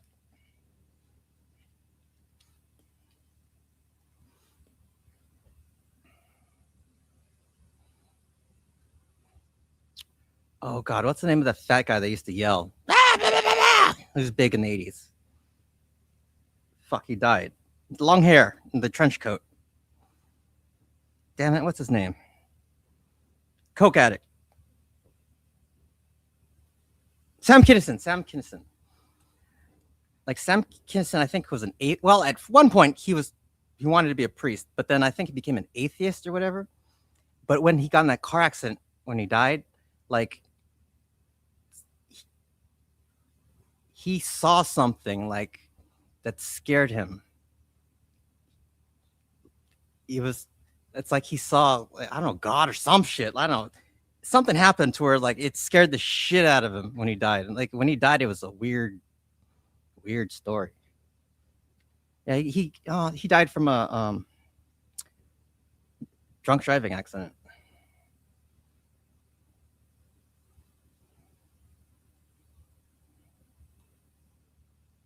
But my favorite, Patrice O'Neill.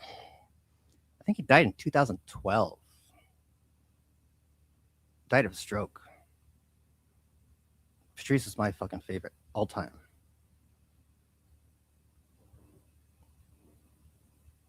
And then Norm died. Like the only one I have left that's my favorite is Colin Quinn. Colin Quinn's my favorite all time. Then maybe Rodney, and then Norm Macdonald. But Colin Quinn, I reek of Colin Quinn. I fucking reek of him.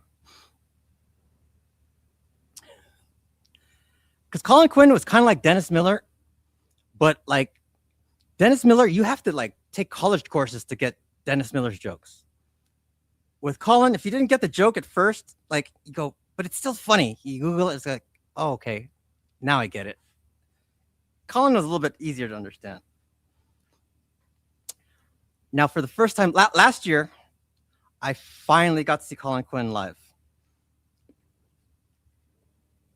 I didn't want to meet him. I didn't want a picture. But I did want a moment. But I got my moment because I was wearing an LA hat, and like whenever he was like looking at the crowd, he'd always like look at me and say, "Hey, well, you know." But I didn't have to say nothing. But he looked at me because he was saying something about the World Series, I think, talking about LA fans, and he was looking at me. I was like, "Oh," and he pointed at me, and that was my moment. And I fucking I'll take that moment to me for the rest of my life. But when Colin dies, I will be a sad sap. Colin Quinn, like, ooh, he was such a big influence.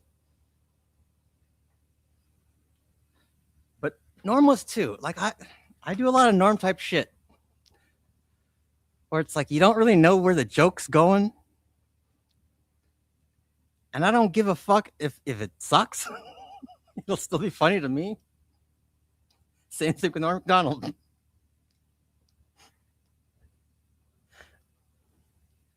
Oh, man. But the thing I give Norm credit for is like, he had like cancer or whatever, and he didn't tell nobody.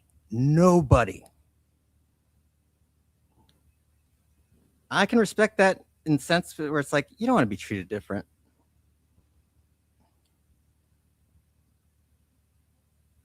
Because when he died, it was a shock to everybody. I mean, nobody knew. Nobody. Even like Sandler, Spade, and all those people he hangs out with, the old SNL guys, nobody knew. Did you guys know that Norm had a fucking bad gambling addiction? Bad. He lost all his money like 3 times. But I think he didn't give a fuck about his gambling debts because he knew he was going to die. That's just my theory.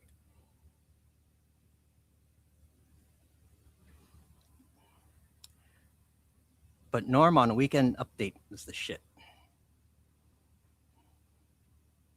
With his OJ jokes. I remember when OJ got acquitted. Norm's joke was, "It's official. Murder is legal in California."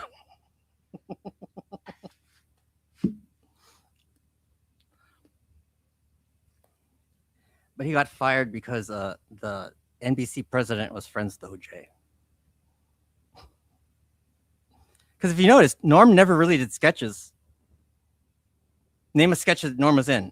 The only one I can tell you is the Celebrity Jeopardy where he was Burt Reynolds. And he did do Bob Dole. But other than that, he really did not do any sketches. He was always the Weekend Update guy.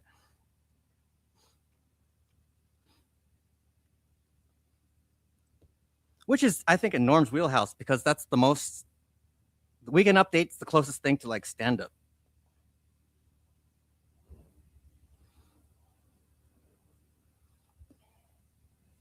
Because there is a difference between sketch comedy people and stand-ups. Like if you look at 90s SNL, you had the stand-ups there were like Spade, Sandler, Chris Rock, Jim Brewer. I don't know if you remember Jim Brewer was on SNL for a short time. And then like people like, and then there's the sketch people like Farley. Schneider was a stand-up guy too.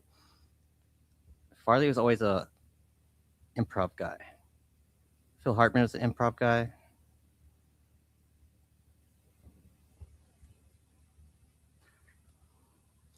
It's a different style. Like they have these improv schools over here in LA. You know, the Groundlings and the Upright Citizens Brigade. Yes, Leah, he did Burt Reynolds. Yeah, you got it right. And with the Celebrity Jeopardy, when he did Burt Reynolds was supposed to come on the show as Burt Reynolds and be even stupider than Norm, but then they fired Norm before they could do that.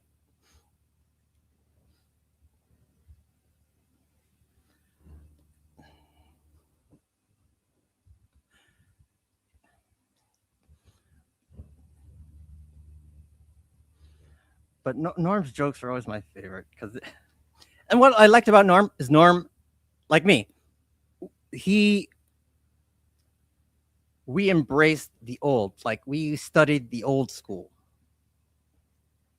Like Norm's jokes are like really old fucking 40s jokes, old timey fucking radio jokes from the radio era. If you look at the roast of Bob Saget and Norm Macdonald goes up, YouTube that. Norm bombs, right? People go, that's not funny. That's not. But what Norm was doing, what I thought was fucking hilarious, Norm was doing these old fucking timey roast jokes and didn't give a fuck.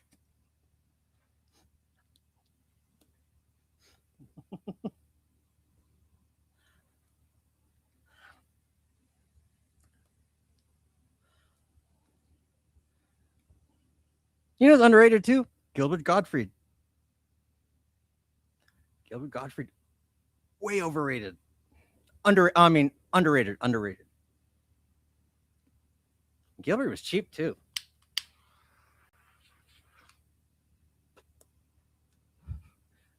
Gilbert's so cheap that he would collect all the soaps and shampoos and shit from hotels. And they did a documentary on Gilbert Gottfried. And it was actually a good documentary, believe it or not. But there's a part where they show all the bins of shit that he took because he's so cheap. Like a whole, the big tubs, the big, what do you call that? Heavy duty tubs where, you put the top on. It's all just filled with shampoos and toothbrushes, toothpaste from hotels. And she had 2 of them. Yes. Gilbert, yeah, with the funny voice. Because Gilbert was dirty, man. He's fucking dirty. But he didn't become dirty until that until the Donald Trump roast, when he did the aristocrats joke. He wasn't technically clean, but the aristocrats joke made him like a different type of famous. And what he did there at the time for comedy, like it was a big deal.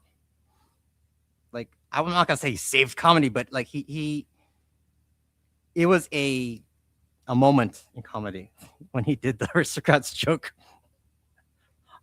on the Trump roast, because he was bombing. Because I think he was making some 9/11 jokes. Because at the time, 9/11 happened maybe 2 or 3 weeks prior. And I think he made a couple 9/11 jokes that didn't go over, and he just said, fuck it, I'll do the aristocrat. This family walks into a talent agent's office. I don't know if you guys know the aristocrats. It's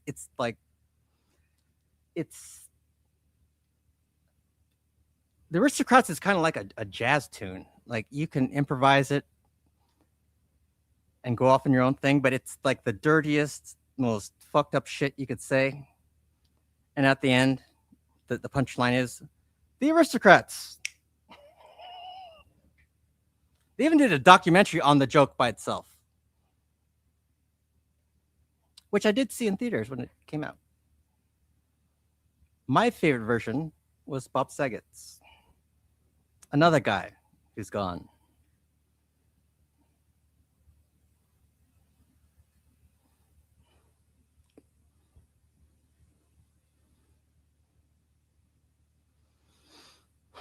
But my favorite currently, a guy named Mark Normand or Norman and Anthony Jeselnik. Anthony Jeselnik is pretty fucking good.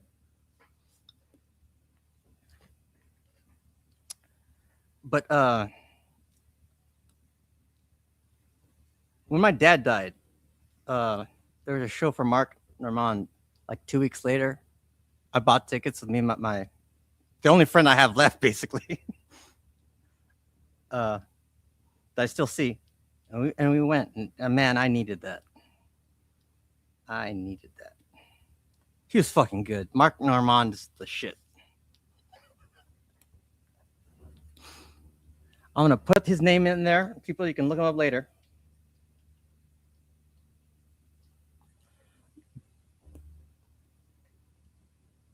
But I love Mark. He's my favorite going right now.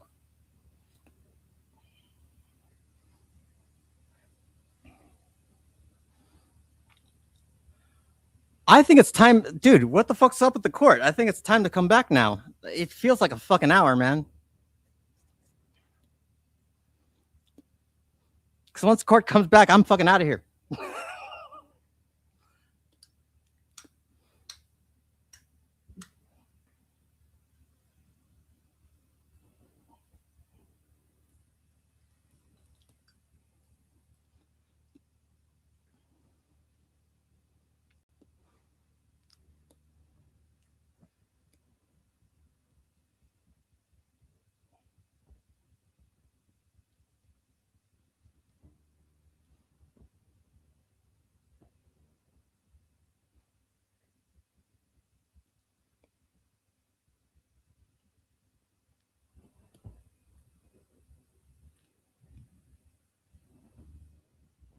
Shit, I should have done Anthony Jeselnik jokes instead of Norm MacDonald.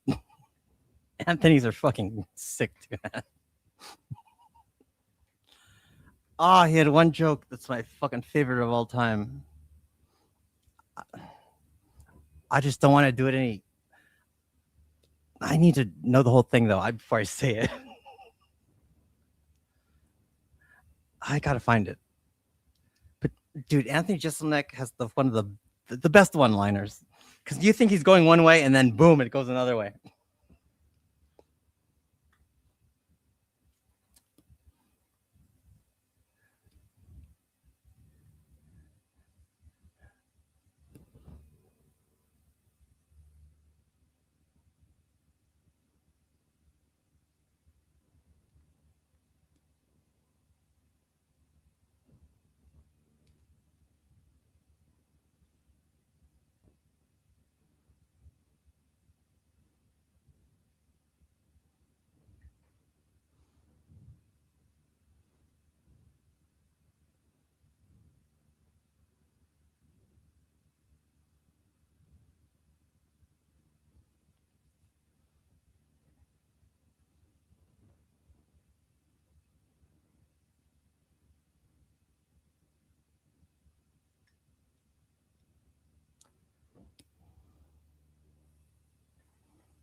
No, I'm still here. I'm not going nowhere.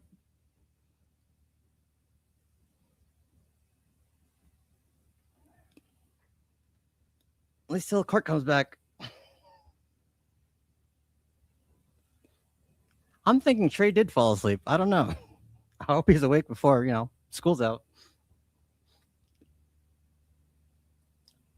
But I'm holding it down.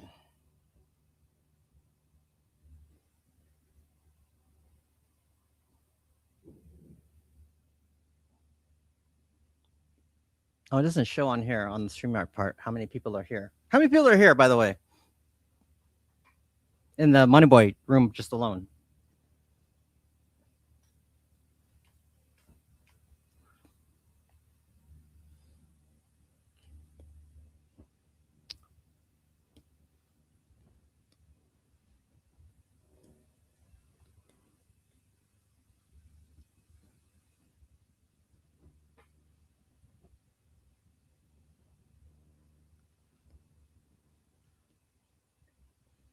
All right, found my favorite joke. Anthony Jeselnik joke.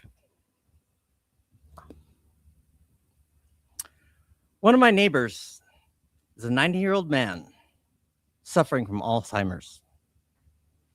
Every single morning at 9 a.m., he knocks on my door. He asks me if I've seen his wife, which means that every single morning at 9 a.m., I have to explain to a 90-year-old man suffering from Alzheimer's that his wife has been dead for quite some time. Now, I've thought about moving. I thought about just not answering the door in the morning. But to be honest, it's worth it just to see the smile on his face.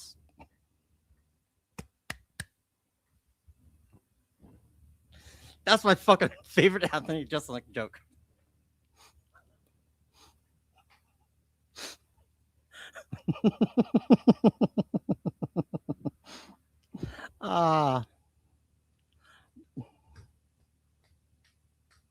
E. Brooks explained it to them. Trey never got that joke.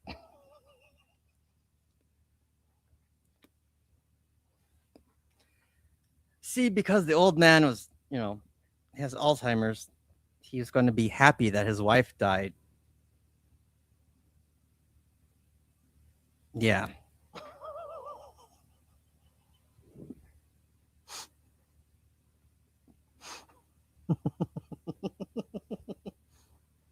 Hey, K-Shell. You're listening to Gabe and Friends, the lunchtime hour show, until this courtroom comes back.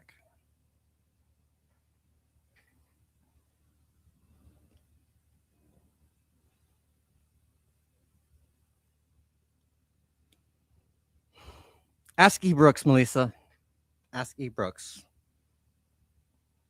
See the punchline? He's happy that his wife died. Get it?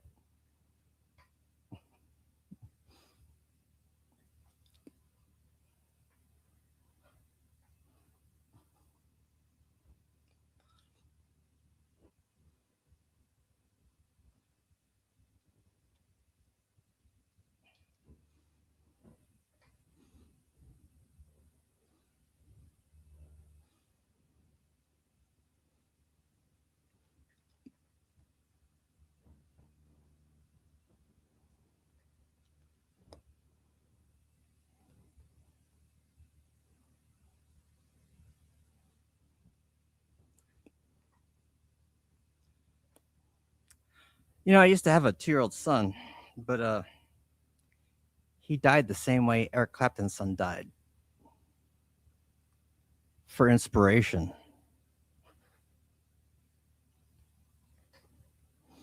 Figure that one out, people.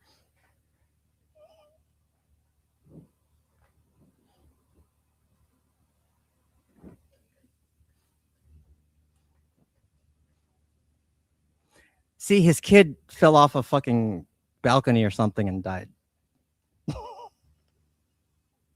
And then he wrote Tears in Heaven.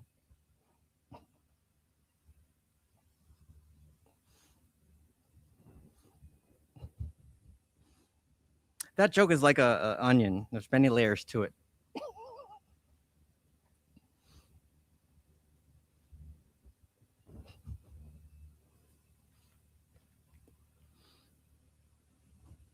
He certainly did, Leah. He was a clumsy tyke, I must say.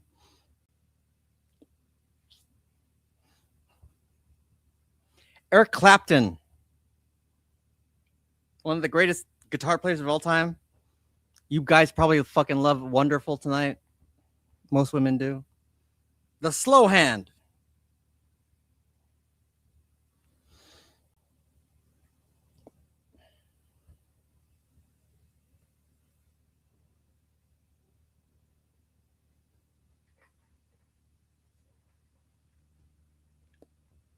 Do I have to do the fucking Alzheimer's thing again? Oh, fuck it. I'll do it a second time.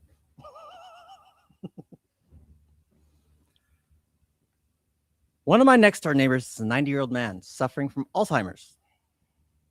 And every single morning at 9 a.m., he knocks on my door and asks if I've seen his wife.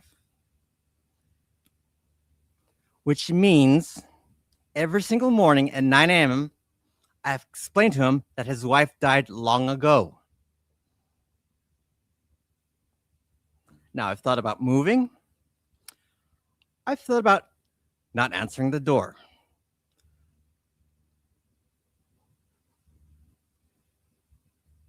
But to be honest, it's so worth it just to see the smile on his face.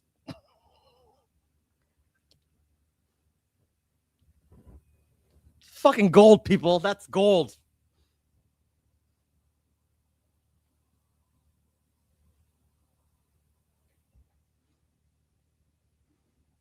I don't like Wonderful Tonight. Fuck that song. Because he stole George Harrison's wife. You know, George Harrison, old pudding brain. Old pudding brain. He had brain cancer, people.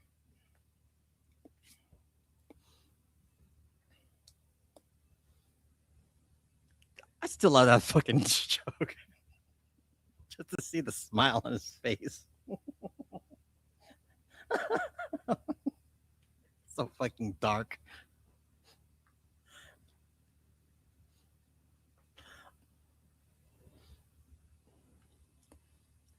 No, Melissa, that's gold.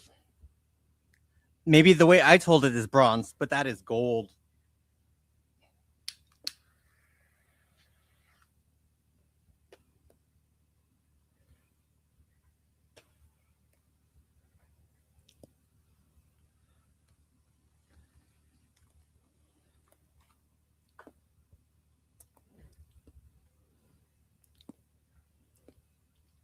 Now, here's what I want to ask Trey, but Trey's not here. Is it true Trey's a grandfather? I was like, what the fuck? Really? Trey's a year younger than me. And he's a grandfather? Really? Is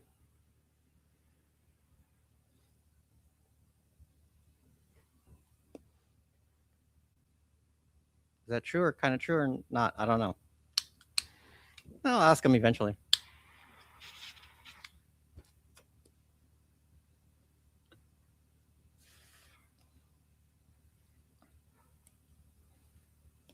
Oh, supposedly. Okay. Well, goddamn, Trey. Well, okay. Well, that's what I'm saying. 188-45-MORI. 188-45-MORI.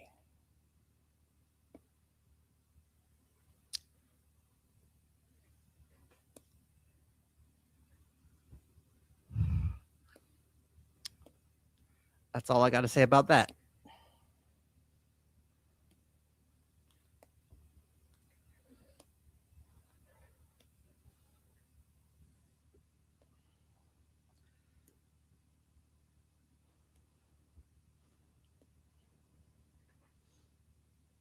And that is the number, people.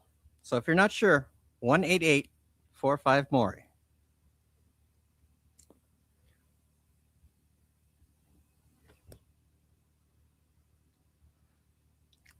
You guys remember when Maury used to be an actual journalist? Like a serious journalist? I think he used to be the first host of Inside Edition. Obviously, he's married to Connie Chung. I don't know if people knew that. Connie Chung was very big in the 80s, and I think 90s too. Still married, which is, pretty hard to do in today's age.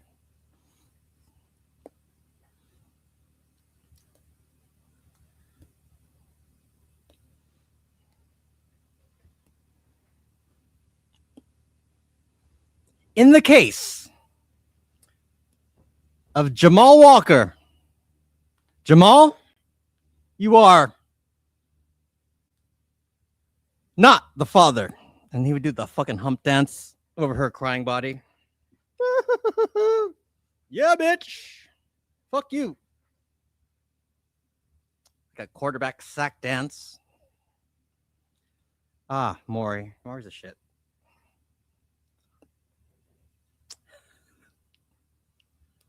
Yeah, Connie Chung was a fucking big anchor in the day.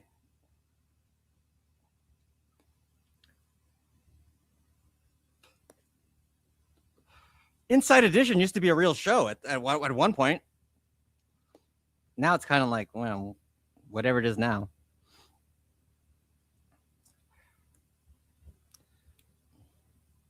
I remember there's Inside Edition and Hard Copy. Remember Hard Copy?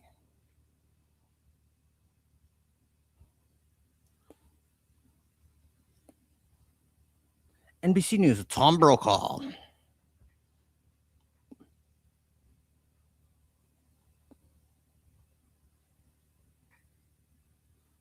Yes, they'd always run to the back, and the dude fucking run over to her and do the fucking quarterback hump dance. Yeah, bitch, not mine. Whoop.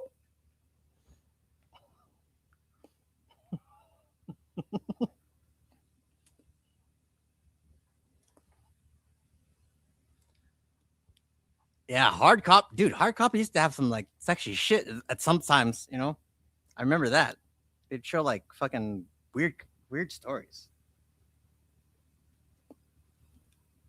Hard Copy, Inside. I didn't even know Inside Edition's still around. What channels does it even go on? Does it even go on? Is it even on network TV anymore? I don't know. But man, there's so many people in this country that figured out they are or not fathers through Maury.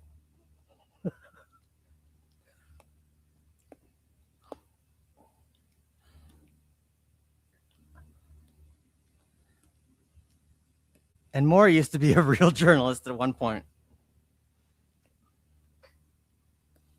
Channel 3. Wow. See, Leah, you're older than me. I don't remember that part. I remember Inside Edition used to be here at channel KCAL 9.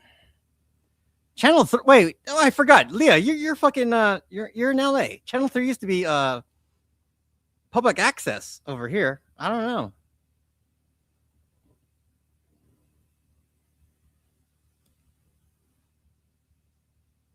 We don't have a Channel 3 in LA. It was 2, 4, 5, 6 was PBS, 7 was ABC. We didn't have 8. 9 was KCAL.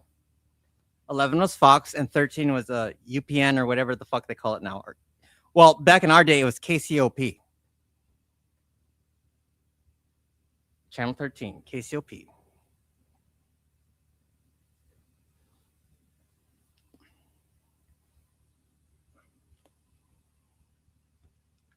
Yeah, I'm bringing up memories now.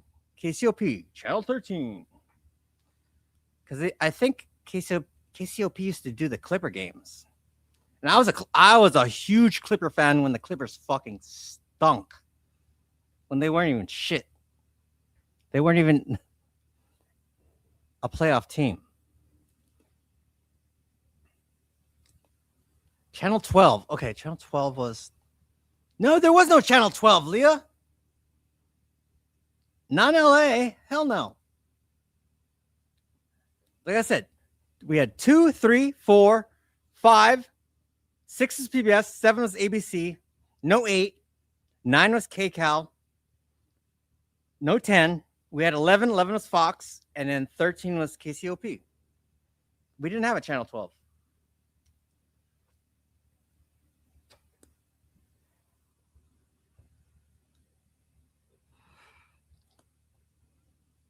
But I'm a real Clippers fan. Like, when they sucked. Like, Danny Manning was the best player at the time. Danny Manning, Ron Harper.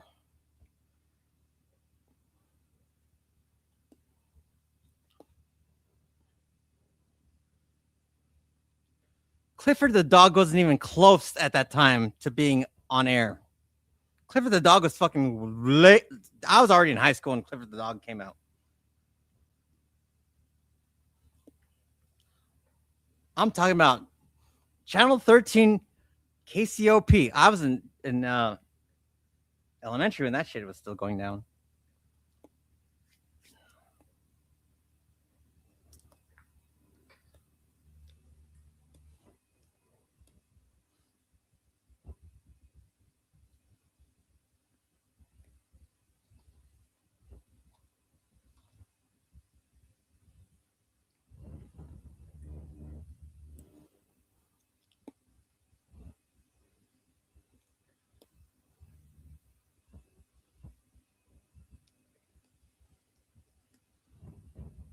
Now the Clippers I remember 1991 Clippers was when I first started to like them. The starting five was Danny Manning, Charles Smith, Ron Harper, Gary Grant, and Olden Polynice. Before that, it was Benoit Benjamin. But I loved that Clipper team. I fucking loved them. And when they finally made the playoffs, they made the playoffs in 92 when Larry Brown was the coach. And they took the Utah Jazz to 5 games. Back in the day, the first round of playoffs in the NBA was 5 games. Best of 5, not best of 7 like they do now. It used to be best of 5. And it went to 5 games.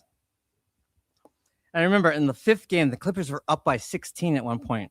It was one of the few times I've ever cried after a game. I was like 8 years old though. But the Clippers blew the lead and they lost the series. And I cried myself to sleep that night. I was 8 years old. And then the next year, they went to playoffs again. And they faced the Houston Rockets, which ended up being the champions.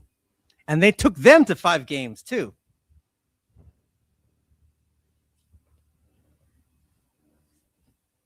Fucking love those teams. But for that team, it was I think it was, let's see, that's when we got Loy Vaught, Ken Norman, Danny Manning, Ron Harper, Mark Jackson. And I think our center was either Olden Polynice or Stanley Roberts. I can't remember. But they took Houston to 5 games. We didn't have a chance in the 5th game, though. But I still say Danny Manning and Ron Harper should have their jerseys retired. They were fucking great Clippers. Great. And the Clippers have no retired jerseys. None. And the coach is Larry Brown at the time. Larry Brown won a title with Kansas Danny Manning.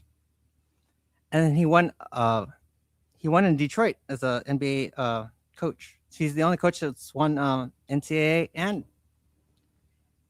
NBA.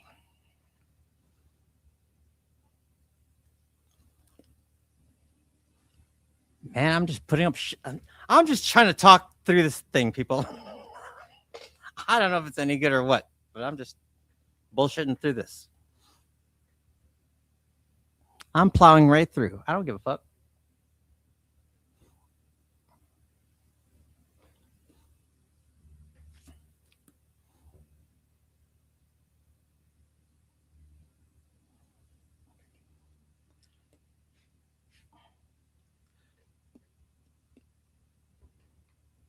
You know, during those Clipper years, my dad had a friend whose daughter worked for the team. So we did get to go to games for free, which is kind of cool. I mean, we didn't have like the greatest seats. We had like, way up there, but it was free. It was cool.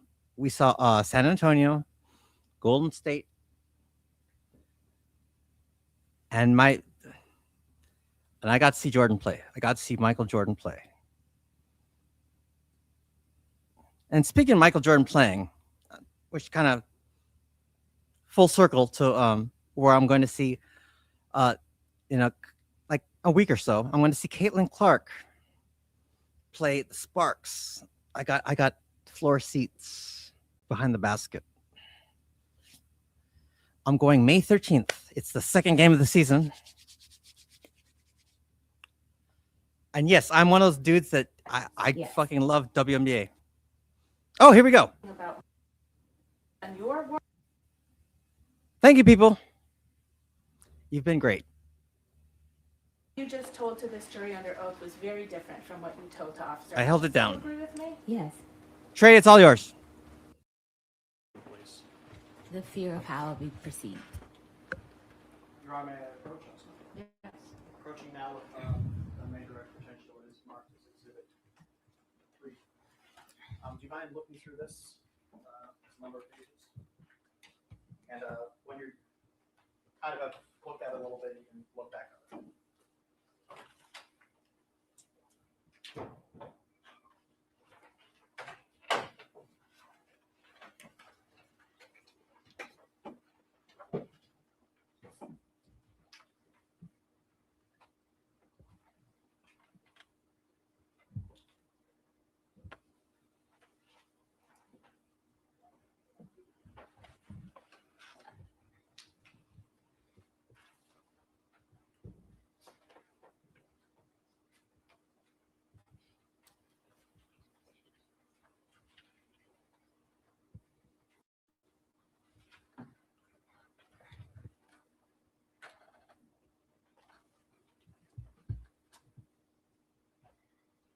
I'm reading all of them or just that first page?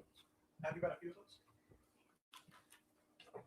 Only say, from what you've seen, do you recognize what these seem to be? Yes. What are these? Text messages about the. Do you know who the text messages are between? Yes, between me and Mr. Diggs. And do you know when these text messages are from? 12-2. Yeah, 12-2. So were those text messages that were going on between you and me that morning of that day? Yes. And if I can ask you to maybe go to the third last page on this. In this whole thing? Of this section. May I approach and Yes.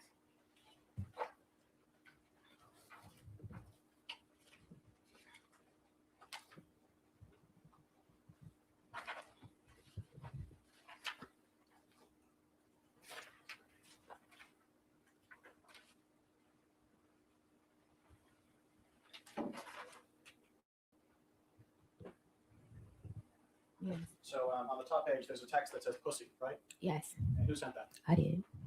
And how did Mr. Diggs respond? Show me I'm pussy. And how did you respond? Will do.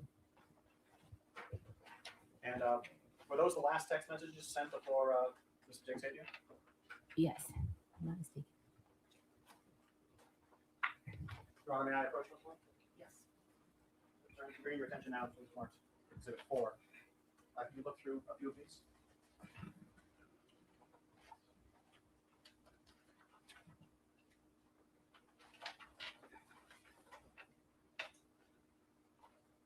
And do you recognize what these are? Yes. And what are these? These are messages that I sent him asking to be paid. And do you know when around these were from? It was a couple of days after. They were in Art Basel. 12-5 is his. Yeah, I know. I was begging for my money for a while.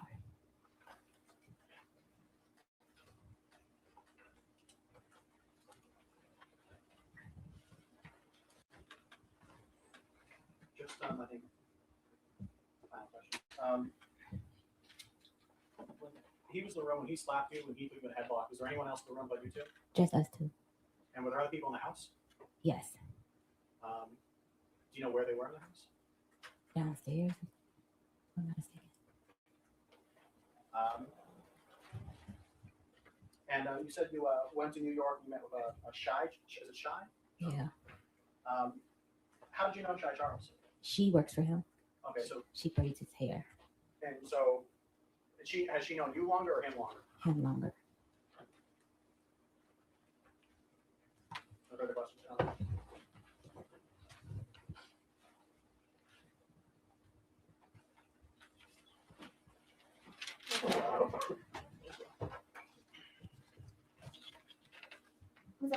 today is not the first day you've told the story of what you say happened on December 2nd, true?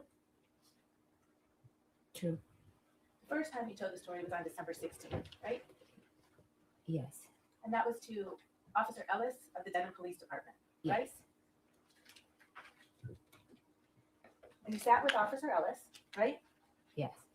And you told him your story, Yes. and he took notes of what you were saying, Yes. because what you were saying was important to issuing a criminal complaint, right? Objection. I don't know what a criminal complaint is. I was making a report. I don't know. You were making a report to the police Yes. about what you said was a violent assault, correct? Yes. And your purpose in making a report to the police about a violent assault was to start a criminal case. No. I made a criminal report to have a report to document it. So documentation was important to you, right? Yes.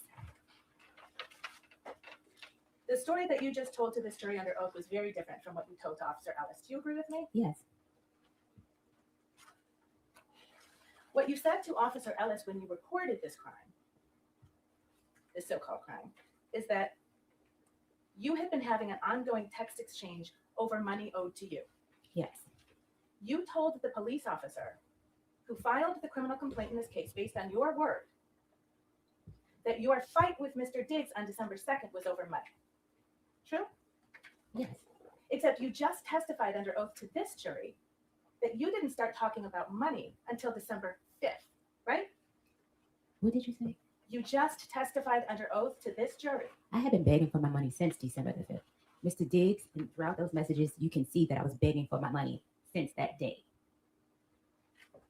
Which message? Are you talking about Exhibit 3 that you just looked at? It's other messages that you guys should have me begging for my money from Mr. Diggs. Ms. Adams, Yes. do you recall testifying under oath to this jury that your fight on December 2nd was about Lindsay, your anger at Lindsay, and you being told you couldn't go on the Miami trip? My anger was at Stefon. I never said my anger was at Lindsay. You were angry at Stefon on December 2nd Yes. because you were told you couldn't go on I was Miami. angry at Stefon because we were friends. He told me at the last minute I could not go to Art Basel. And yet when you walked into the police station on December 16th, you said you had been having an ongoing text exchange over money owed to you. Yes. Money owed to me after I asked Mr. Diggs on December the 2nd, when can I get paid? Your Honor, may I approach?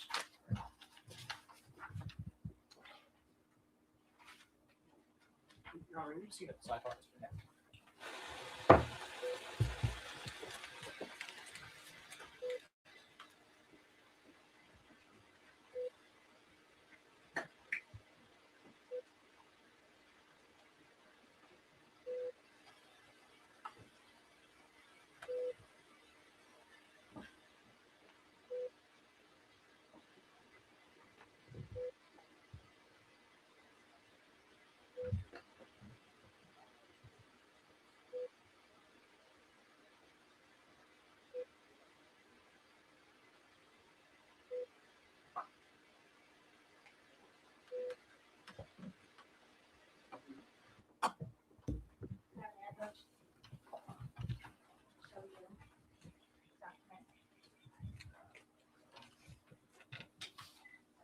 Do you recognize that document that I've shown you as the police report that was prepared based on your statements on December 16th? Yes. You've seen this report before. Yes, I need it. And you see on the report where it says, she said that on this date, the mail that she worked for entered her unlocked bedroom. They had been having an ongoing text exchange over money owed to Adams. She said that they began to discuss this, which apparently angered the mail. I did There's no not. question pending yet. Do you see that language? Yeah. Did you say that to Police Officer Ellis on December 16th?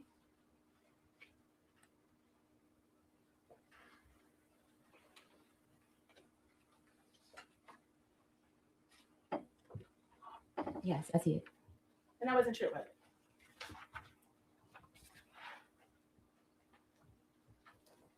To my recollection, it was true. We did discuss money.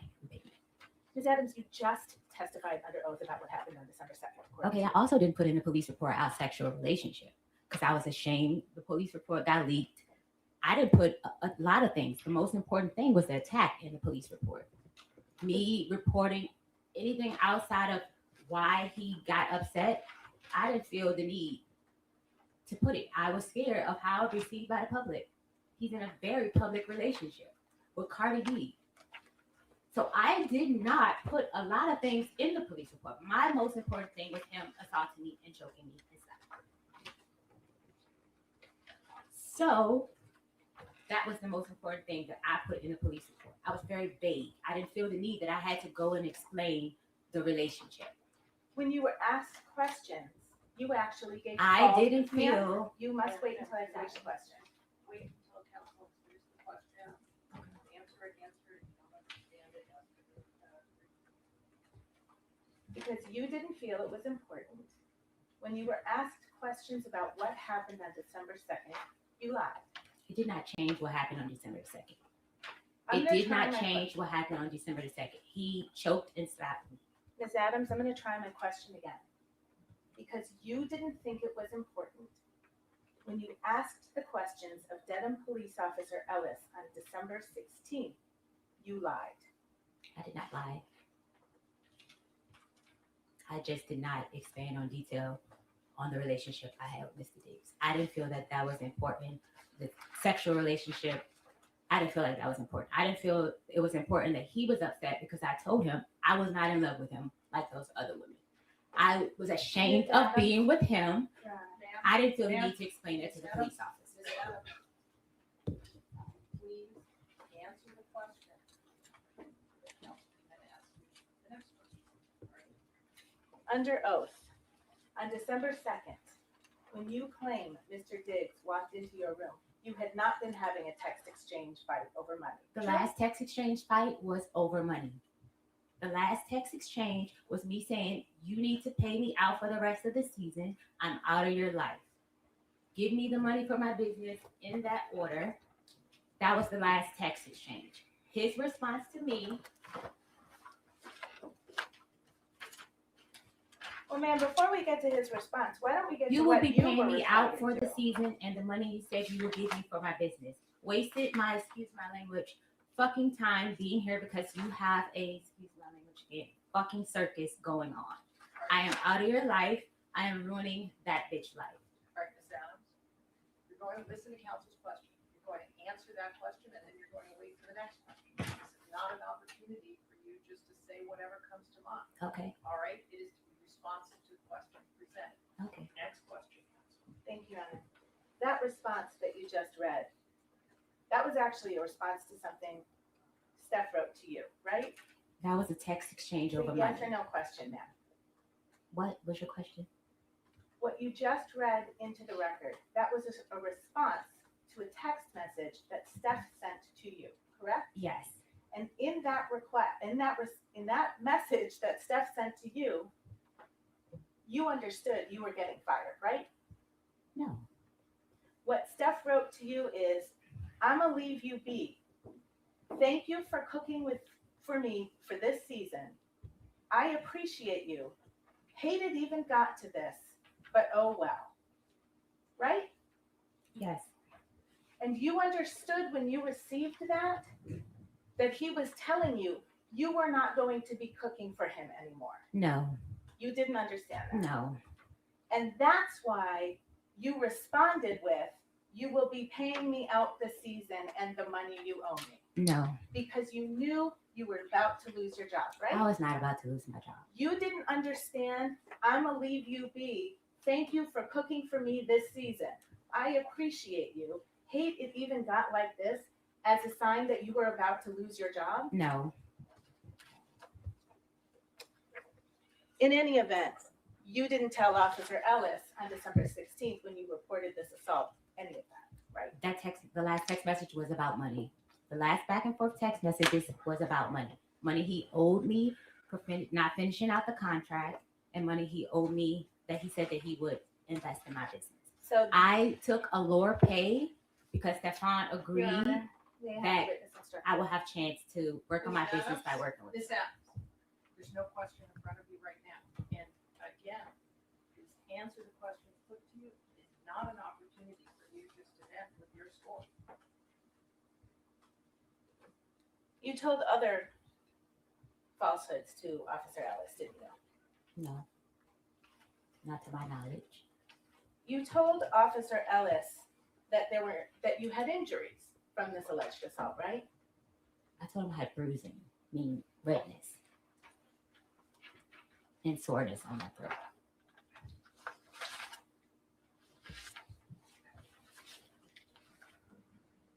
You told him you had bruising on your neck, right? It was like red. It wasn't like purple bruises. On the incident report, pull that up.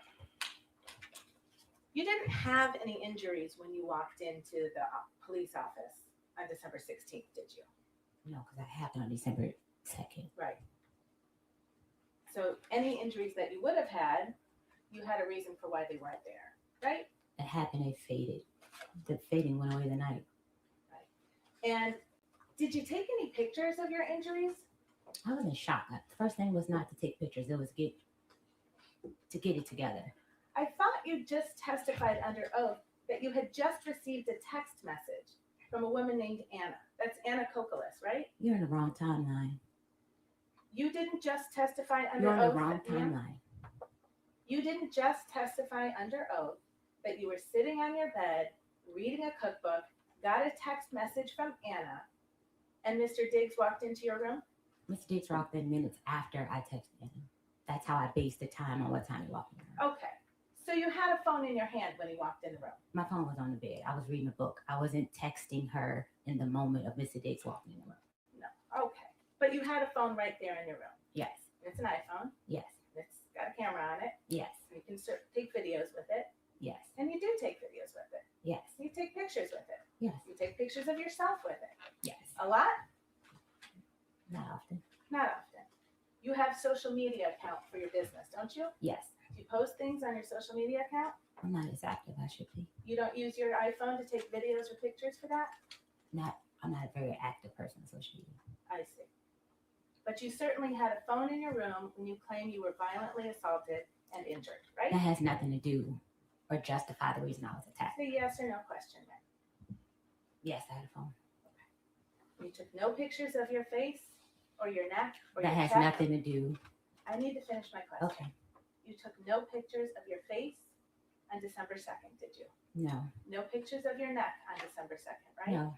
No pictures of your chest on December 2nd. No. You said Mr. Diggs hit you across the face. Did you have any marks on your face? No. You understand Mr. Diggs is a professional football player, right?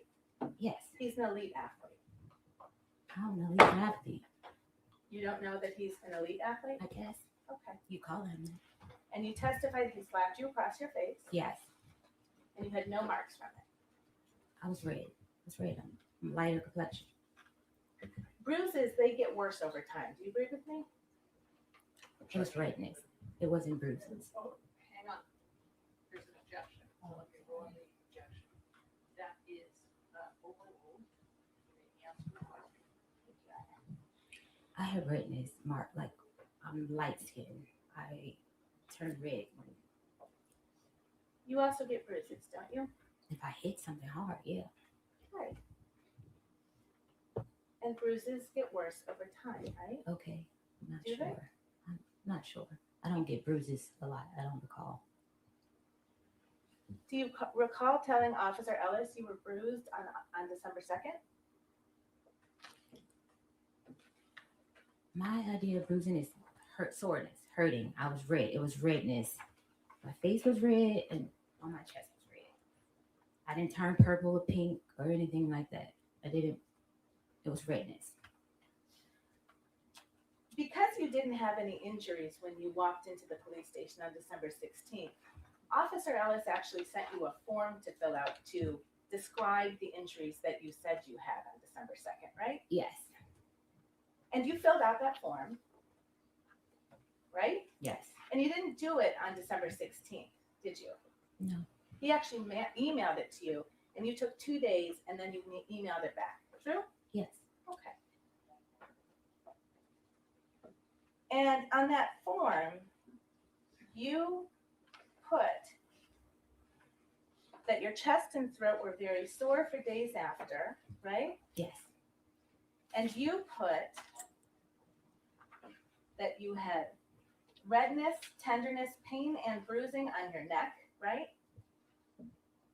Like I said, bruising for me is redness.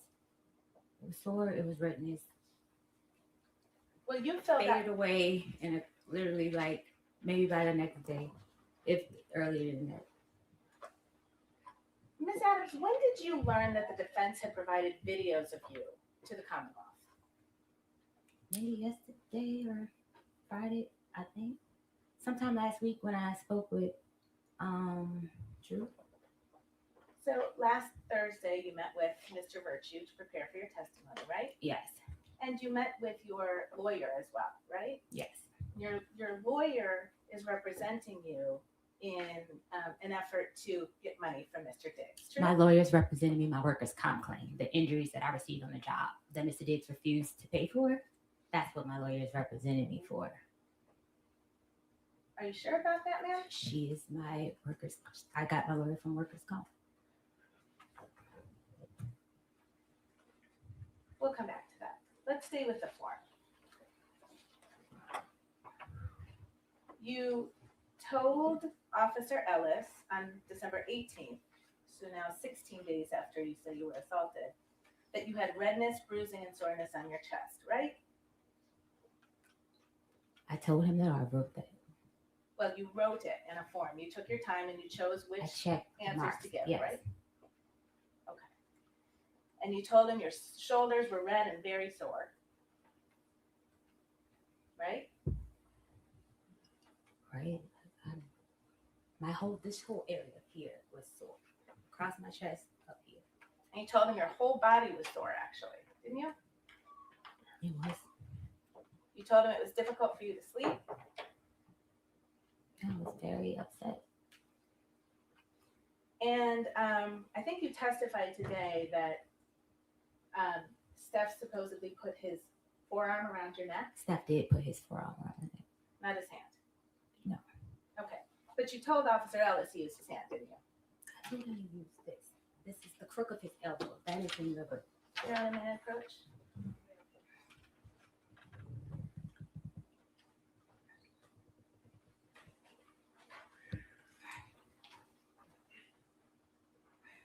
That's the form that you filled out over a course of 2 days and sent back to Officer Ellis, true? Yeah. And if you look right in under the heading method and or manner of strangulation suffocation, right in the maybe top third of that page. See that? Yeah. Question number 2. How was the victim strangled? Check all that apply. See that? Forearm, right hand. You told him you were strangled with his right hand, true? The forearm, right hand. That is what's checked. Okay, but you just testified under oath it was only his forearm. This is the right side. I'm little. Everything went across my neck. So So you were, that is what I meant by forearm, right hand was his whole right side. Right hand was the smack and forearm was the choke. How was the victim strangled? That was right hand meant smack, but his whole right arm was across my chest. you also estimated the level of pressure that the suspect used during strangulation. Do you remember doing that? Yes. I peed myself and I came back on my cycle really heavily. So that was So a it yes was or no question hard. there. You gave it a yes. You remember doing that, right? Yes. And you had a choice. Low is a 1 and 10 is a high. See that? Yes. What'd you pick? 10. 10. Yes. You said Mr. Diggs is 6 feet tall. He's actually 6'2", right? I don't know. You don't know how tall he is? You've known him for 4.5 years. I don't know. He's taller than me. Way taller than me. Okay. And you know he lifts weights every day, right? He takes hits from 300-pound men, right? For his job. True? I guess. Do you know that? No, I don't know what his role is. I thought he ran the ball. I don't know if people, I'm not sure what he does. How many games that Steph Diggs has played in have you attended? I don't know football. I don't watch it to know what's what. I've attended a couple games. The question was, how many of Stefon Diggs' games have you gone to and watched? Gone to, maybe 4. And you don't know that he gets tackled in that game? I don't really watch it, honestly. I'm just there for the vibes. I don't really know what be going on in football. I don't know the rules. I think you will agree with me, that if Stefon Diggs used 10 out of 10 force on your neck, It was you 10 would've- for me. For my little body and what I couldn't breathe, it was a 10 for me. The question was, estimate the level of pressure that the suspect used during strangulation. It felt a 10 to me. I could not breathe. So you chose to answer a different question than the one you were asked. This questionnaire is about me. Why wouldn't I answer it about me? This is not a questionnaire that's a united, I don't know how to say it, a global, this is about me. This is what happened to me. Okay. But you will agree with me, hypothetically speaking, if Stefon Diggs used 10 out of 10 strength to choke someone, anyone, that person would have bruises on their neck. I would not agree. You will agree that if Stefon Diggs used 10 out of 10 force to choke you, you would have bruises on your neck.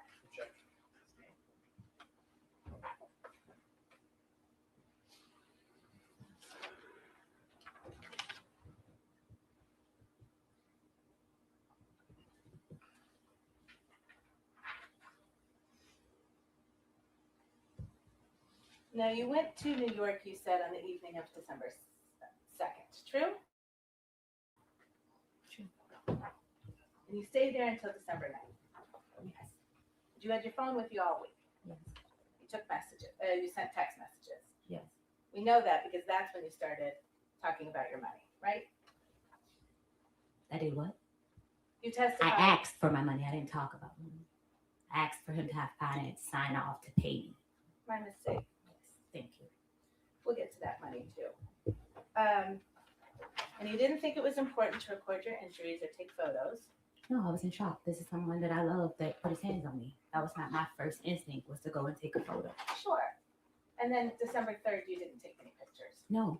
And December A 4th, very you didn't- complicated relationship. No, I did not take photos. and you didn't take any videos. No. And you didn't go to the ER. No. You didn't go to a walk-in. He already medical hadn't center. paid my medical bills. Why would I go get more medical bills? Objection, Your Honor, move to strike. The answer would be stricken, non-responsive, jurors will disregard it and not consider it. You didn't seek any medical attention, right? Unpaid medical bills. Your Honor.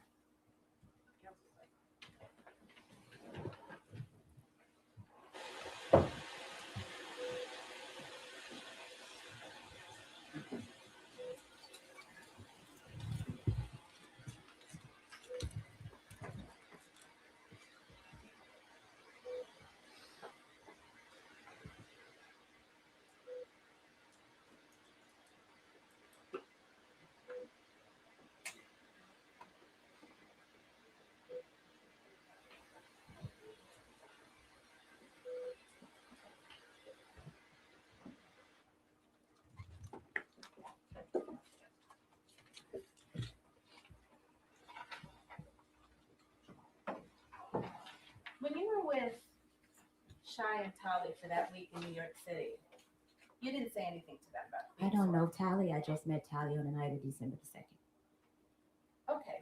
Shy Charles has her own personal Ma'am? relationship with Ma'am? Stefon. I need to be able to ask you questions. Okay, I and thought you I was need to be able to answering, answer still them. answering the first question that you said. You didn't let me finish. I said, we're going to take it again, just a question at a time. This is an opportunity for a narrative, and so let her ask her question, all right, and then answer the question, and if there is, if you're feeling that you're not being allowed to initiate, but just take the question out. Okay, thank you. Thank you, Honor. You didn't tell them anything about being assaulted. These are not people I trust to tell anything of that nature to. They're just people that you trust to spend a week with. in These New are York. people that I met through Stefon Diggs. I had no choice but to stay with them. I had no money. I thought you just testified you had a ticket to Atlanta, That Sonny brought. and then you changed on December 2nd, right? Yes. And then you changed your ticket to Atlanta to go to New York with Yes. Cheyenne and Sunny. I'm sorry, with Shy and Tolly, right? Yes. So you did have someplace else to I go. changed the ticket because I didn't have money for Ubers to get home in Atlanta. Shy was going to pick me up from the airport.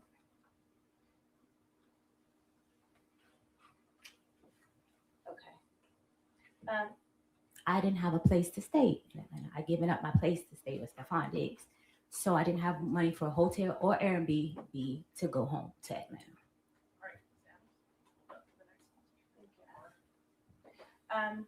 You've traveled with Shy before, right? Yes. You went with her to Trinidad and Tobago. Yes. You're actually friends with her, aren't you? Associates, Right. co-workers. Well, you traveled to another country with Shy. It's levels difference. It was a co-worker. I just met Shy in August. Did Steph go on that trip to Trinidad and Tobago? No. Okay. And that was in the fall of 2025. Yes. And then you went on another trip in the fall of 2025 to see Shy, right? No, I didn't go on another trip. I was told to leave the house, so I went to stay with Shy because I didn't have anywhere to stay. Okay. And Shy picked you up in her car, you said? Yes. And can you describe what the inside of her car looks like? It's a white car. I think it's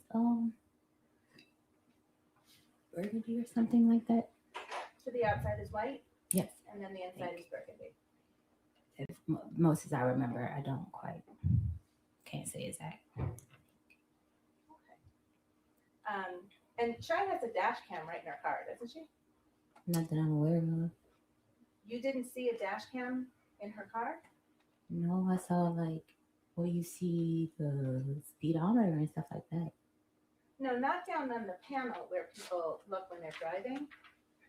Up on the top of her car. There's a bar on the top of her car with a dash cam on it, right? No, I didn't see that. You didn't see that. No. Did Shy ever tell you that she had a dash cam in her car? No. Okay. Did you know that you were being recorded on that dash cam on December 2nd? No. Did you know you were being recorded on December 3rd? No. You know now you were recorded, correct? Yes. And you've seen the videos that came from Shy's dash cam in her car, true? No. Oh, you haven't seen them yet? No. Your Honor, permission to publish Exhibit 5. I understand it's already in evidence.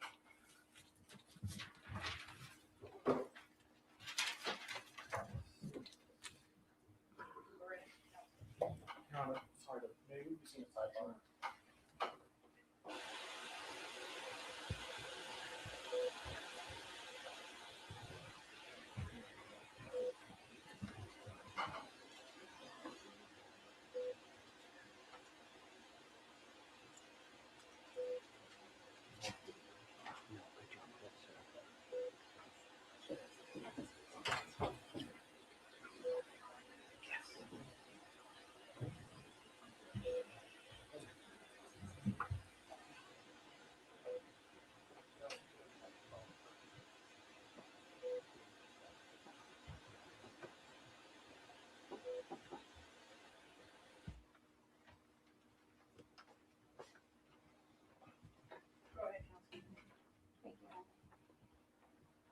Ms. Adams, I'm going to show you what's been admitted in this case as Exhibit 5.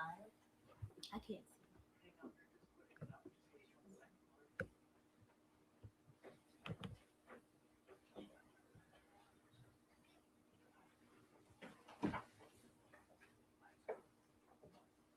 And I believe you testified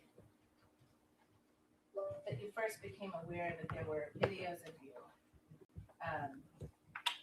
last week. Yes.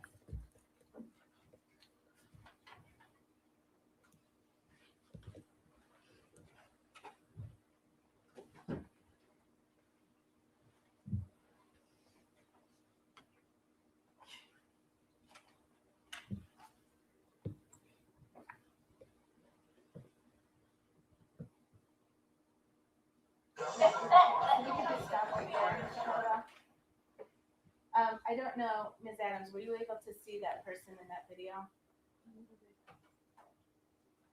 If not, we can play the whole thing. Okay. We want to also move So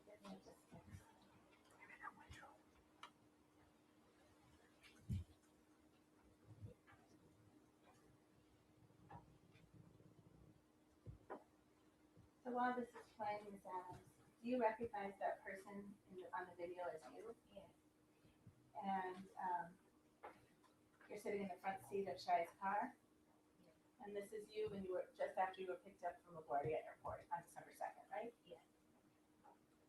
Was there someone else in the car to your memory? No. I'm sorry? No, not me. Okay. Did Tally Moses also get picked up from LaGuardia just after you? No, she got picked up from her boyfriend, Tally. Okay. But she was eventually in that car with you. So Shai was driving the car, is that right? Yes. And then you're in the front passenger seat as we see you? Yes. And then did Tally sit in the back behind you? I'm sorry? Behind Shai? Okay. And this was all on December 2nd? Yes. And this is the day you say you were violently assaulted? Yes, that doesn't justify or prove that I wasn't assaulted because I learned how to say face. Okay?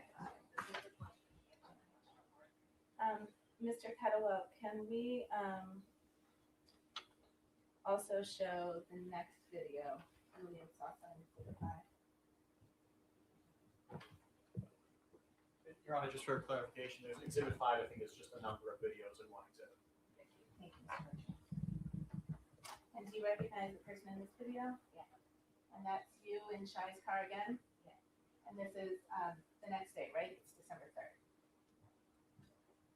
Do you recognize that?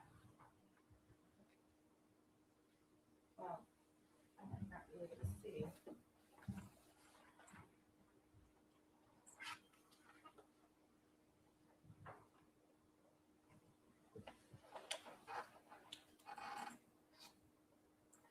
I'll give you, Mr. Kettlewell, is this marked as Exhibit 5 also, the stills? Stills are 6 and 7? She gotta have a fat ass or something. You recognize that person as you? Yes. And that's you in Shai's car, right? When you visited her in New York City? And you say you don't remember if that's, what date that is? Your Honor, I'm sorry, may I approach him later? If I could direct your. I didn't say I remember. Oh, I can't tell the date. I don't remember. I was in her car, I stayed for another week. Okay, you're telling me it's December. If I can direct your attention to this line right here. See how it says 2025 1203. Do you know what that means? Okay. But this is you on your New York trip with Shai in her car.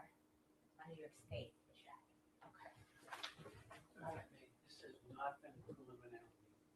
I'm just saying, I'm assuming she can cook, but he pay her to cook. I believe that. For him to be fucking her, I'm assuming she got a fat ass behind them clothes and some big titties.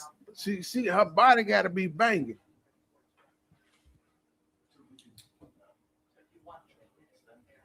I have no objection to those stills being marked as 6 and 7. Thank you. This would be Exhibit 7. Yes, thank you, Mr. Clerk. And this is. Yes, sir. This is Exhibit 6.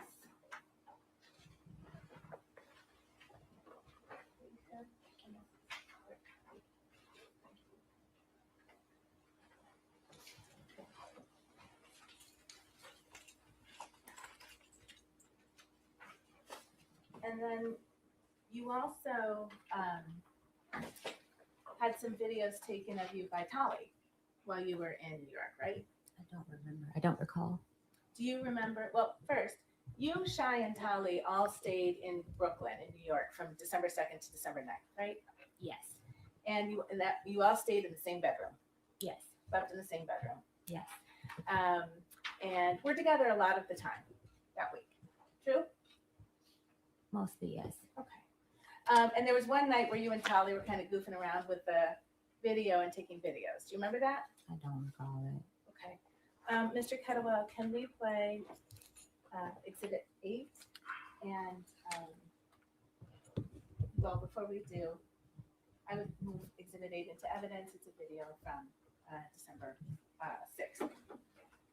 Thank you. Just no objection to that for the record.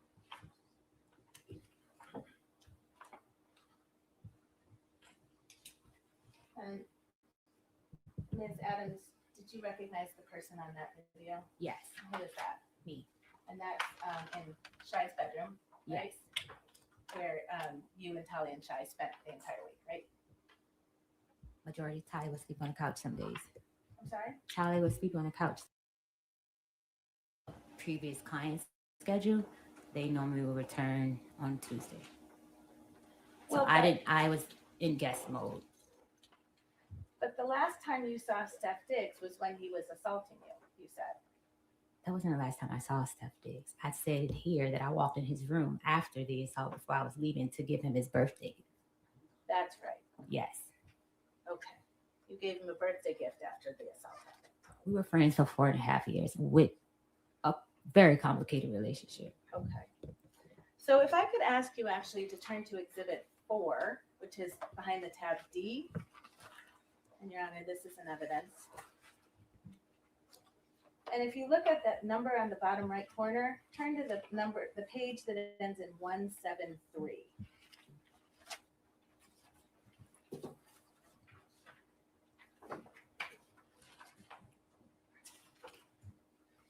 And I'll ask you some questions before we get to that substance, okay? Mm-hmm.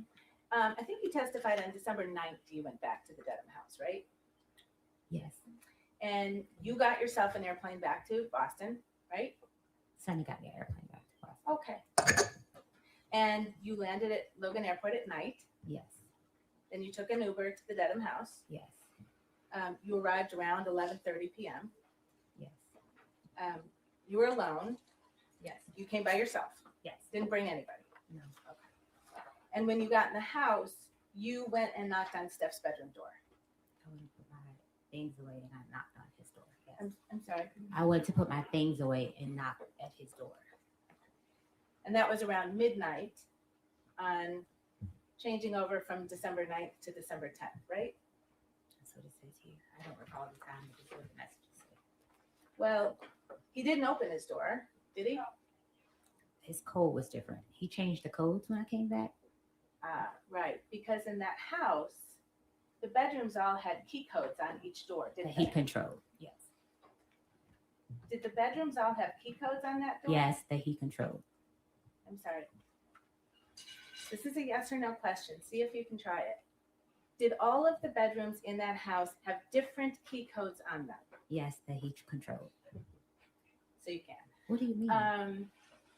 You had a key code on your door, right? Yes. And if it was shut, it would be locked, right? No. The door had issues. I would often text Sunny, could she check and make sure my door was locked? I'm sorry, when did you text Sunny to please check if your door was locked? When I left the first week of November, when he made me leave to have female guests over. Your Honor, let me just try. That answer is no responsive will be strict and the jurors will disregard it.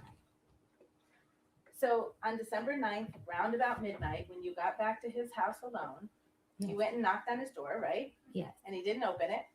I didn't knock. I tried to get in the door. Okay, you tried to walk into his door. No, that's how I would go in his room. I would unlock his door. Sure, just like always, right?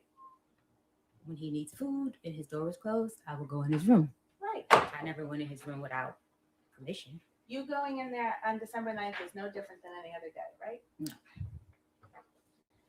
And when you weren't able to get in, you actually sent him a text message, right? Yes. And you told him, can you read what you told him? I was coming to ask you what time you have to be at work and to say hi.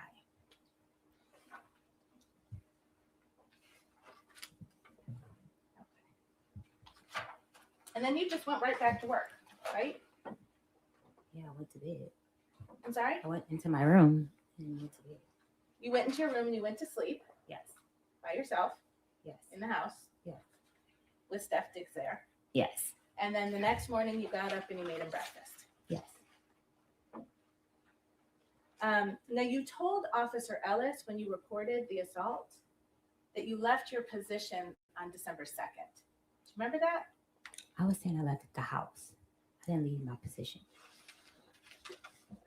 I was really going back to get my things. I had no plan, nowhere to go, so I needed to be nice there.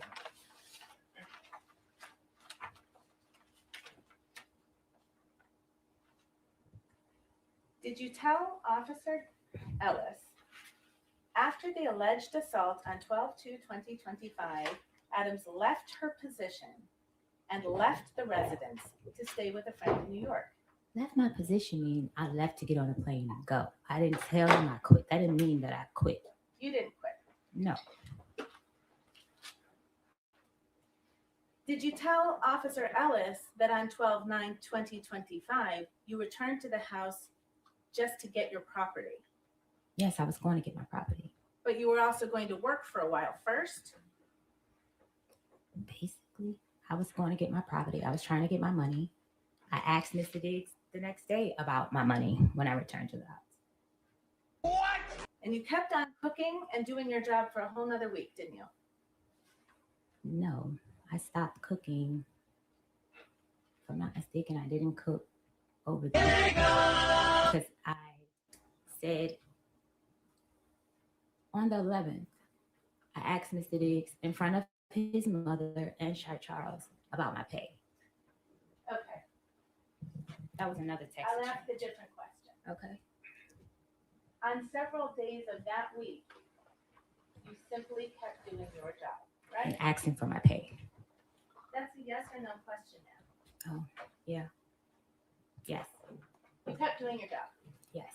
Officer Ellis was wrong when he wrote that you left your position on 12/2. I left the house. So him put in position didn't mean that I left my job as a chef. I left the house on December 2nd.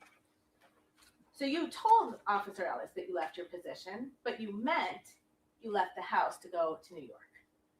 So I left for the day. It wasn't that I was saying I quit or saying it in a way that I quit my job. I didn't say that. You've mentioned Mr. Diggs' assistant, Sunny, a couple of times, right? Stealing Sunny, yes. I'm sorry? Stealing Sunny, that's what he calls her.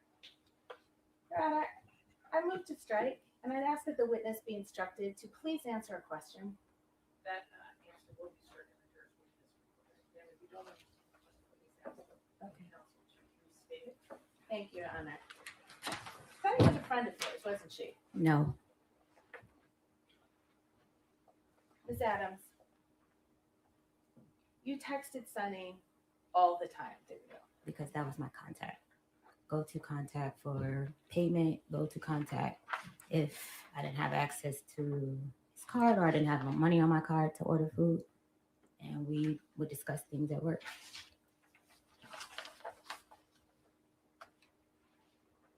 I'm going to show you a document. Take a look and see if you can recognize that as text messages between you and Sunny. I'm just trying to see what this is. Oh, of course. Sorry.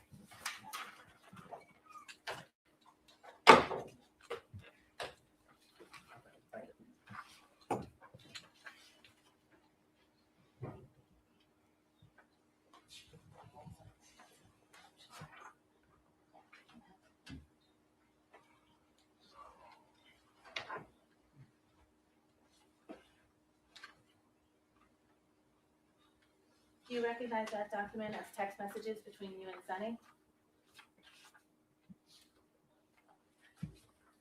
Yes. Yes? Mm-hmm.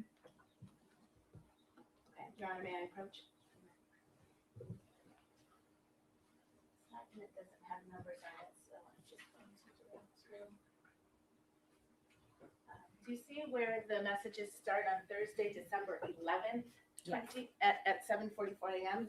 See that? Yes. And this is an exchange between you and Sunny, right? Yes.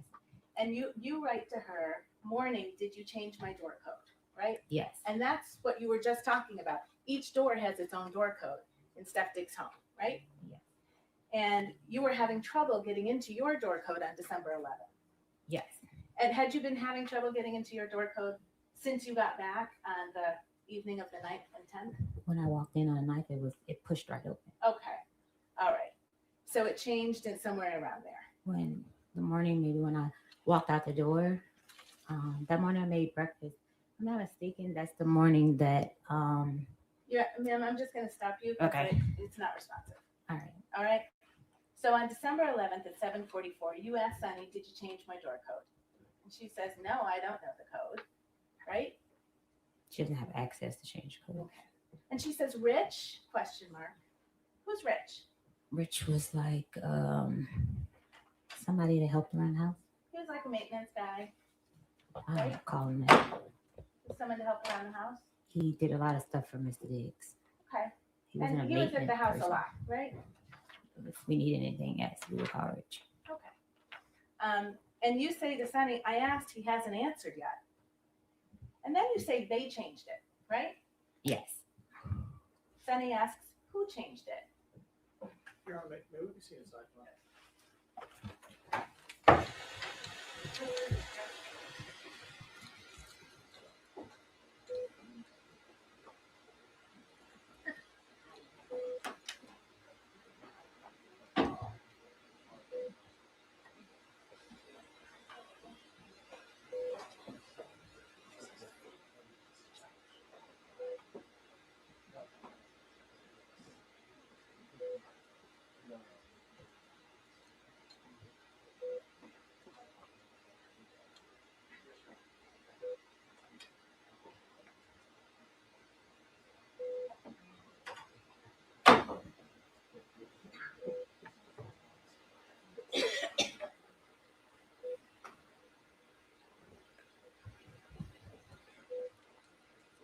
Are you all doing okay? Does anyone need a break? All right. Well, that's all right. Thank you.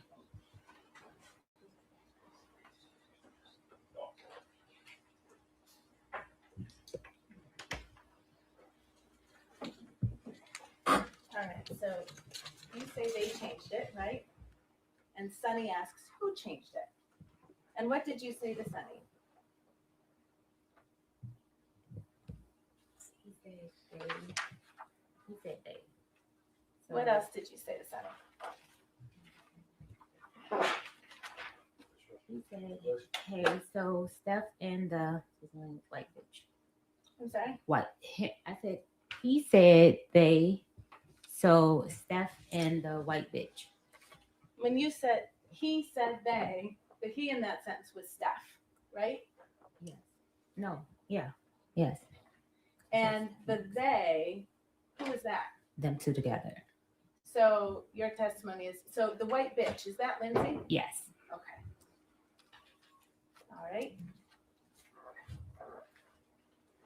So was that the kind of thing you said to your coworker? Yes, because she called me a bitch first. I see. You were kind of friendly with Sunny. Yes. You shared stuff with her. Sonny disliked her too. Okay. You shared that. They had their own thing before I came. And then if I could ask you to turn to tab D in your binder, which is Exhibit 4.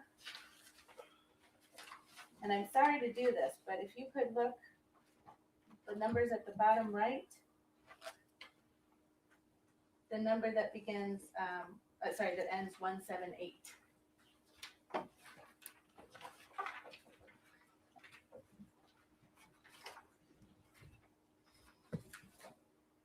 You there? Mm-hmm. Okay. And so that text exchange with Sunny, that was at 7:44 a.m. on December 11th. Yes. All right. And if you look at these messages on page 178 of Exhibit 4, this blue message at the top is something that you sent on December 11th, 7:52 a.m. Do you see that? Yes. And you sent it to Steph. Yes. What did you say to Steph? Did Lindsay change my door code? And why can't I get into my room? Okay. And then you and Steph kind of have a back and forth about the codes and why can't you get in, right? Yes. All right. I don't remember that. That's not listed here though.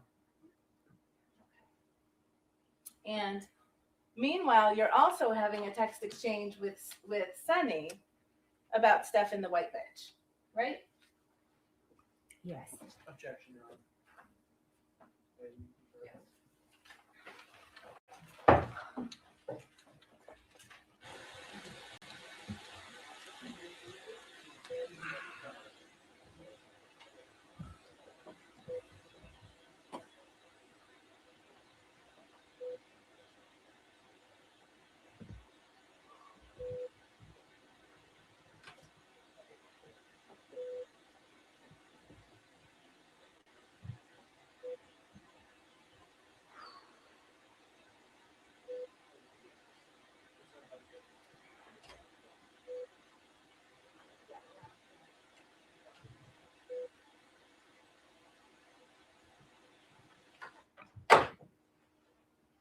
Stated at sidebar that objection is sustained. Thank you, Your Honor.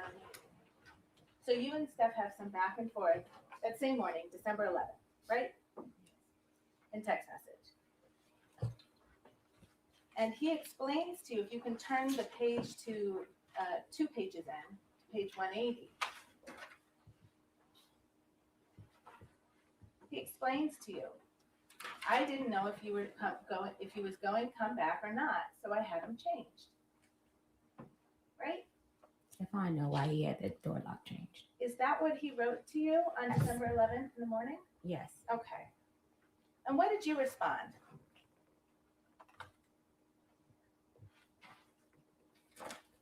It's right there on the same page in the blue bubble. No, it's not. Lord. Lord. And if you can turn the page, Steph wrote, shit you was saying, it was like it was over with. I was like, well. You understood he was talking about the text fight you had on December 2nd, right? No. Yeah. What did you respond to Steph? I said no. I'm sorry? I said no. I didn't say yeah. You didn't understand that he was talking about the last time that you saw each other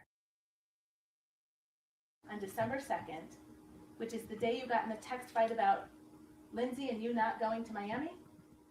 Me and Stefon had arguments all the time. Like, not all the time, often, and it would just fly over. But it didn't turn into a fight like it did. I needed to come back to get my things. Let's see what did you respond to Stefon on December 11th? And this is now 9 days after you were assaulted, supposedly. I was assaulted. It wasn't supposedly. What did you respond to Steph? Was very emo. Sorry I made you feel that way. I don't want to leave. I want to stay to take care of you as long as I need you. And you sent him a second message. Really sorry, Steph.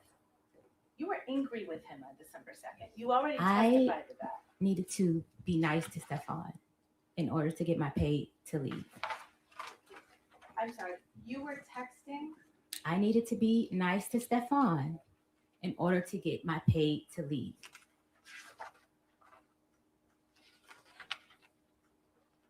Let's talk about your pay. Yes. You admit that you were apologizing to him about December 2nd and your behavior, don't you? I was being nice to Stefon to get back in his good graces to get paid. You were apologizing for your Not behavior. by choice. You were apologizing to Stefon Diggs by text on December 11th for your behavior on December 2nd. Not by choice. Is that a yes? That's a not by choice. It's a yes or no question, ma'am. I don't know what that would be, a yes or no question. It's a yes or no question. The witness is saying she can't answer that yes or no. She doesn't have to. Okay.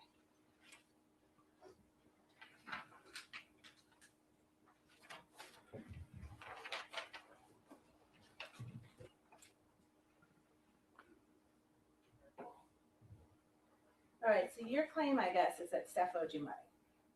It's not a guess. Stefon did. Gotcha, bitch. You were Wages paid. owed. You were It was paid. wages. I think you should use the correct language. The correct language It's for your wages. civil lawsuit? I don't have a civil lawsuit. You were paid $2,000 per week to cook for him, right? Yes. And if you used your own money to buy groceries, you were reimbursed for that. Yes. And when you were hired to work as Steph's chef, you didn't have to fill out a job application, right? As stated previously, me and Stefon had an interpersonal relationship that was professional. So is that a no? I did not. I don't know how to fill out- answer that question. Did you fill out a job application? I don't know how to answer that question, yes or no. Yeah, did you fill out a job application? No. Yes or No. no? Next question. You didn't have any employment contract or anything? Yes, we did.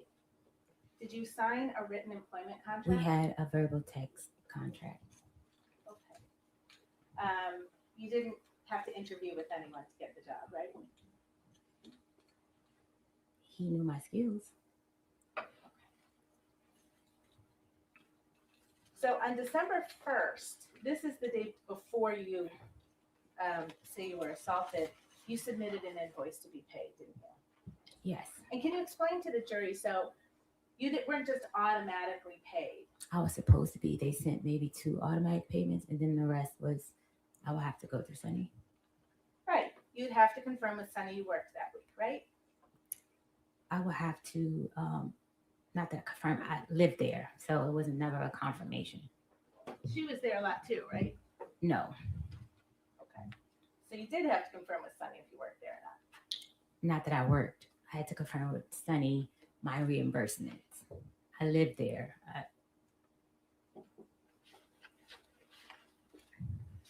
And on December 1st, what you did was you took an invoice for money you claimed you were owed, right?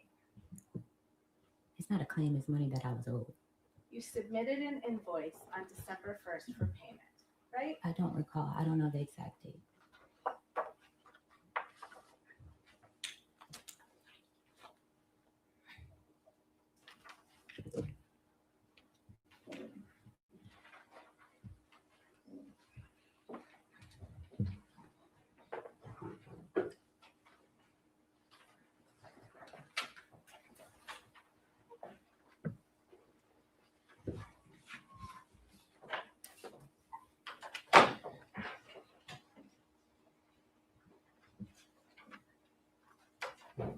Have you seen this document before?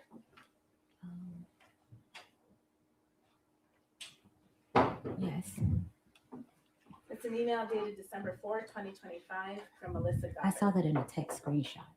That email that Melissa has of mine was not working at the time. This was a screenshot that Stefon sent me. I never received this email. Okay. This is an email from Melissa Goddard. I never received it to my email. Did you see the text of this message before? I seen a screenshot similar. I You know- can't recall You know the you exact have. message. Would you like me to give you a document to Sure. refresh you? Yes.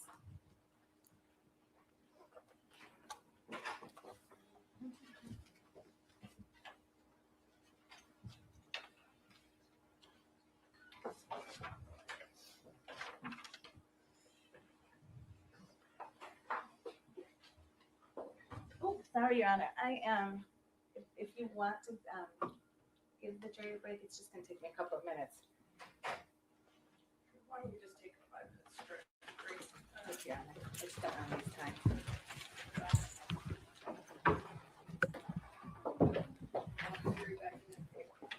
All rise, jurors can step down.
a quorum is back in session. You may be seated.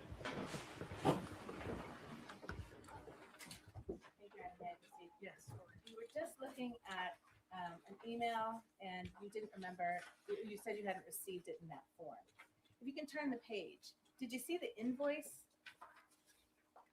Yes. And that was your invoice, right? Yes. And you said on that invoice dated December 1st, right? Yes. That you were owed payment of $2,000 for three weeks in November, right? Yes. And you were owed grocery reimbursement for $3,179.06, right? Yes. And that was what you submitted to get payment. Yes. And you said you didn't receive this email, but you remembered getting it by text message, right? Yes. Okay. And so you have read and you remember seeing the substance of this email, true? Yes. Okay. And this is a response to your invoice, right? I don't recall because Stefon was refusing to pay me for the week he sent me home. Well, Melissa Goddard writes on December 4th, I appreciate you may not have received this on December 4th, but she writes, thank you for providing an invoice. I've attached a readable PDF. Okay.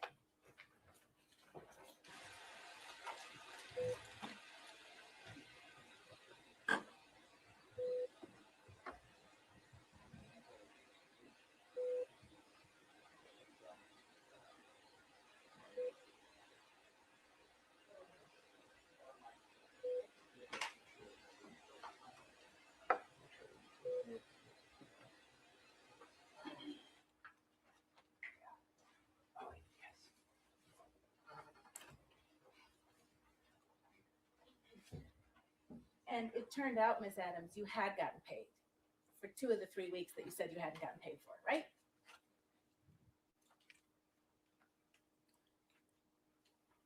This is missing a whole lot of stuff. It's a yes or no question. I can't answer your question correctly without the proper evidence. Your Honor, may I approach?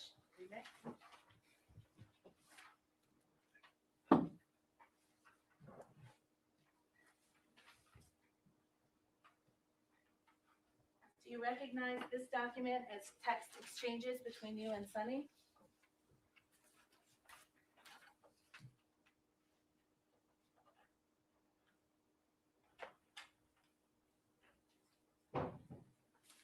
Yes. Dated December 9, 2025? Yes. And you're the person in the bubbles on the left? Yes. And you write to Sunny, hey, so I looked over my transfers, payment history, and they sent payments, 11/7 and 11/21, totaling $4,000. See that? Yes. So you knew that you had actually been paid for 2 of those 3 weeks that you tried to get paid for again, right? What's your name? I never got your name. Did you know I that don't you know. had I been was trying to paid? address you by your name because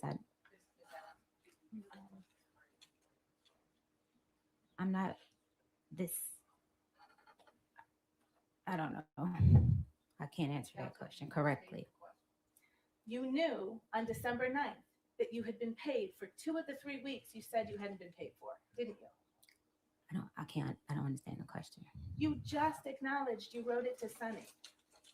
I was supposed to be paid for the week I was sent home. So Okay. I sent the incorrect amount because I didn't know he wasn't paying me for that week. Right. So you sought $6,000 instead of $2,000.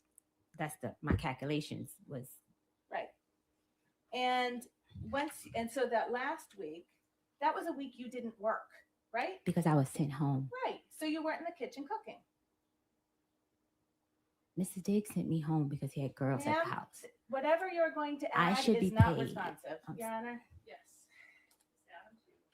Do you understand the question you're being asked? I don't Answer understand. her question. Answer Trudy's question, all right? If you can. If it's confusing to you, she will restate it.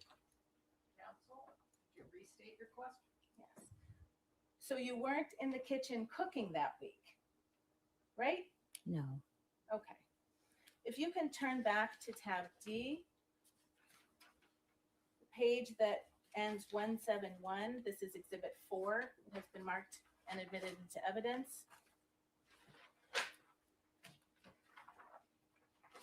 Let me know when you get there. You're there? So these are both, on this page, these are both blue bubbles. So this is your text messages, right? Yeah. All right. And on December 9th, 2025 at 2:27, you text Steph Diggs, right? Yes. And what do you say to Steph Diggs on December 9th?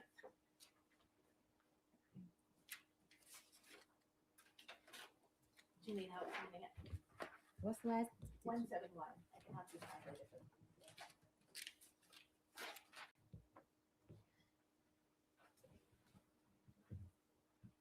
I said, can she call? I'm sorry, the second text message. Read the second text message? Yes, please. Without reading the You messages can read before? the first and we can talk about who you're asking about. That's fine. I was told to contact Melissa about my pay. Okay.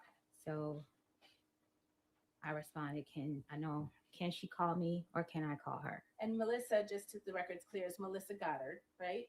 Yes, She's Steph Diggs' bookkeeper. that's what I was told. She's the person who wrote that email on December 4th informing you that you had been already paid for 2 of the 3 weeks you were looking for, right? I didn't receive that email. Understood. So you were asking if she could call you or you could call her, right? I was told to You were reach out told to you her. could talk to her, right? Yes, And you never called her, did you? yes, I did. What did you say in the second I text asked him bullet? for the number. I'm sorry, and what I did asked him for Miss Melissa Goddard's number. the number is right on the email that you got in text form. But that was later time. This was December 4th. The email is from December 4th. The text message you're about to read is 5 days later, December 9th. What I'm trying to say to you is that that text message was sent at a later date to me. On December 9th, you acknowledged to Sunny that you knew you had been overpaid. I'm sorry. Overpay? I'm sorry. Underpay. You knew that 4 of the $6,000 you were seeking, you had already received. And the last week that you hadn't been paid for was the week you weren't there. And now if you can read this text message that you sent to Steph Diggs on that same day, December 9th. Hi, so I looked over the payments. Hi, so I looked over the payments. Are you not paying me for the week you told me to go home? If not, that's fine.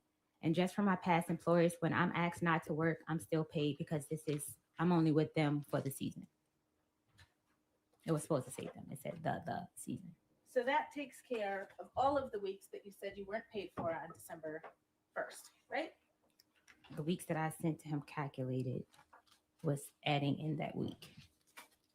Right. 2 weeks you had already been paid for. 1 week you didn't work, and you told Steph on December 9th, if you don't want to pay that, that's fine. Right? Yes. All right. You also sought $3,179.06 in reimbursement for money you claimed you spent on groceries. Yes. That was on December 1st. That's the day I sent the email. Okay. The text to Sunny. And Please turn off all phones.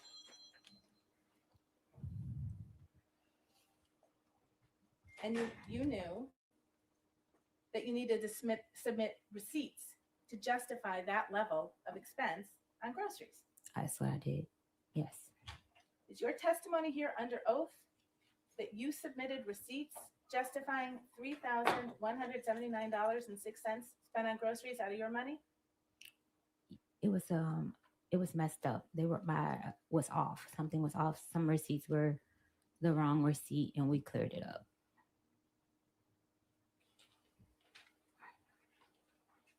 So something was messed up about that. Yes. Right?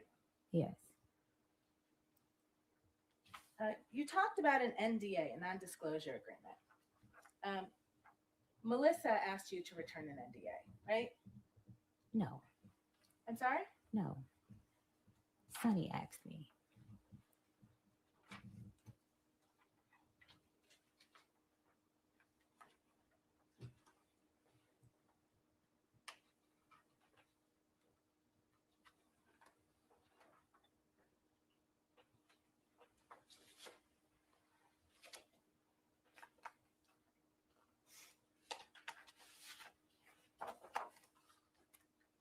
You received an email from Melissa Goddard on December 13th, right? Melissa and Sunny, I was having problems with the email, the same email. Yes or no question, ma'am? I can't answer that correctly. Mayor Pro Channer.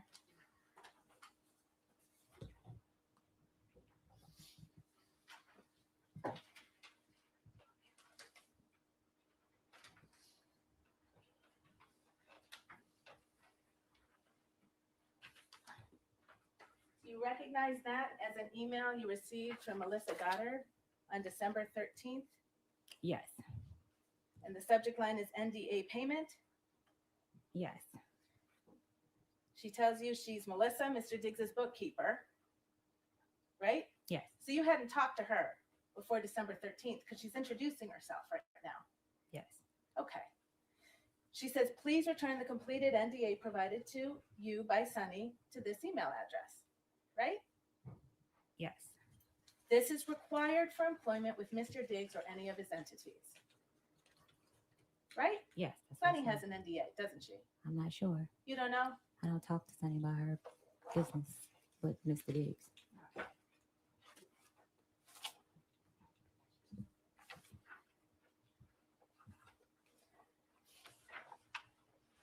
You had some text messages with Mr. Diggs on December 13th, right after you got that email, didn't you? I don't recall the date. I would like to see.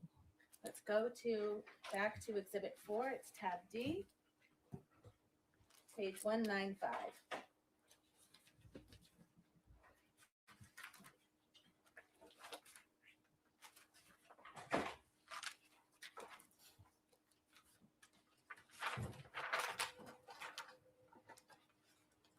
Let me know when you're there, please. You there? Mm-hmm. And again, this big blue text bubble right here at the top, that's from you, right?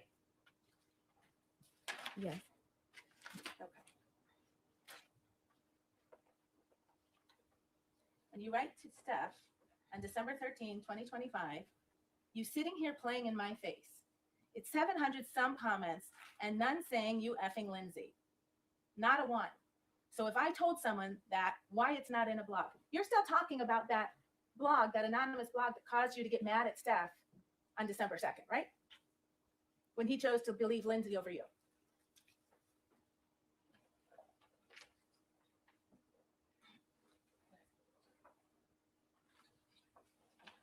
I'll clarify. Thank you, Mr. Virtue. On December 13th, you're still mad about the issue that led to Steph believing Lindsay over you. from my recollection, he didn't. I'm sorry. On December 13th, I can't answer that question correctly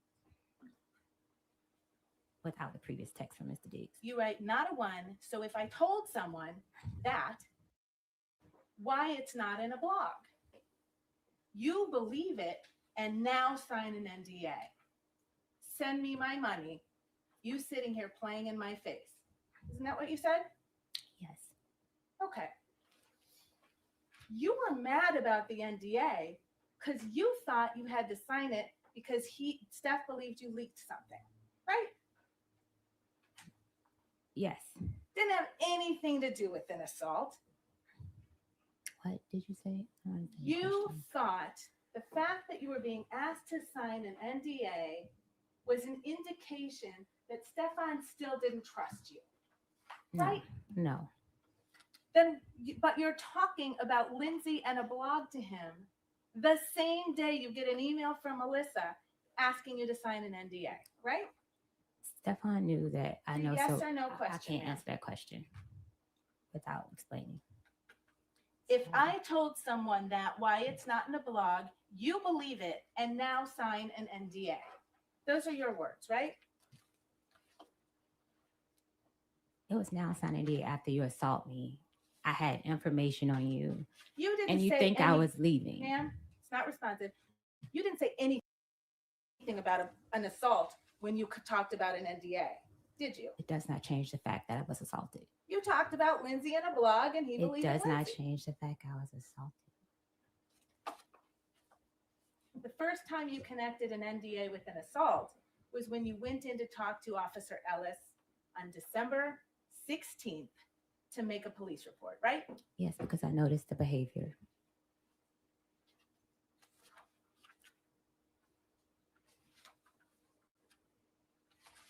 And that was the same officer that you didn't need to be honest with about some of the details about your relationship with Steph, what happened on December 2nd, when you left your position, why you went back to his house on December 9th. True? I don't understand the question. Can you repeat it? All of those things that you said to Officer Ellis on December 16th were not true. You had a fight with Stefon Diggs on December 2nd over text about Lindsay and a blog and him believing Lindsay. Not about money, right? It was about money. The last text that I sent to Mr. Diggs was about money. It was a bit of a compound question. Yes. It's true, Your Honor. I will. Let's turn back to the text messages between you and Steph after you sent that text message to him on the 13th, connecting the NDA with Steph's believing Lindsay. I didn't say believe in Lindsay.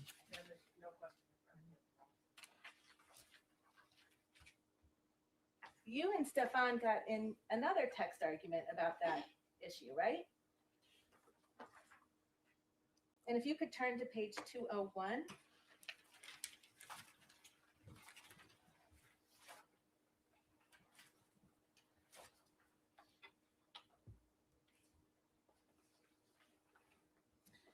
The green bubble is Stefon, right? Yes. And he writes to you on December 13th. Here you go. Don't worry about Melissa, and you don't got to worry about working moving forward. I never told nobody not to pay you. They said you owed money. You knew that, right? No. You knew that Melissa calculated the receipts that you submitted and determined that you had been overpaid. Didn't you? No. Okay. They said you owed money, says Steph to you on December 13th. Here go that bread you was supposedly owed, I guess. That's what he said to you, right? Yes. And he Apple paid you $2,000, didn't he? Yes.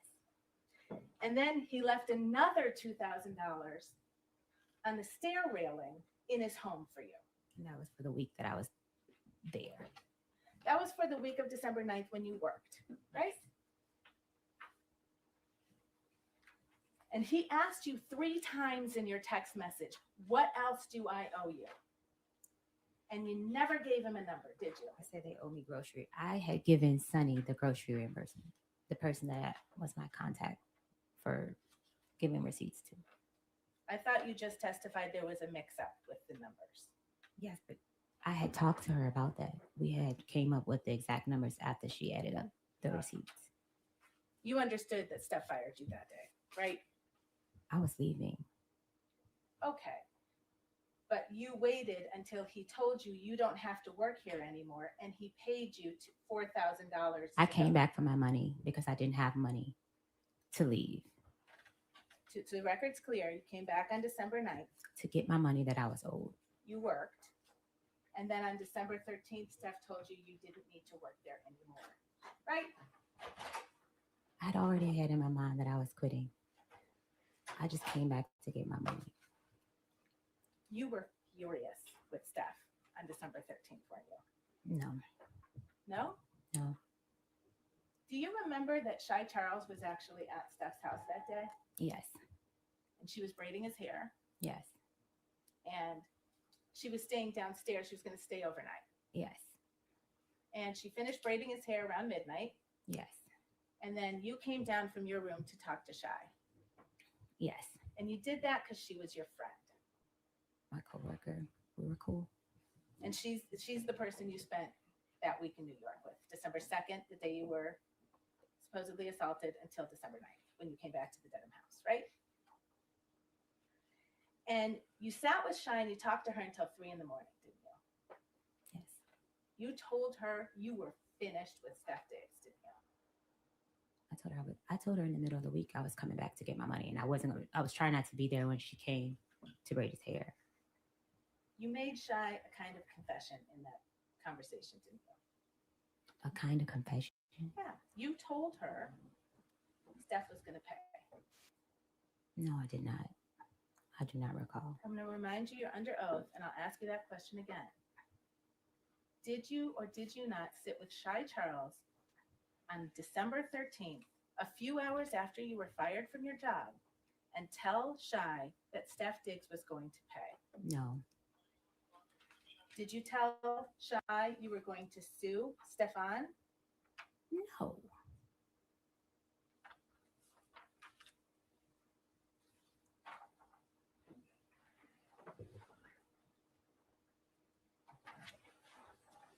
So after you were fired on the 13th, you stayed in the house, I think you said 2 more days, right? I wasn't fired. After Steph Diggs told you you didn't need to work there anymore and paid you all the money That day you went back. that you claimed you were owed, you stayed in the house for 2 more days, right? I had to get a plane ticket and I had to find somewhere to stay. Okay. And then when you left his house, you went to the Dedham police station. No. You went to the Dedham police station on December 16th. I left his house on the 15th. You testified, and on your direct examination, you left on the 16th. I left Stefon's house on the 15th. I went to the Dedham police station on the 16th. Okay. And you told them he'd assaulted you 14 days before. On December the 2nd. And you had to pick a day that was long enough ago that it would explain why you didn't have any injuries, right? Objection.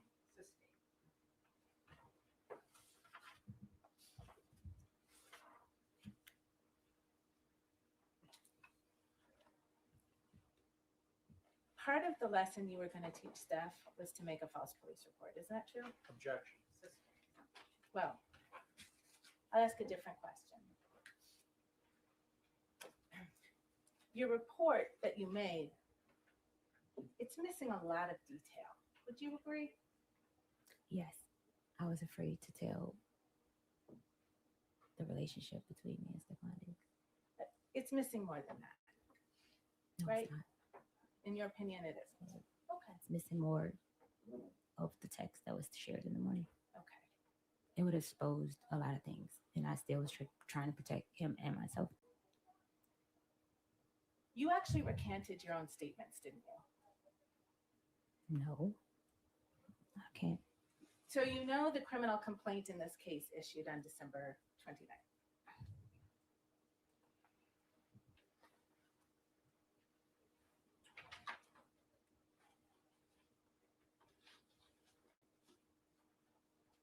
Right? You know What? that. No, I don't know that. Well, you're the complainant in the case. Is it your testimony you weren't notified that this case was going to be brought forward to the court?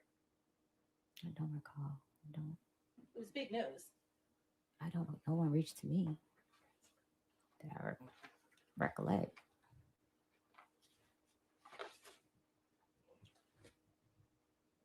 You reached out to Steph's girlfriend at the time after this complaint was made public, right? Because in the police report, I had not listened to the voice note. I just read the voice note. I was afraid she knew. I was afraid. Ma'am, it's a yes or no question. I can't answer that question. After this complaint became public on December 29th, you reached out to Steph's girlfriend, didn't you? I can't recall the date, but yes. Mayor Bertrand?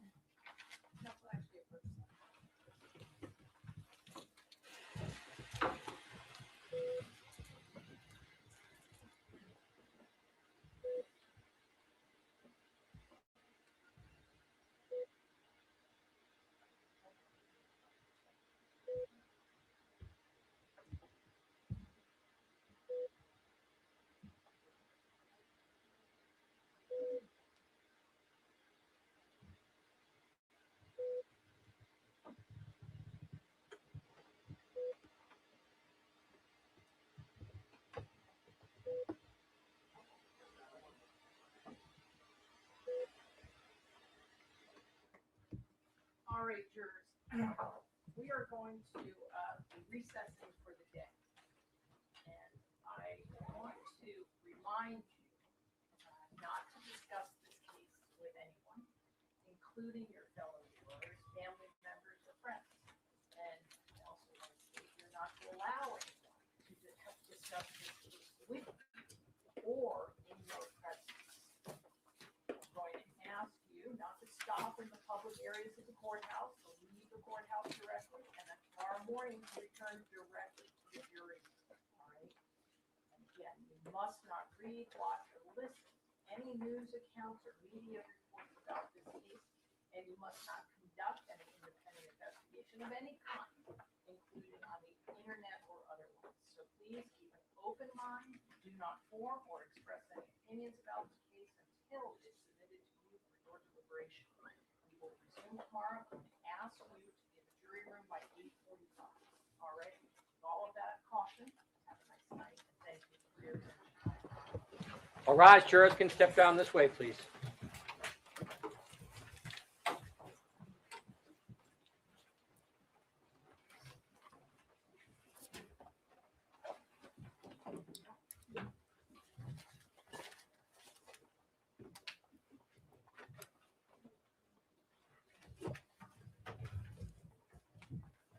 Jurors that exited this court stands in recess.